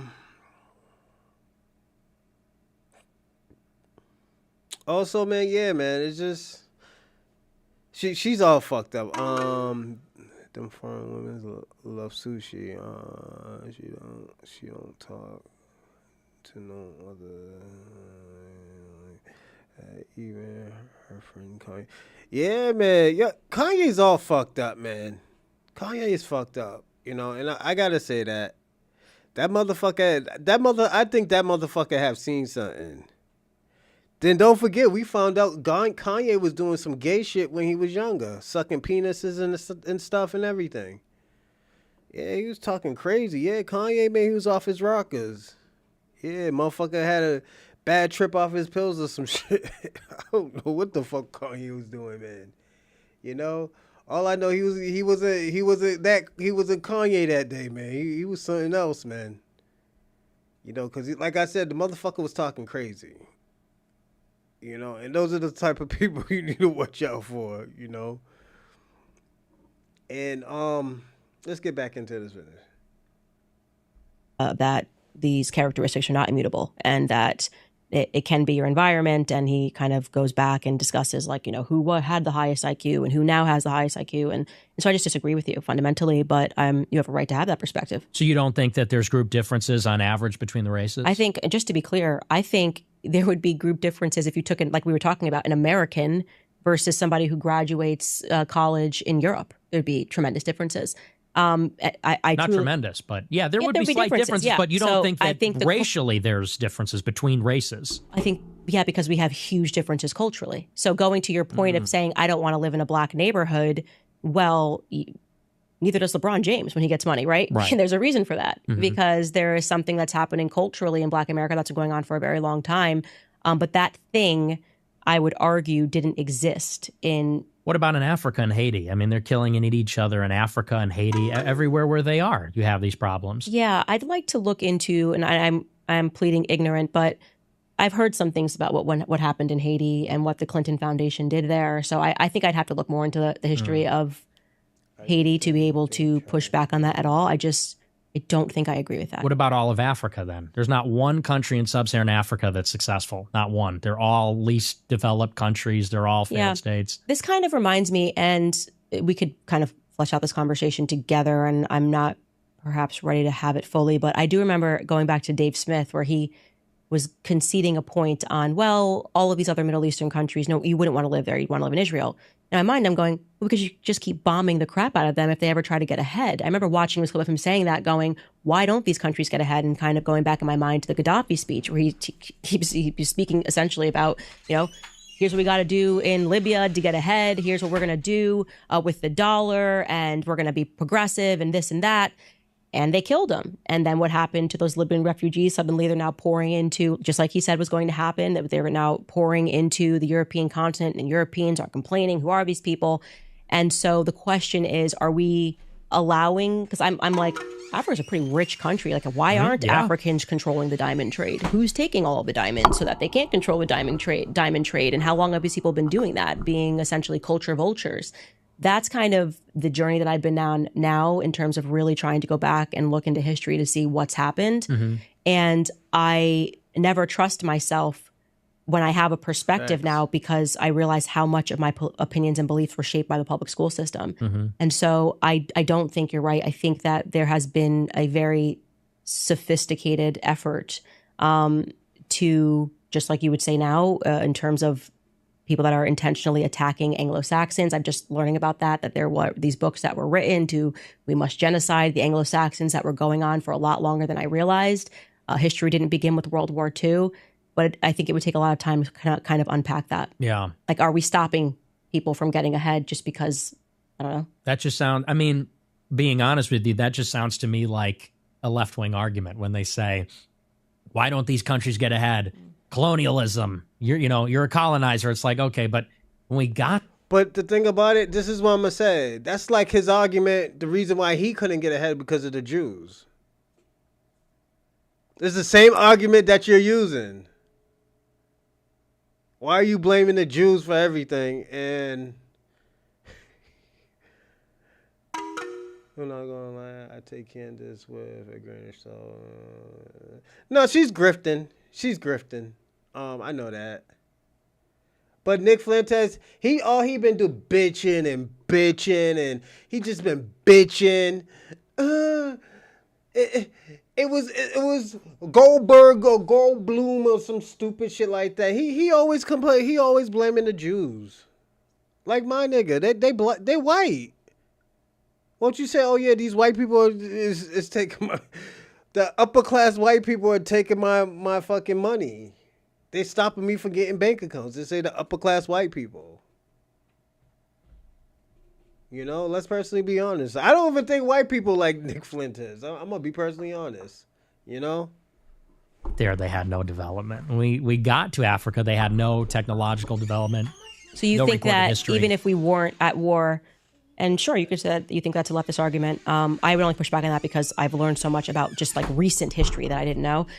But you think that the Middle East, like if we had done nothing in terms of the Middle East, that they would just, savages and just be like, you know, America didn't do anything it doesn't set anything backwards, and you're just like bombing a place. Yeah, kind of. I think that we did set them back because when they don't have political order, it prevents development and investment and things like that. But, you know, again, when you look at the antecedents of all these, you know, the history didn't start, like you said, with World War II in the 20th century. There's a reason that European civilization created this enormous gap between them and everybody else.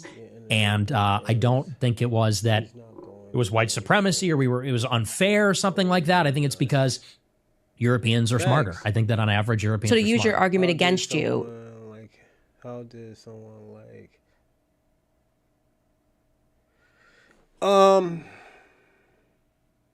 shitting on black people, becoming a Republican, just doing like, was it MAGA stunts and shit like that? That's how he became famous. Saying racist shit. He was like Richard Spencer before Richard Spencer. Until Richard Spencer got punched in the face. You know, this motherfucker got ran down on by, like I said, he got ran down on by fucking niggas with, was it chicks with dicks? You know?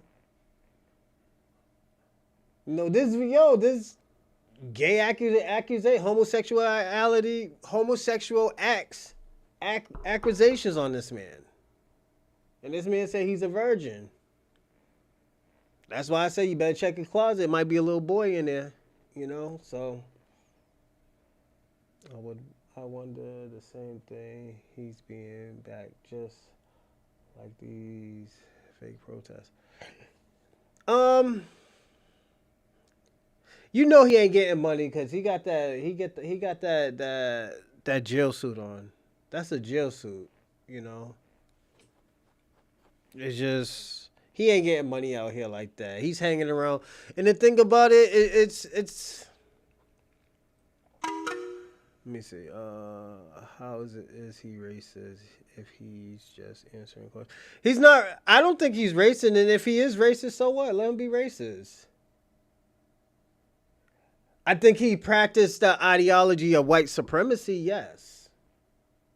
You know, and I'll say that proudly he does. You know, but he's a Mexican. This is what I'm trying to say. Why is he practicing white supremacy and he's a Mexican? He don't get nothing out of it, you know? You know, and the thing about it, don't forget, his father wouldn't be in America without black people. How's he talking about, oh yeah, they got low IQ and they helped his dusty ass father get into America? You know, let's personally be honest. So let's really talk about it. You know, this motherfucker would be. We don't know what this motherfucker would have been doing. This motherfucker probably be washing in fucking shock water or some shit. Who knows? You know, I always understand Nick to be an ultra alt-right show. But the thing, okay, he used to be, but he lost his spot to Jason Whitlock. He's mad at black people now because black people took his spot, you know, so. Well, to be honest, he's Mexican. He would have never met the mama if the father was in Mexico, so. That's what I'm trying to say. He wouldn't be doing none of this. Black Daddy helped him. That's all I got to say. Yeah, and this is, I'm gonna tell y'all in the audience, y'all could dumb the fuck out. I'm gonna be personally honest, y'all could dumb the fuck out. You know? It's one of those nights today, man. Also Mexicans we were already in the Southwest before whites and blacks. Yeah, but y'all sold that shit. Y'all sold that shit for some weed and some liquor, I heard. And a little bit of money. But yeah. Y'all sold that shit. That shit ain't yours no more. Y'all should have never sold it. That's the thing. They tricked y'all, man. They hoodwinked y'all, man. Why y'all let these... SP, they hoodwinked y'all. I gotta be personally honest. They hoodwinked y'all. Y'all could have fought for it and tell these motherfuckers, nah, y'all gotta get out of here. Y'all fought for the Alamo. What y'all talking about? What you talking about? He is part Mexican or fully. He's a Mexican. His name is Fuentes.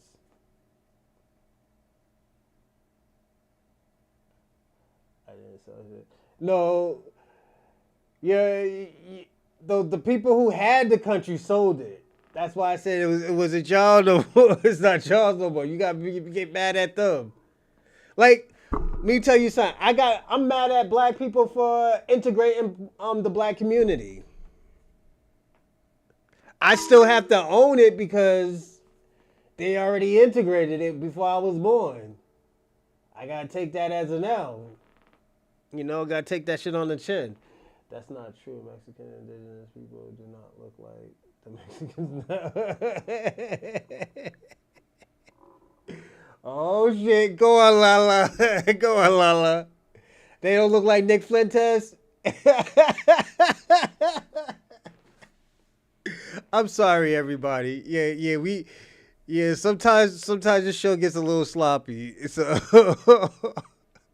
give me a second. I gotta look at some shit. Yeah, that's me. I can hear myself. Yeah, sometimes the show gets a little sloppy, everyone. But yeah, Nick Fuentes, yeah, he fucked up, man. You know, like this is what I'm trying to say. Like, yo, he talks about low IQ and stuff, but the the people with the low IQ got him over here, got his family over here. You know, that's why I always tell people, I was like, yo, these people fuck it up for the good Mexicans. They fuck it up for the good Dominicans, fucked it up the good Puerto Ricans. You know, that's the land where that land was sold at gunpoint and unless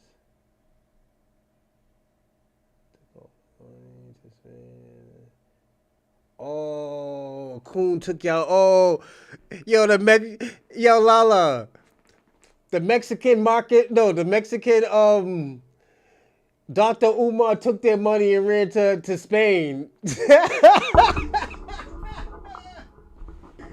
Hey, yo, SP.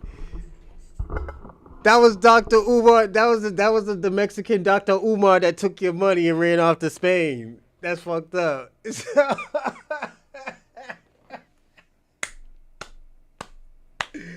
Oh my God.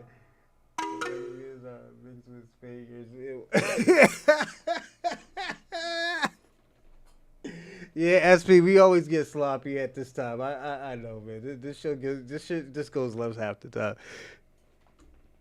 That could be said about Ashkenazis. So if you're sitting here saying, I believe in some conspiracy and that it's a coordinated effort and blah, blah, blah, they could look at you and say, that's a leftist argument. We're just smarter. I think they are smart. They I are think smart. Yeah, Lance. What I would say. Yeah, Lance. I hope that the joke was like, you know how Dr. Umar be scamming niggas? So, you know, Dr. Umar talk about he building a school, he'll just run off to Ghana or some shit. That's what that dude did that's what the Mexican dude did to Mexico. He took the money that was sold to the US and ran off to Spain. That's the Mexican Dr. Umar. Yes, I would say they're probably as smart as the smartest white race, but the difference between the Jews and the white people is that they work as a team. And so if you look at, for example, things like transportation, white people invented every mode of transportation. Railroad, car. No, they didn't. Mm-mm. Y'all was about to live in barns with animals. Prince of Pancucci. Go on, Lala.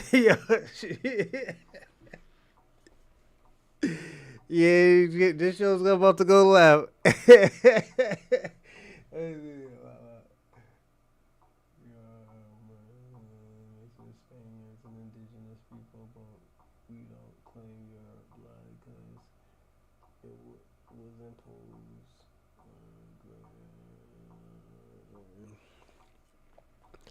Yeah, it is, but that's still y'all. That's the crazy part, though. You know, Dr. Umar is a sellout. Yeah, Dr. Umar is a sellout.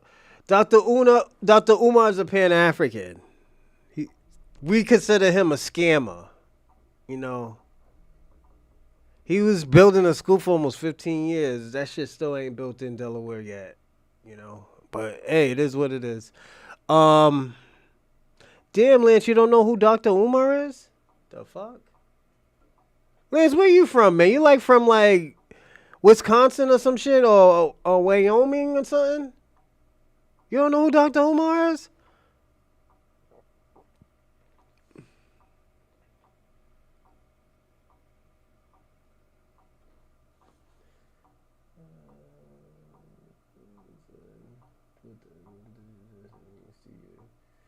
What was there? Whew. But yeah, I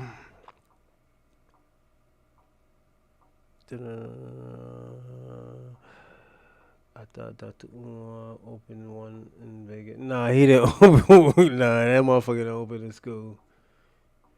Pan-African of pork and beans, man. Cars, airplanes, all of it. When you look at fields of knowledge. But yeah, he's lying. The motherfuckers didn't build nothing. White people invented all that. Chemistry, anthropology, all that stuff. Facts. So white people really did give birth to the modern world. I knew it. I knew you. You had to be from some like, I don't want to say weird place, but like some what is it? Chainsaw Massacre looking place, man. You had to be from. Shout out to Lance, man. You doing your thing, man. I was like, yo, is this motherfucker from like some type of like Pet Cemetery looking motherfucking place, or like a Chainsaw Massacre place, man? Shout out to you, man. You doing your thing, man. You getting your boogie on. Major way. Jewish people are high verbal IQ because they're lawyers. They're rabbis. That's what a rabbi is a lawyer. That's what the Talmud is. It's a lawyerly back and forth. And so they're skilled at some things, and you're not wrong. They're extremely educated. They're extremely intelligent.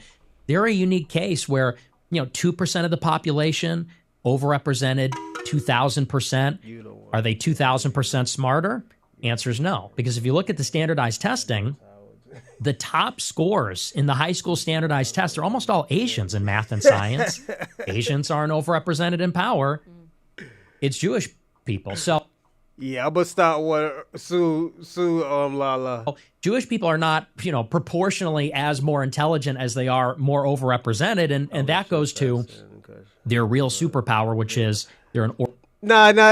Liz, I was joking. It was a joke, man. Don't.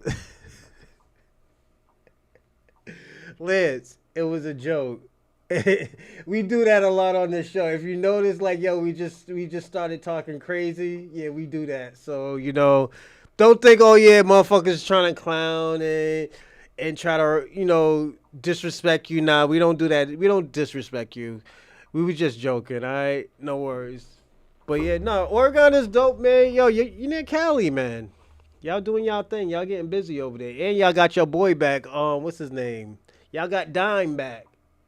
Organized minority. An organized minority will be the disorganized majority. As far as Africa is concerned, they didn't have the wheel.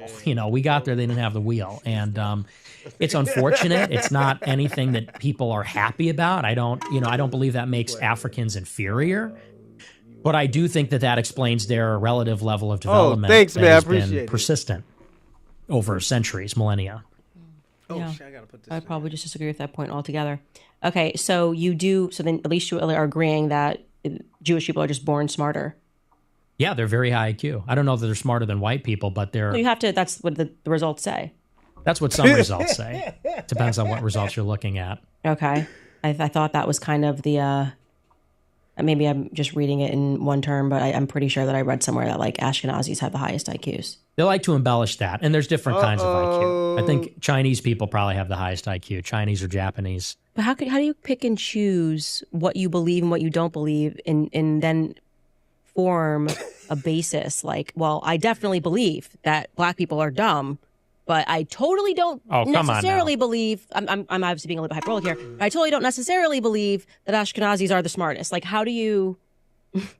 Well, I said they're probably among the smartest races. As to who's the smartest, It's tough to say. And I think that Jewish people do embellish that for obvious reasons. Now, there are some studies that say that Ashkenazi Jews do have the highest average IQ, and that does exist. Yeah, but so then for me, the reason why I'm skeptical of it all, to be honest with you, is because I'm skeptical of history, full stop. Right? So when you're like, well, this is what we did. What do you mean, all of history? Or skeptical of history, full stop, because we're living in a present right now where they're lying about what happened yesterday. And then when I realized, like, when you completely remove something that would obviously inform our perspectives in a different way. I just look at them as white people. I look at Jews as white people. I don't see no difference. They might got a little jerry curl on the side and a little small hat, but they still white, you know. It's and the thing about it, they probably how to explain it? Because they practice the same shit that white people practice.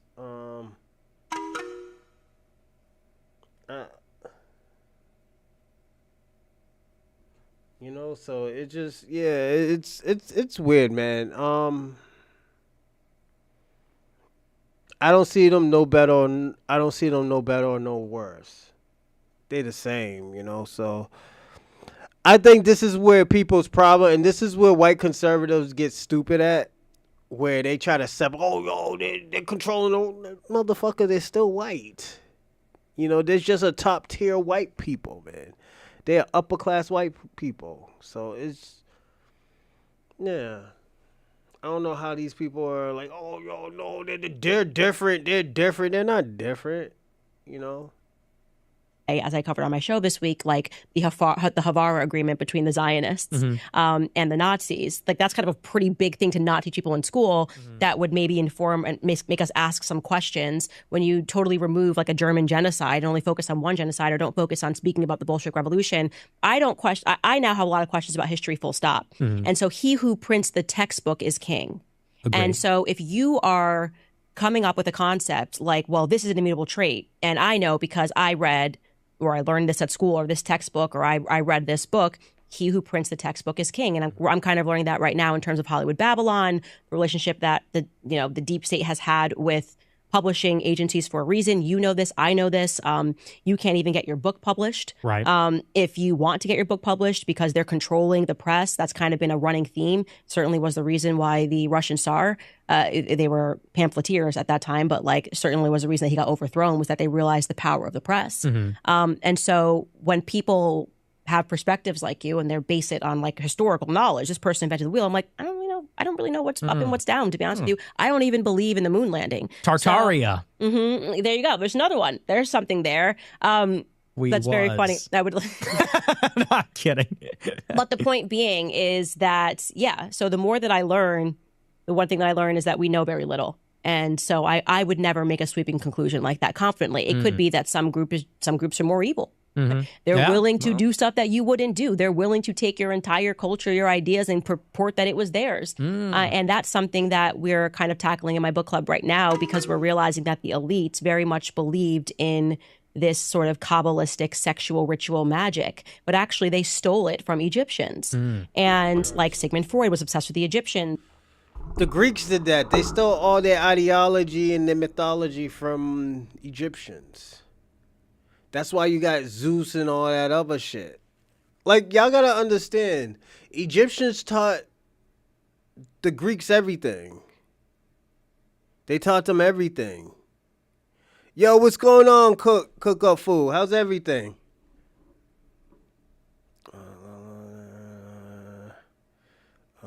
No, barely for beer. Oh, okay. But yeah, it just... This is the I had to do research on that. I had to read certain books. I had to figure out even like certain books like it's crazy. I read this book. I call it a jail book. It was a very interesting book. It's called The Pale Horse. If y'all ever have a chance, read that book. But this book that I'm reading now is this one. I'm reading this book right now. You know. That's the book I'm reading right now.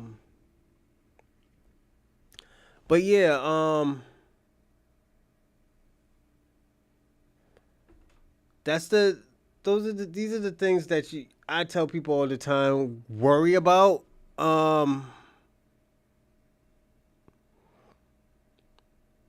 Because at the end of the day, these people are passing on false knowledge, saying the Europeans built everything. And don't forget, Europeans didn't even build Europe. It was the Moors. They were just kicked out of Europe, but they built Europe, so yeah. We call them hops in Florida. I don't want to do I'm doing hooch. Ooh, yeah, hooch is good. It's Candace and Uncle Tom. Oh, yeah, big time. She's a grifter. She's trying to not be Uncle Tom anymore because what she used to do, she used to shit on black people back in the days. She used to shit on black people. So this shit that you're getting right now is just light. She's giving light workout right now because she's trying to change her her look. So this is what you're gonna get for right now, but she's gonna turn back and just start shitting on black people again. And we talked about Aleister Crowley. And so the more I learn about what they were obsessed with, I'm like, okay, so you're supposed to be like the brightest people in the world and you've had wealth forever. But I think you're willing to do more that most people that just have like a discerning, I don't know, just have the Holy Spirit, like, just wouldn't do. Mm-hmm. And so does the most evil person get to the top? And then they get to say, well, we're just like what's going to happen, for example, bring it back to what we've been discussing. And I will give a specific example. I won't even mince words here. It shocked me to learn that Armand Hammer, Armand Hammer, the actor? Yeah. He is racially Jewish. Sometimes it's race, sometimes it's ethnicity, sometimes it's religion, who knows? But Armie Hammer's family backstory is that his however many great-grandfathers named Armand Hammer was named Arm and Hammer, literally, okay? Because he was considered Stalin and Vladimir Lenin's favorite Jew, okay? Fascinating. And so what he would do is he would go between Russia and America. He would set up like all of these. His father was Julius Hammer, and he established the Diamond District. So you're telling me that when Christians were being mass murdered and their belongings were being taken, you got these guys going back and forth, establishing districts in America. They're peddling. Give me a second. Oh, okay. He's just not any white guy. He's a rich white guy. Very, very rich. Like royal rich. George Farmer, I think the guy's name is. Yeah, he has money. It's different. Because he's not white anymore. He's rich, Just like if you ever want to hear something crazy. Remember back in the day, O.J. Simpson was like, yo, I'm not black, I'm O.J. Reason why O.J. said that because he was rich. She did a real black. Nah, she didn't. She didn't have no real black experience. And you can't take her serious because when somebody wrote some racist shit in school about her, NAACP helped her get $25,000. Be fair, we all want to marry rich. Oh, he's not white. He's rich. Yeah, he's rich. So he got royal money.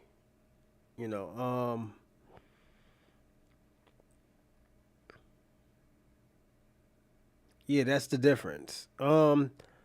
Well, I want to marry somebody rich? Nah, probably not. He is not just rich. He is British nobility. Yeah, there you go. Shout out to, who's that? Elko. Damn, girl, where you from? China? What's your name say? Jesus Christ. Damn, y'all white people don't even got regular names no more, like Janie or Marianne or Joe Jean. Damn, y'all got these Akanami names and shit. Where you from, China, girl? Jesus Christ. You got an African name, girl. You must be from South Africa or something. Japanese. I knew it. I was like, God damn. Shout out to you, Sugar. Oh, shit. I knew it was something. I was like, damn. I was like, yo, y'all white people ain't got no normal names no more. Like Clyde and Buck and... Oh, shit. Shout out to you. How's your day going? Are you in Japan now or are you in America? I always want to know. Salute. Thanks for the love. But yeah, oh shit. Speaking about Japan, I was just watching one of my favorite wrestlers, Asuka. She's a wrestler, but she just got back, so she was wearing all the paint and stuff like the Great Muda and stuff like that. Yo, she's super dope. But I was watching her when she was in Japan and stuff. Japan got good wrestling in America for now. What you going back for? Japan is high tech. I was telling people, I was like, when Japan got bombed, and I always tell people this, when Japan got bombed, they sent their people over there to get education so they could rebuild Japan. And what they did with Japan, they rebuilt Japan where it was better than America. So yeah, I understand why you're going back. And plus sushi. Sushi's the shit. I like sushi. I don't eat the pork or the shrimp and stuff because I don't eat I don't really eat that many shelled seafood. But I'll eat a little bit of crab and a little bit of lobster and stuff like that. Like I tell people all the time, I eat lobster probably maybe 4 times a year. I don't really eat lobster. I don't really eat that type of lobster. I mean seafood like that. And it's the thing too because they eat the bottom of the water. I mean bottom of the ocean. The lobsters and the crabs be doing. They're bottom feeders. So yeah. I have an issue with that. But yeah. Shout out to you, Sugar. I hope you're enjoying the show. Art. He started peddling art. He started peddling diamonds. I think that's stolen. Okay. So if our American history is going to teach us that, like, the reason they established Arm and Hammer's fortune is like they opened all these art galleries, it's stolen. You stole this from Christians that were being murdered and had all their stuff taken. We can apply that logic to what's happening in Palestine. Everyone thinks about, okay, it's very clearly what's happening is an ethnic cleansing. Where's all that stuff going? Are we going to in the future go, well, Palestinians just couldn't get ahead because, they're just not that smart. Fundamentally, if you look at the IQ of Palestinian, the reason why they got ahead is because they weren't that smart and the Israelis were just really smart, or no, the Israelis were just evil. And so I am not comfortable with the conclusion that you have arrived at because I just pay attention to what's happening now and what limited research that I've done. I'm like, well, some people are just a little more evil. Yeah. They'll rewrite the books and 50, maybe 100 years from now, they're going to say the Palestinians never had that land. And it was really a matter of people lying and it was anti-Semitic and we'll be none the wiser. Right. Fair? I disagree. I just fundamentally disagree. I think that, it's such a one-sided, it's unfortunate, but it's so one-sided, just a chronic lack of development and persistent underclass status and lack of contributions to mankind. I mean, certainly in the arts and in... So the question is, what are the contributions? You can't just say contributions. What are the contributions? Because in 2025, we're finding out that most of these inventions came from Black Americans. The navigation system, chairs. Like, yo, y'all want to hear something crazy? So basically, Owens and Fuentes are grift. Candace Owens is a grifter. Nick Fuentes is a podcast reject. He got demonetized from everything because he don't know how to shut the fuck up. Like, I always tell people all the time, instead of being prideful, be smart. He talks about being smart all the time, being smart. being smart isn't insulting people's shit. There's certain ways you can do it where they will have to listen to it and know what you're talking about and can't do anything.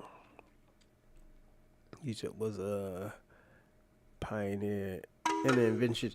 Yeah, but Nick Fuentes is saying that wasn't a black or a African country, but it's in Africa. And there were the modern day Africans, like the Akatans and all those other Nefertiti and stuff like that. They were probably my skin color. You know, if this wasn't a reaction video, I would have done another video just to show you the proof. Because this is what we do on this show. You know, yeah, this is what we do on this show. But this is a reaction video, so I would have to do that on another day. You are right, TSR. You are right about that. Egypt was the pioneer of a lot of inventions. Most pharaohs have African features. Yeah. Or they were Moors, you know. That's another thing that a lot of people don't understand. They were Moors. Moors had people don't understand with the Moors, they had the what's the word? Not inventions. They had the technology. The Moors built Spain. The Moors built England. The Moors helped people get out of the Black Plague. And that's keeping people clean. So yeah. Well, you mentioned Richard Spencer earlier, who has been missing. Oh, he got punched in the face and got and changed his life. That one punch changed everything. You know, so yeah, he got punched in the face. One of those liberals just went up inside his head like, bow. It was crazy too. It was all online and everything. Hold on one second. That's why they melanated the sculpture. Yeah. It's just they have. Want to hear something crazy? I have a theory. I was telling one of my coworkers. I think the Ugandans and some of those Kenyan people are the real Egyptians, because I think they just got pushed down and the Persians and the Turkish people moved in there. Oh yeah, he got punched in the face. He went to one of those rallies with the liberals, and one lady was like, "Yo, I heard you don't like black people." He's like, "Oh, I love black people." He said, "Yo, she was like, "Yo, do you like black women?" Then all you see is, bow. I was like, "Oh shit!" Yeah. Some motherfucker, sucker punched him. Yeah, man. Yeah, that's the type of shit that be happening. Is Nick Fuentes is gonna he's gonna catch a beat down one day, man. And I just hope it's online, so you know what? We can make content out of it. I'm sorry, everybody, that's not good, but that shit is funny though. This motherfucker getting beat the fuck up, and we all making content out of it.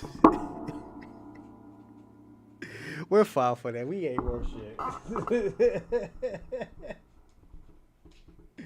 But yeah, I want to see him get beat up, man. I'm not. I think it's funny, But yeah, I kind of think that the East Africans, some of those East Africans are the real Egyptians. I think a lot of them Africans are the black Europeans, especially the Nigerians and Ghanaians. Yeah, that video is auto looped in my head. Which one? The one with Richard Spencer getting punched in the face? I think it was in DC or New York too. That's the crazy part.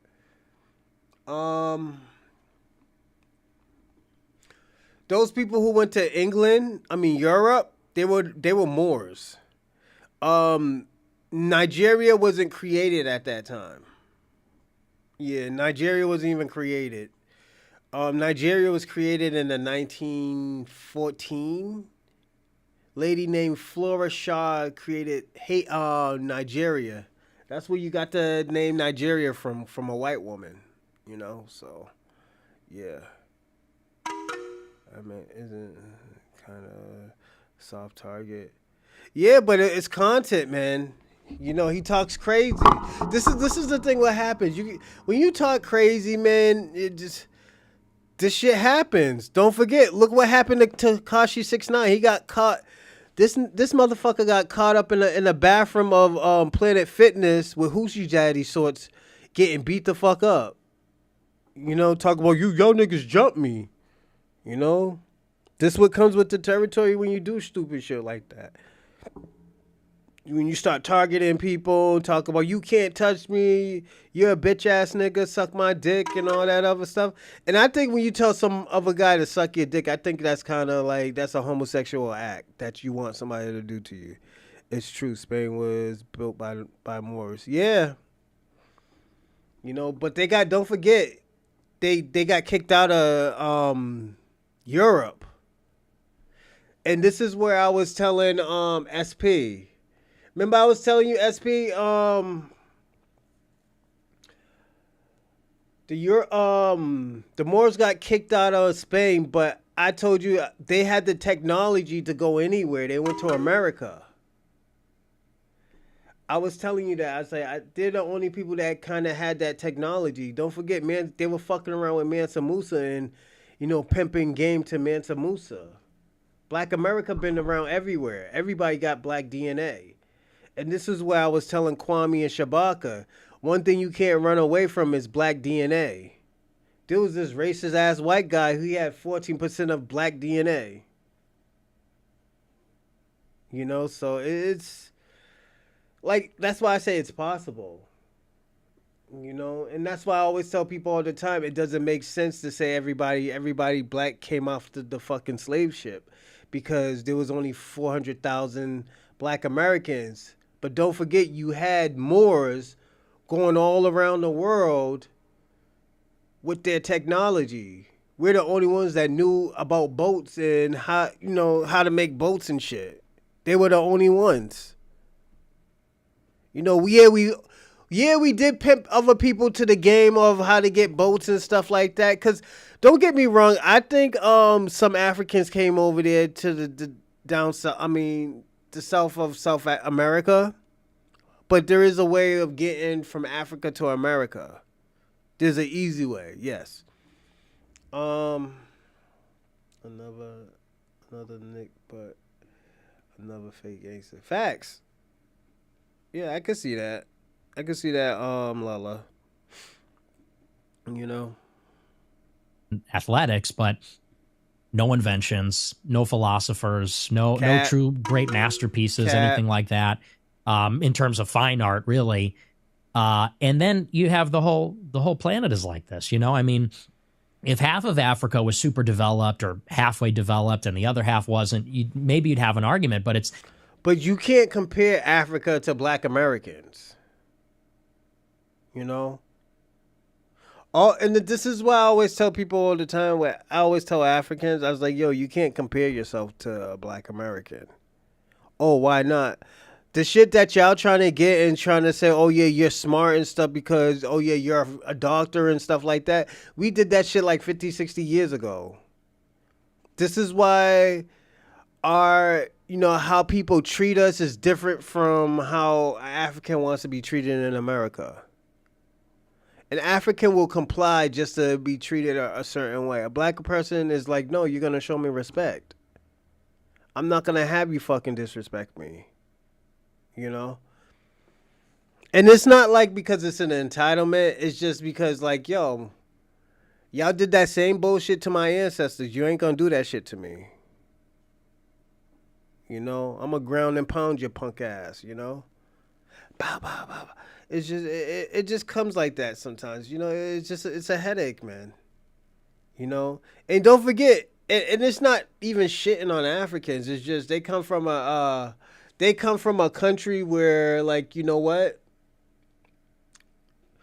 when they see white people are giving them rice and they're trying to help them. Like, was it Red Cross and shit? They see all those white people trying to help them and stuff like that. So they think, oh yeah, all white people are like this. And don't forget, they give you that lecture when you come to America. Don't fuck with the black people. Like I had a coworker say that, like, yo, he's like, yo, I will never live amongst black people. I live amongst white people. He said, y'all are so violent. I was like, and I had to tell him, like, bro, how you talking about violence? And the Olympics was just over, and one of those guys just killed and burnt a woman alive. You know, you can't talk about violence. When it comes to America, you can't talk about violence. No, when it comes to black Americans, you can't talk about violence. We're not really violent. If you really want to be personally honest, you might have some people that do some nigga shit, yes. But that's only 10% of black people. That's only 10% of black people. You know, and that's why I say, yo, even look at the gangs. We can't even talk about gangs. Let's throw gangs in it. How many gangs do you really think that are active, that are black? Black American, not Caribbean, not African, but black American. How many you think are actually active? Not that many. Probably like 100,000 out of like what, 40 to high 40s, under 50, probably 50 million.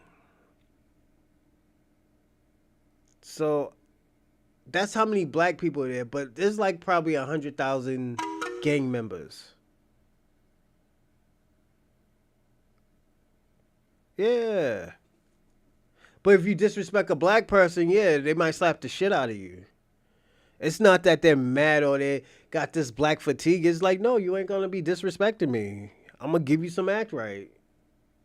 Or if I just start shitting on you, like, oh, yo, you bitch ass motherfucker. You know, that's why you be eating like mayonnaise sandwiches and stuff.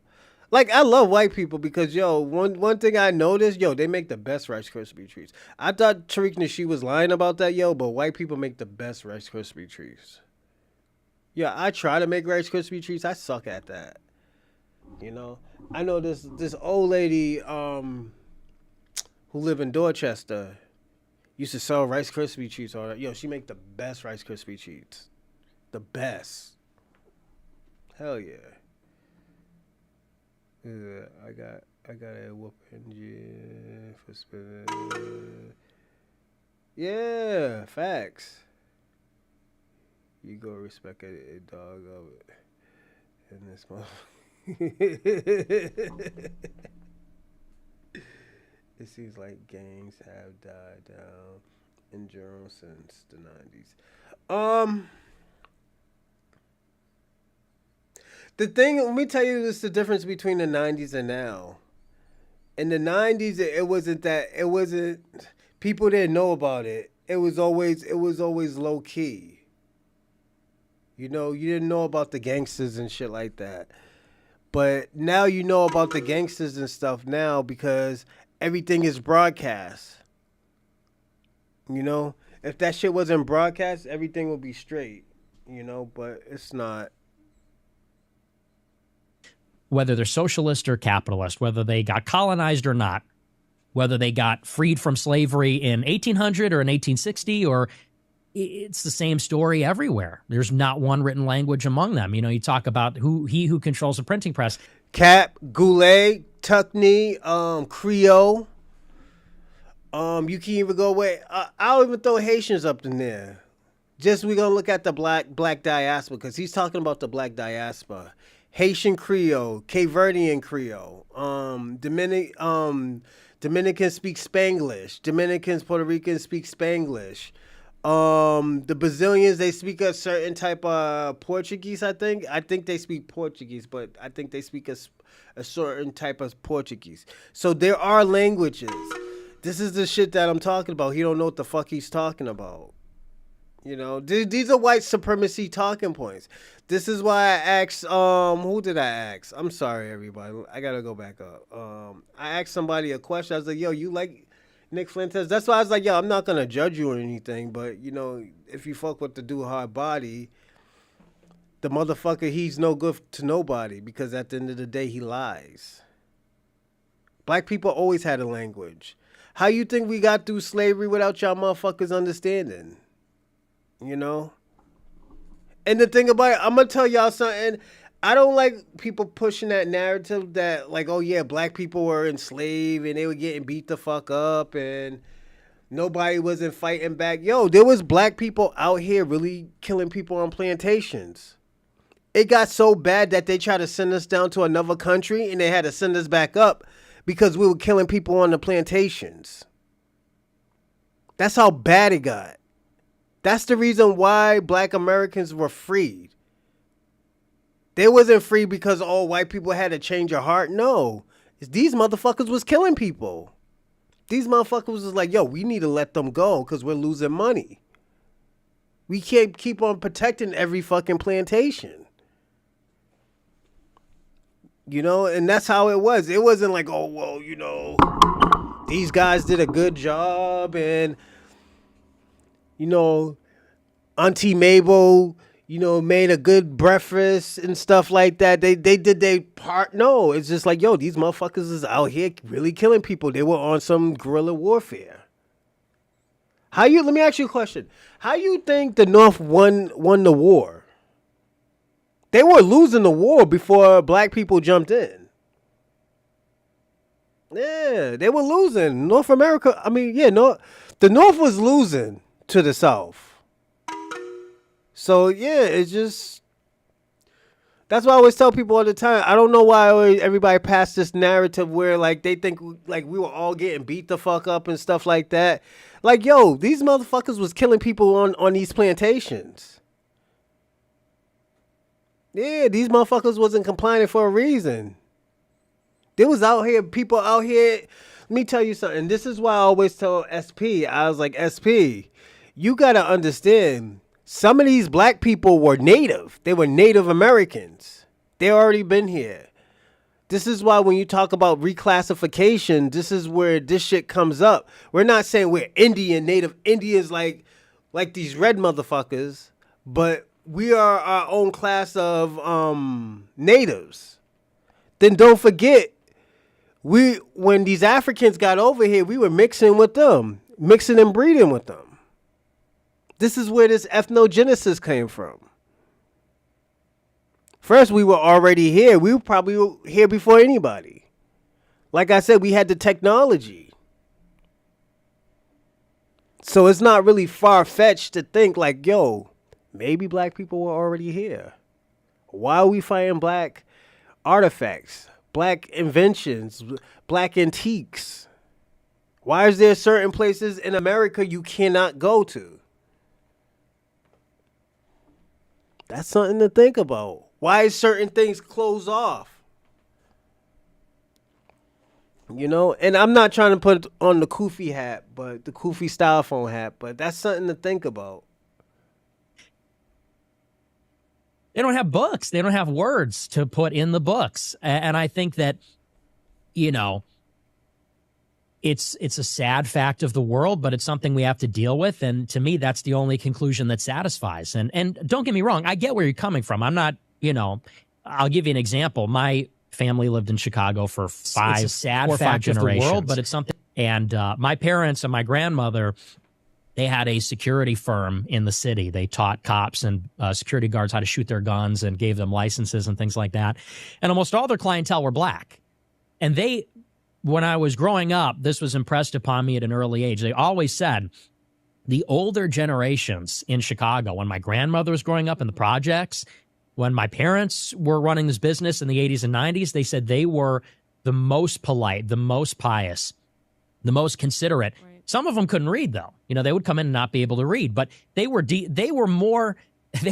dysfunctional than my family. You know, my grandmother, her mother had mental illness, and she would look outside the window in the projects and see a black family across the way, and they were sitting around the table holding hands saying grace, and it was an intact family. So I completely agree with you. So, obviously, there's a cultural destruction.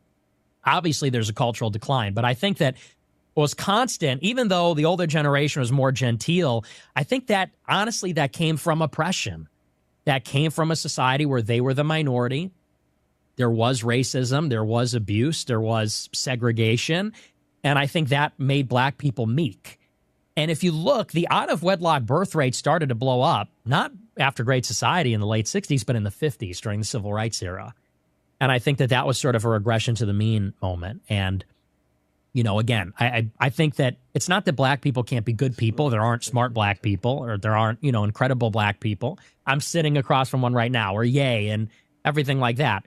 But on the whole, on average, and there's billions of black people, they do have that lower level of development, and I think that's why they underperform. And you know, yeah, I think it's totally ignorant. We can disagree on that, but I think it would be the same as saying, like, we look at women today who are all a bunch of hoes, and like that's kind of just become the thing. Like, this is what women are, and then kind of looking at this moment in time and saying, like, this is just who they are. It's like women as soon as they come of age, they just want to like be on screen shaking their butts because they're all low IQ and they need men to do this or whatever. It's like, no, the culture has been corroding for a very long time, and I don't accept the argument that it's because women are women and that's just who they all are deep down on the inside. You know, I find that I do think that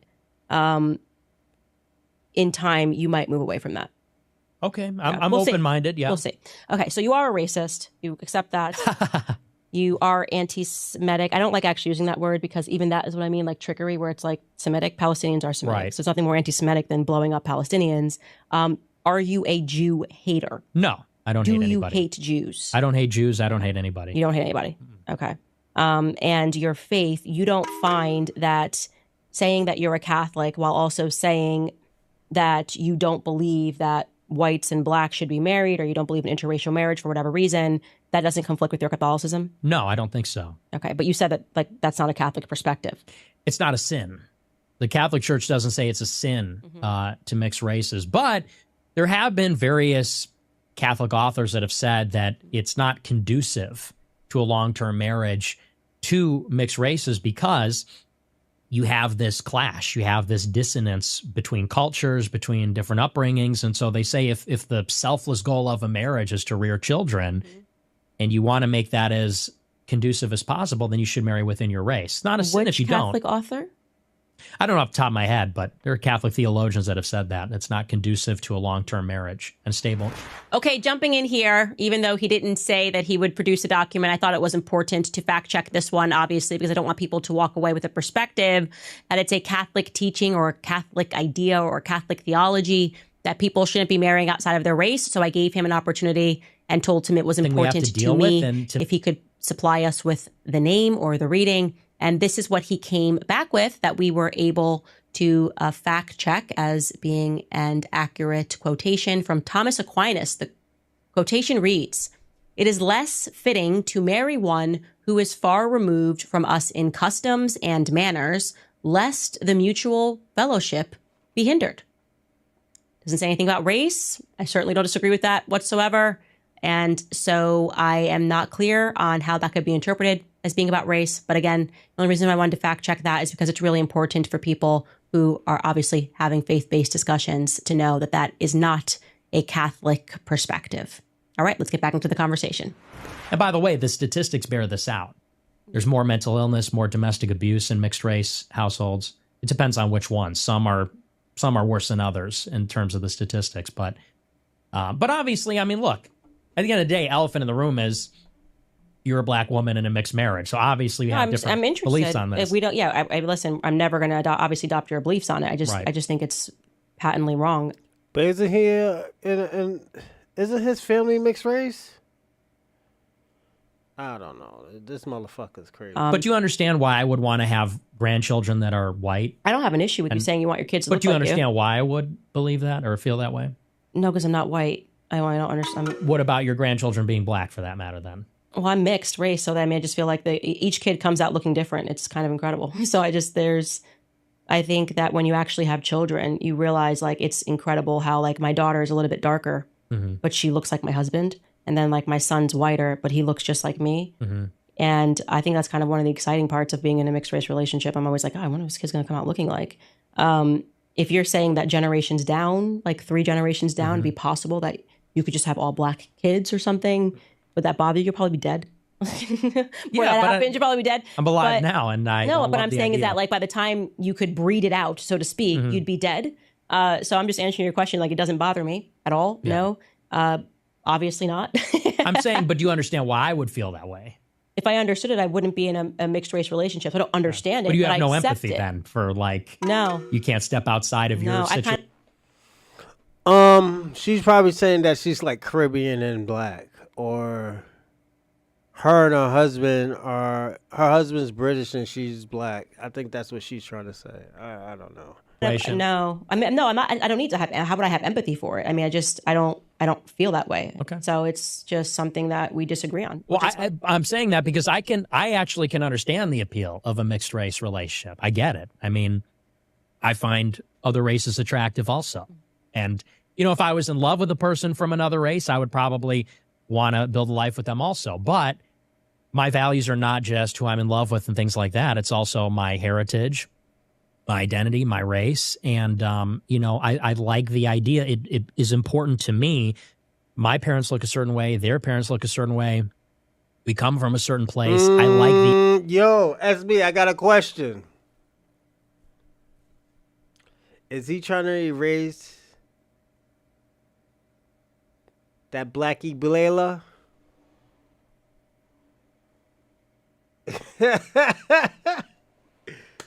Is that motherfucker hiding his Blackie Blayla?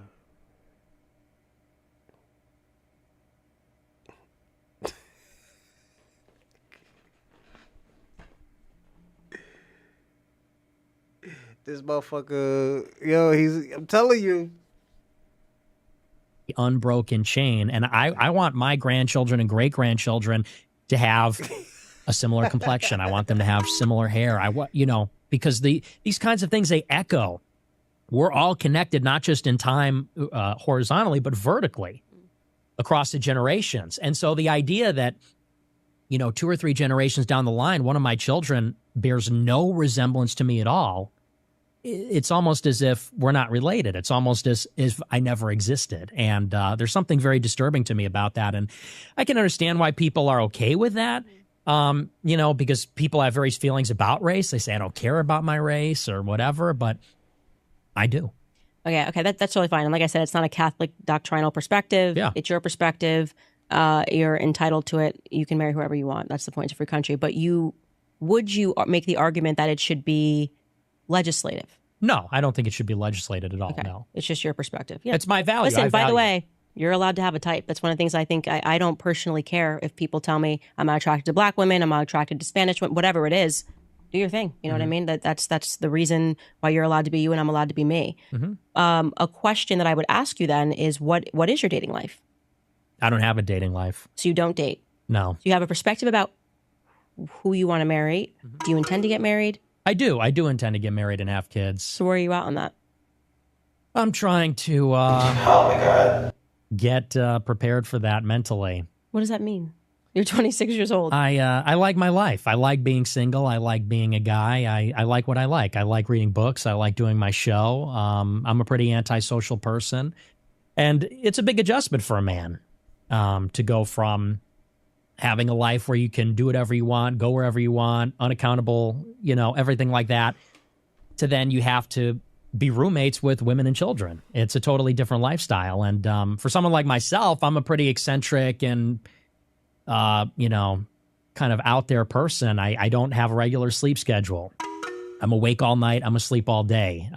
You know, and my sleep schedule's moving around all the time. I like to go out on drives all the time. The idea of like, you know, my wife sending me out the door, okay, be home by 10, you know, call me and tell me where you're going. Or, you know, I go on a trip, I got to get the car seats and buy all the plane tickets and stuff like that. You know, it's kind of cramping my style. So I'm trying to get over that, I guess. But that's maturing. Yeah, I think you should probably mature on that point. I mean, what? Yeah, I know. You don't got to tell me. I know. I want to go for drives. Like that would be something. I mean, if you are, do you attend the mass? I do. Like, do you go every Sunday? I do, yeah. Okay, so you're like a committed Catholic. Then obviously, like, you know, the perspectives on family. I mean, I personally, and this would be me lecturing, but I just feel like you really have no idea who you are until you start a family. And whether that means just marriage, some people who are struggling to have children. Okay, fine. But there's such a growth that happens because of that I think it informs your beliefs in so many ways. And I think that was a huge turning point for me. Like, I wonder if I had been pressed with everything that happened last year, if I didn't have like the unshaken faith and my family, what would I have done? And sometimes when I see the things that you say, I do think, okay, he doesn't take into account family. Like, it's just Nick. Nick is in his own world, which can be, I think, a quite selfish perspective, which is fine. That's what you're saying. You like being selfish is another way to say what you just said. I like being selfish and I don't want to give of myself to somebody else. But well, I also think there's something selfless involved, which is to say, I could go and start a family and drag them into a world of mine, which is pretty chaotic. You know, I mean, is this really the kind of a lifestyle? If I'm banned on everything and I can't make a living, I'm banned from banking, I'm banned from credit card processing, I'm getting doxxed, people are showing up to my house trying to kill me, things like that. And what's more, I mean, let's also get, you know, I also don't appreciate the lecture. You don't know me, you know, so I know you're married, I know you're older than me, but you don't know me, you don't know my life, you don't know my situation. I don't think you're in a position to give me advice, especially as a woman, honestly. I don't think women... You know, this is something in the right wing. We say we're anti-feminist, and then women go around telling men what to do who are not their husbands. And, you know, I don't really buy into that ideologically, but that's besides the point. You know, my life has been tumultuous from the very beginning. From the time I turned 18, people were coming for my neck and trying to get me, and I was kicked out of college. And then, you know, once you're branded as an anti-Semite, before it became... He wasn't kicked out of college. Told you. The motherfuckers was after his Bucci cat. That's what happened. Oh my God. He blamed everybody but him fucking self. This is crazy. Yeah, they try to get that motherfucker's doo-doo maker, man. Yo, he was talking mad crazy shit about gays, blacks. Yeah, that shit went left, man. It's a liberal state, man. He knew that shit. You know, he knew what was going to happen if he would have done that. He wasn't even trying to stay in school. Don't blame everything on everybody else. You got to blame yourself for your own actions. And this is the things that we have to talk about. You got to be accountable for what you're doing. And this is I'm going to say this. I got to agree with Candace Owens right here.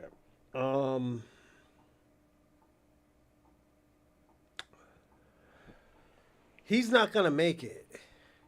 I don't think he's gonna make it, and the reason why I'm gonna say he's not gonna make it, it's a person's getting advice like, yo, you need to know yourself. You need to know what's going on, cause this motherfucker don't know himself. He's blaming everything on everybody else. He's not blaming anything on his own actions and what he's saying. It's still everywhere he goes. He's hated. Yeah, because he brought that shit on himself. But breaking is humiliated. We have killed a few others. What, in Indiana? Yeah, Indiana, y'all could just about grow anything. But yeah, he got to blame himself for that shit. He knew what was popping off. He knew what was going to happen. And this is the thing about white supremacy. White supremacy act like they don't know what the fuck is going on. You know? He should clone himself for 5 generations if he is the triggered. Yeah, if that's triggered. Yeah, he should. Like, yo, what I'm going to do, man, before I die, man, I'm going to have, like, mad semen and stuff like that. And, like, yo... freeze that shit up for like 4 or 5 generations and like, yo, boom, boom, boom, boom. When you have some money, you know, you give it to a certain people like, yo, carry this kid, man. You get like $10 million or some shit like that. You know, I won't be like one of those type of people. Yo, you got like a royal legacy in your stomach and stuff like that. You know. Just bust it out, boom, I'll be all long gone and stuff, but I'm still here and stuff. Yo, that should be dope. You know, just for my money, you know. He should clone himself for 5 generations. But the thing about it, don't forget, he ain't got no money. That motherfucker live in a trailer. You know, look at the suit. That motherfucker look like he's going for a probation hearing or some shit, like a parole hearing or some shit. You know, it's just where you about to just cry and say like, yo, I changed my ways, man. I want to be a doctor. You say some weird shit. I want to get married. You want to change your life, you know. That's how the motherfuckers talk. That's that jail talk. He got that jail suit on, man. That's why I say, like, yo, he going for a parole hearing, man. You know? That motherfucker ain't got no money. He's hurting right now. Yeah, just brought that bullshit on himself, man. We can't feel bad. And I always tell people all the time, you can't feel bad for that motherfucker, man. He did that shit to himself. You know? But SP, you need to talk to your boy Nick, man. Talk to your boy Nicholas. Became cool or popular, can't get a job, can't make a living, get banned from PayPal, all this kind of stuff. You know, that's a very difficult environment to try to have a dating life. You know, what do? I go out on Tinder, I go to a bar, and I say, hey, I'm a neo-Nazi Nick Fuentes that the ADL is writing articles about every day. I'm going to start a dating profile on Tinder. People are going to screenshot that, mess with me in all kinds of ways. It's a very difficult predicament, actually, for me, because I took on basically a huge sacrifice at the beginning. And I don't know that you really appreciate that enough. I think that you're somebody who, you know, you had a career in politics for as long as I was fighting a battle. You were at Daily Wire with a contract. You're at Turning Point. You're making good money. You're doing book deals. You're part of this thing that I'm criticizing and paying a very heavy price for at a time when no one's saying those things, when it's very unpopular. And it's not to say that I'm a victim, you know, because I did it willingly and I love it and I would do it again. But it is to say that, you know, you and I have lived very different lives. And, you know, it's easy, I think, for you to say you had your husband, have your kids, you got your ducks in a row, made quite a bit of money. Then you discovered the truth. And then you went out on a limb. And it's not to say you didn't make sacrifices and it wasn't a risk. And it paid off. You're doing great now. And I congratulate you. But with me, there was no calculation. I mean, I almost want to say I was 17. What's your excuse? I was 17 and I woke up and I went balls to the wall, bucket of ice cold water, as you say. I made a lot of enemies and maybe that wasn't wise, you know, but I told the truth and I took on extremely heavy cost for my personal life. It basically has made it so that I can't have a personal life. I don't even have many friends. Forget about, you know, dating women.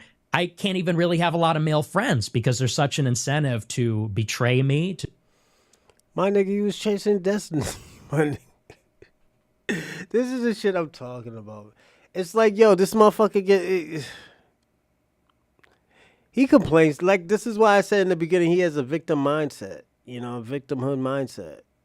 You know, he's always complaining, oh, I can't do this, I can't do that. They blocked me from everything. Like, yo, my man, you know what you signed up for. This is the shit I'm talking about. When you know what you signed up for, man, you can't get mad on the circumstances. You know, you knew this shit was going to happen to you. You already knew that, like, yeah, shit's going to go left, like I said. You got to own it. To turn your back on me. Because there are people that are being paid to attack me all the time on Twitter or for information about me, things like that. So, you know, it's something like everything else that I'm figuring out one step at a time, just like my show. And, you know, when I get banned from something, you know, whether or not I'll be able to have a family and kids and what that'll look like. But I mean, it's a little more complicated, I think, than maybe you understand. I feel like you just got super triggered by me just saying something so casual. What was that about? See, I don't appreciate you're a woman. that. You're like, you're a woman. Duh, man. Just like, I was just having a conversation with you, just being like, hey, like you there's a lot of growth that comes from when you start a family. Like that's like it's a pretty cool thing to do. And I feel like you got pretty triggered there and got like a little upset. I don't know what I did there. I don't like that you say triggered. Well, you were a little bit triggered. I'm being candid. I'm being candid with you. But saying, oh, a woman just it's like, okay. You're talking about my personal life. You're talking about my personal life. Yeah, we're having a conversation. I talk to tons of people about their personal lives. Like, why do you feel like that wasn't a line of attack, Nick? I know it wasn't a line of attack. So why you kind of responded like you were just attacked? Because you're giving me this lecture, giving me this advice about things and telling me, you don't know who you are and all this kind of stuff. I said that when people start families, it does commute your perspectives a lot. And sometimes when I see these clips of you floating around or certain things that you do or say, you said it does. Selfish. It does. Yeah, but you admitted you were selfish. And I just don't really. You said I don't want to. What are you talking about? You just said that the reason that you didn't want to have a family when I asked the question or didn't start a family, you said was because I like to drive alone in my car. I don't really want to have to come home and have to deal with roommates, as you referred to, children and a wife. You want to stay selfish. You want to, you want to be in your own world. That's a fair assessment. I said that in terms of my development, I'm trying to get over some of those aspects. That is selfish, right? I mean, is that fair assessment? I think that's judgmental. I think that's a judgmental selfish. Way to look you at want to spend time with yourself. You don't want to invite people into your space. I think I used that word exactly as it should be used. Well, and I'm explaining why there's multiple aspects to it too. It's not just as simple as that. That's fine, but acting like I tried to offend you when I just I'm gave not saying you a word to use. I definitely did not try to offend you when I was asking you about family. You ask people about themselves. Okay. That's for the same reason that I asked you about what you were up to in high school and what your priorities were, what you were doing in college. It's because it's a natural point. You're 26 years old. People are going to ask. I'm going to give Nick Fuentes the best advice. You need to go get yourself a hotel, grab yourself $200 to $300, and go get yourself a hooker. You need some pussy, my man. You do, Nick, man. You Nicholas. You need some pussy, man. This is crazy. Yo, you got triggered because you say yo. Yo, she's like, yo, when you get a whole perspective, when you have kids, you look at things, you look at a whole perspective, a different perspective of life. That's what she was trying to say. And you just, I don't know, nigga, you just went left for no reason. Nigga, you sexually frustrated, man. That's what happens. You have all these perspectives. You're saying people, a very natural transition. You're talking about the fact that you don't believe people should interracially marry, correct? Yeah. I think it's pretty fair to then move on to the discussion and ask you about marriage. There wasn't some trap there. Yeah, no, and I don't think that's my issue with it. But I don't think I got triggered. I think I gave you a real response. So you were like, listen, woman, don't ask me what I'm doing. I didn't say listen. Look, I happen to believe that I don't like women telling me what to do in general. I didn't tell you what to do. I said that when you get married, you said you wanted to get married. You said you're giving me a lecture. You said I said, well, this may sound and like a lecture because I'm sounding like an old timer here, but I didn't tell you what to do. Okay. Like if you're giving a lecture on any topic, hey, this is what's great about marriage. I didn't say, Nick, you need to get married right now. I just feel like it's pointed. I feel like a lot of these questions are pointed, but maybe that's just me and I'm imagining genuinely, it. You're imagining it. Yeah, I don't think anybody watching that is going to be like, that was a setup after he talked about interracial marriage for her to ask him his perspectives on his own life and what if he's dating people. To be honest, if you want me to psychoanalyze that, I feel... Well, I don't, but... Feel free. Yeah, I feel free. Thanks. I feel like I do think you got a little bit triggered there. And I think that towards the end of that triggering, you kind of got to the main gist that because of your life, it's difficult for you to actually establish real world connections with people because there is the Nick Fuentes caricature. And there's probably a little bit of pressure for you to maintain the Nick Fuentes caricature. I don't know that you feel that you can have, go out in the real world and have friends and go out in the real world. And like you just said, I can't really get on Tinder and be like, I'm Nick Fuentes, have somebody screenshot it, and then it becomes a thing and people are making fun of you. Like, I think that's a real understandable answer, but I don't think you had to knife me to get to it. I didn't knife you. What did I knife you? You were just like, we'll have to play it back. What did he say? Like, he was like, well, I don't appreciate a woman telling me. Just like, dude, chill. It's a freaking conversation. Relax. Like, it's not like demanding you go get married tomorrow. I'm just saying, I think if you get married, a lot of your perspectives are going to be a little bit different. Especially having a kid. I'm sure that's true. A kid just completely changes the game again. It's like a whole nother level. And, family's good. I don't think I got triggered, but... A little bit. Maybe. Okay, so any questions that you want to ask me, since you talk so much trash and you're finally face to face with Candace? Honestly, I'm an open book, so you can ask me anything. You know, it is really cool meeting you because I've seen you around forever, and I am a fan. Believe it or not, is that you being a fan? These clips, is that you being a fan? I am. But look, I have a lot of strong feelings. I'm very opinionated, But I look. I think I give you your due as well. And if you watch all the clips, I do say a lot of nice things about you. So, no, but I really. All right, we're gonna end that there for right now. I'm gonna land here. All right, I'm gonna say this. I don't want to say this was very interesting, because all I heard was complaining. Did I do that? Did I do that? I don't know what I did. But yeah, man, all I heard was complaining. And I'm like, yo, maybe this man needs to change his ways. Maybe he needs to change religions. And what type of education that this man got, man? We got to understand that, because the education that he's getting from Massachusetts, I don't think they will say anything crazy like that. Even though Massachusetts is probably one of the most systematic states, racially systematically wise, I would think that they would not say anything like that. Because they have a bad record. Massachusetts has a bad rap ever since fucking Whitey Bulger. Like, Whitey fucked that shit up. Because he was a racist and he liked the little ones. But,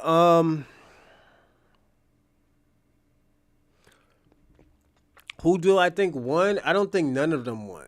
And the reason why I'm going to say I don't think none of them won, and this is just me, I don't think none of them won because at the end of the day, Candace was just asking the questions. Nick, the answers that he gave him was weird. That's why I say he gives me like Jeffrey Dahmer vibes. He give me these vibes where it's like, maybe, he needs to go see a therapist when he gets money, because the motherfucker lives in a trailer right now. He ain't getting no money right now. He ain't eating. And he has this animosity against black people. We need to figure out what is this animosity against black people, because it seems like he's obsessed with black people. He's obsessed with black people. Somebody must have did some shit to him where shit went left and he got beat the fuck up or something, or he was acting like a bitch ass nigga and niggas was just picking on him, kicking the shit out of him and stuff. Just, you'd be surprised, man. People can be vicious out here. Ooh, shit. Yeah, people can be vicious out here, so that's where, you got to be careful. I'm going to start giving my shout out to Jeff, Greengrass, TSR, thank you, shorty, I appreciate it. SP, Lala Brown, Lance, who else?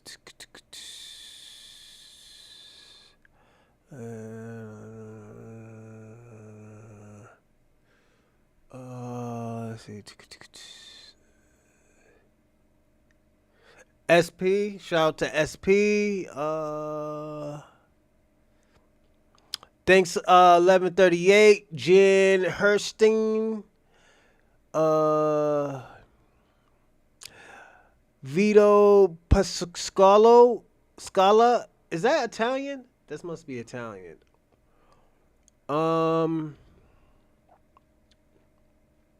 Steven, shout out to Steven. Thanks, man. EL, as always, salute. Bryce, shout out to you. Especially E-Will. What's going on, E-Will? E-Town, shout out to E-Town. And let me check my other joint. Give me a second, everybody.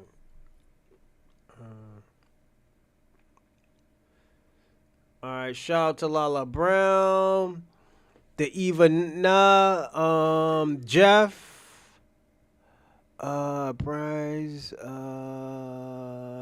SE88, salute. Rando, as always, salute. Non-purified drinking, salute. Joke, salute. Ben Weeks, salute. Cook Up Fool, salute. And Tony Beston. I want to thank all of y'all for participating and watching, and I appreciate it. Y'all was lit tonight. You know, I didn't even know it was 3 o'clock, but yeah, it's time to pack it up because I think I'm gonna do a show in the morning, probably 8, 9 o'clock in the morning. Thank you again, and that tomorrow's show is the Chocolate Man's podcast. It's another channel that I do.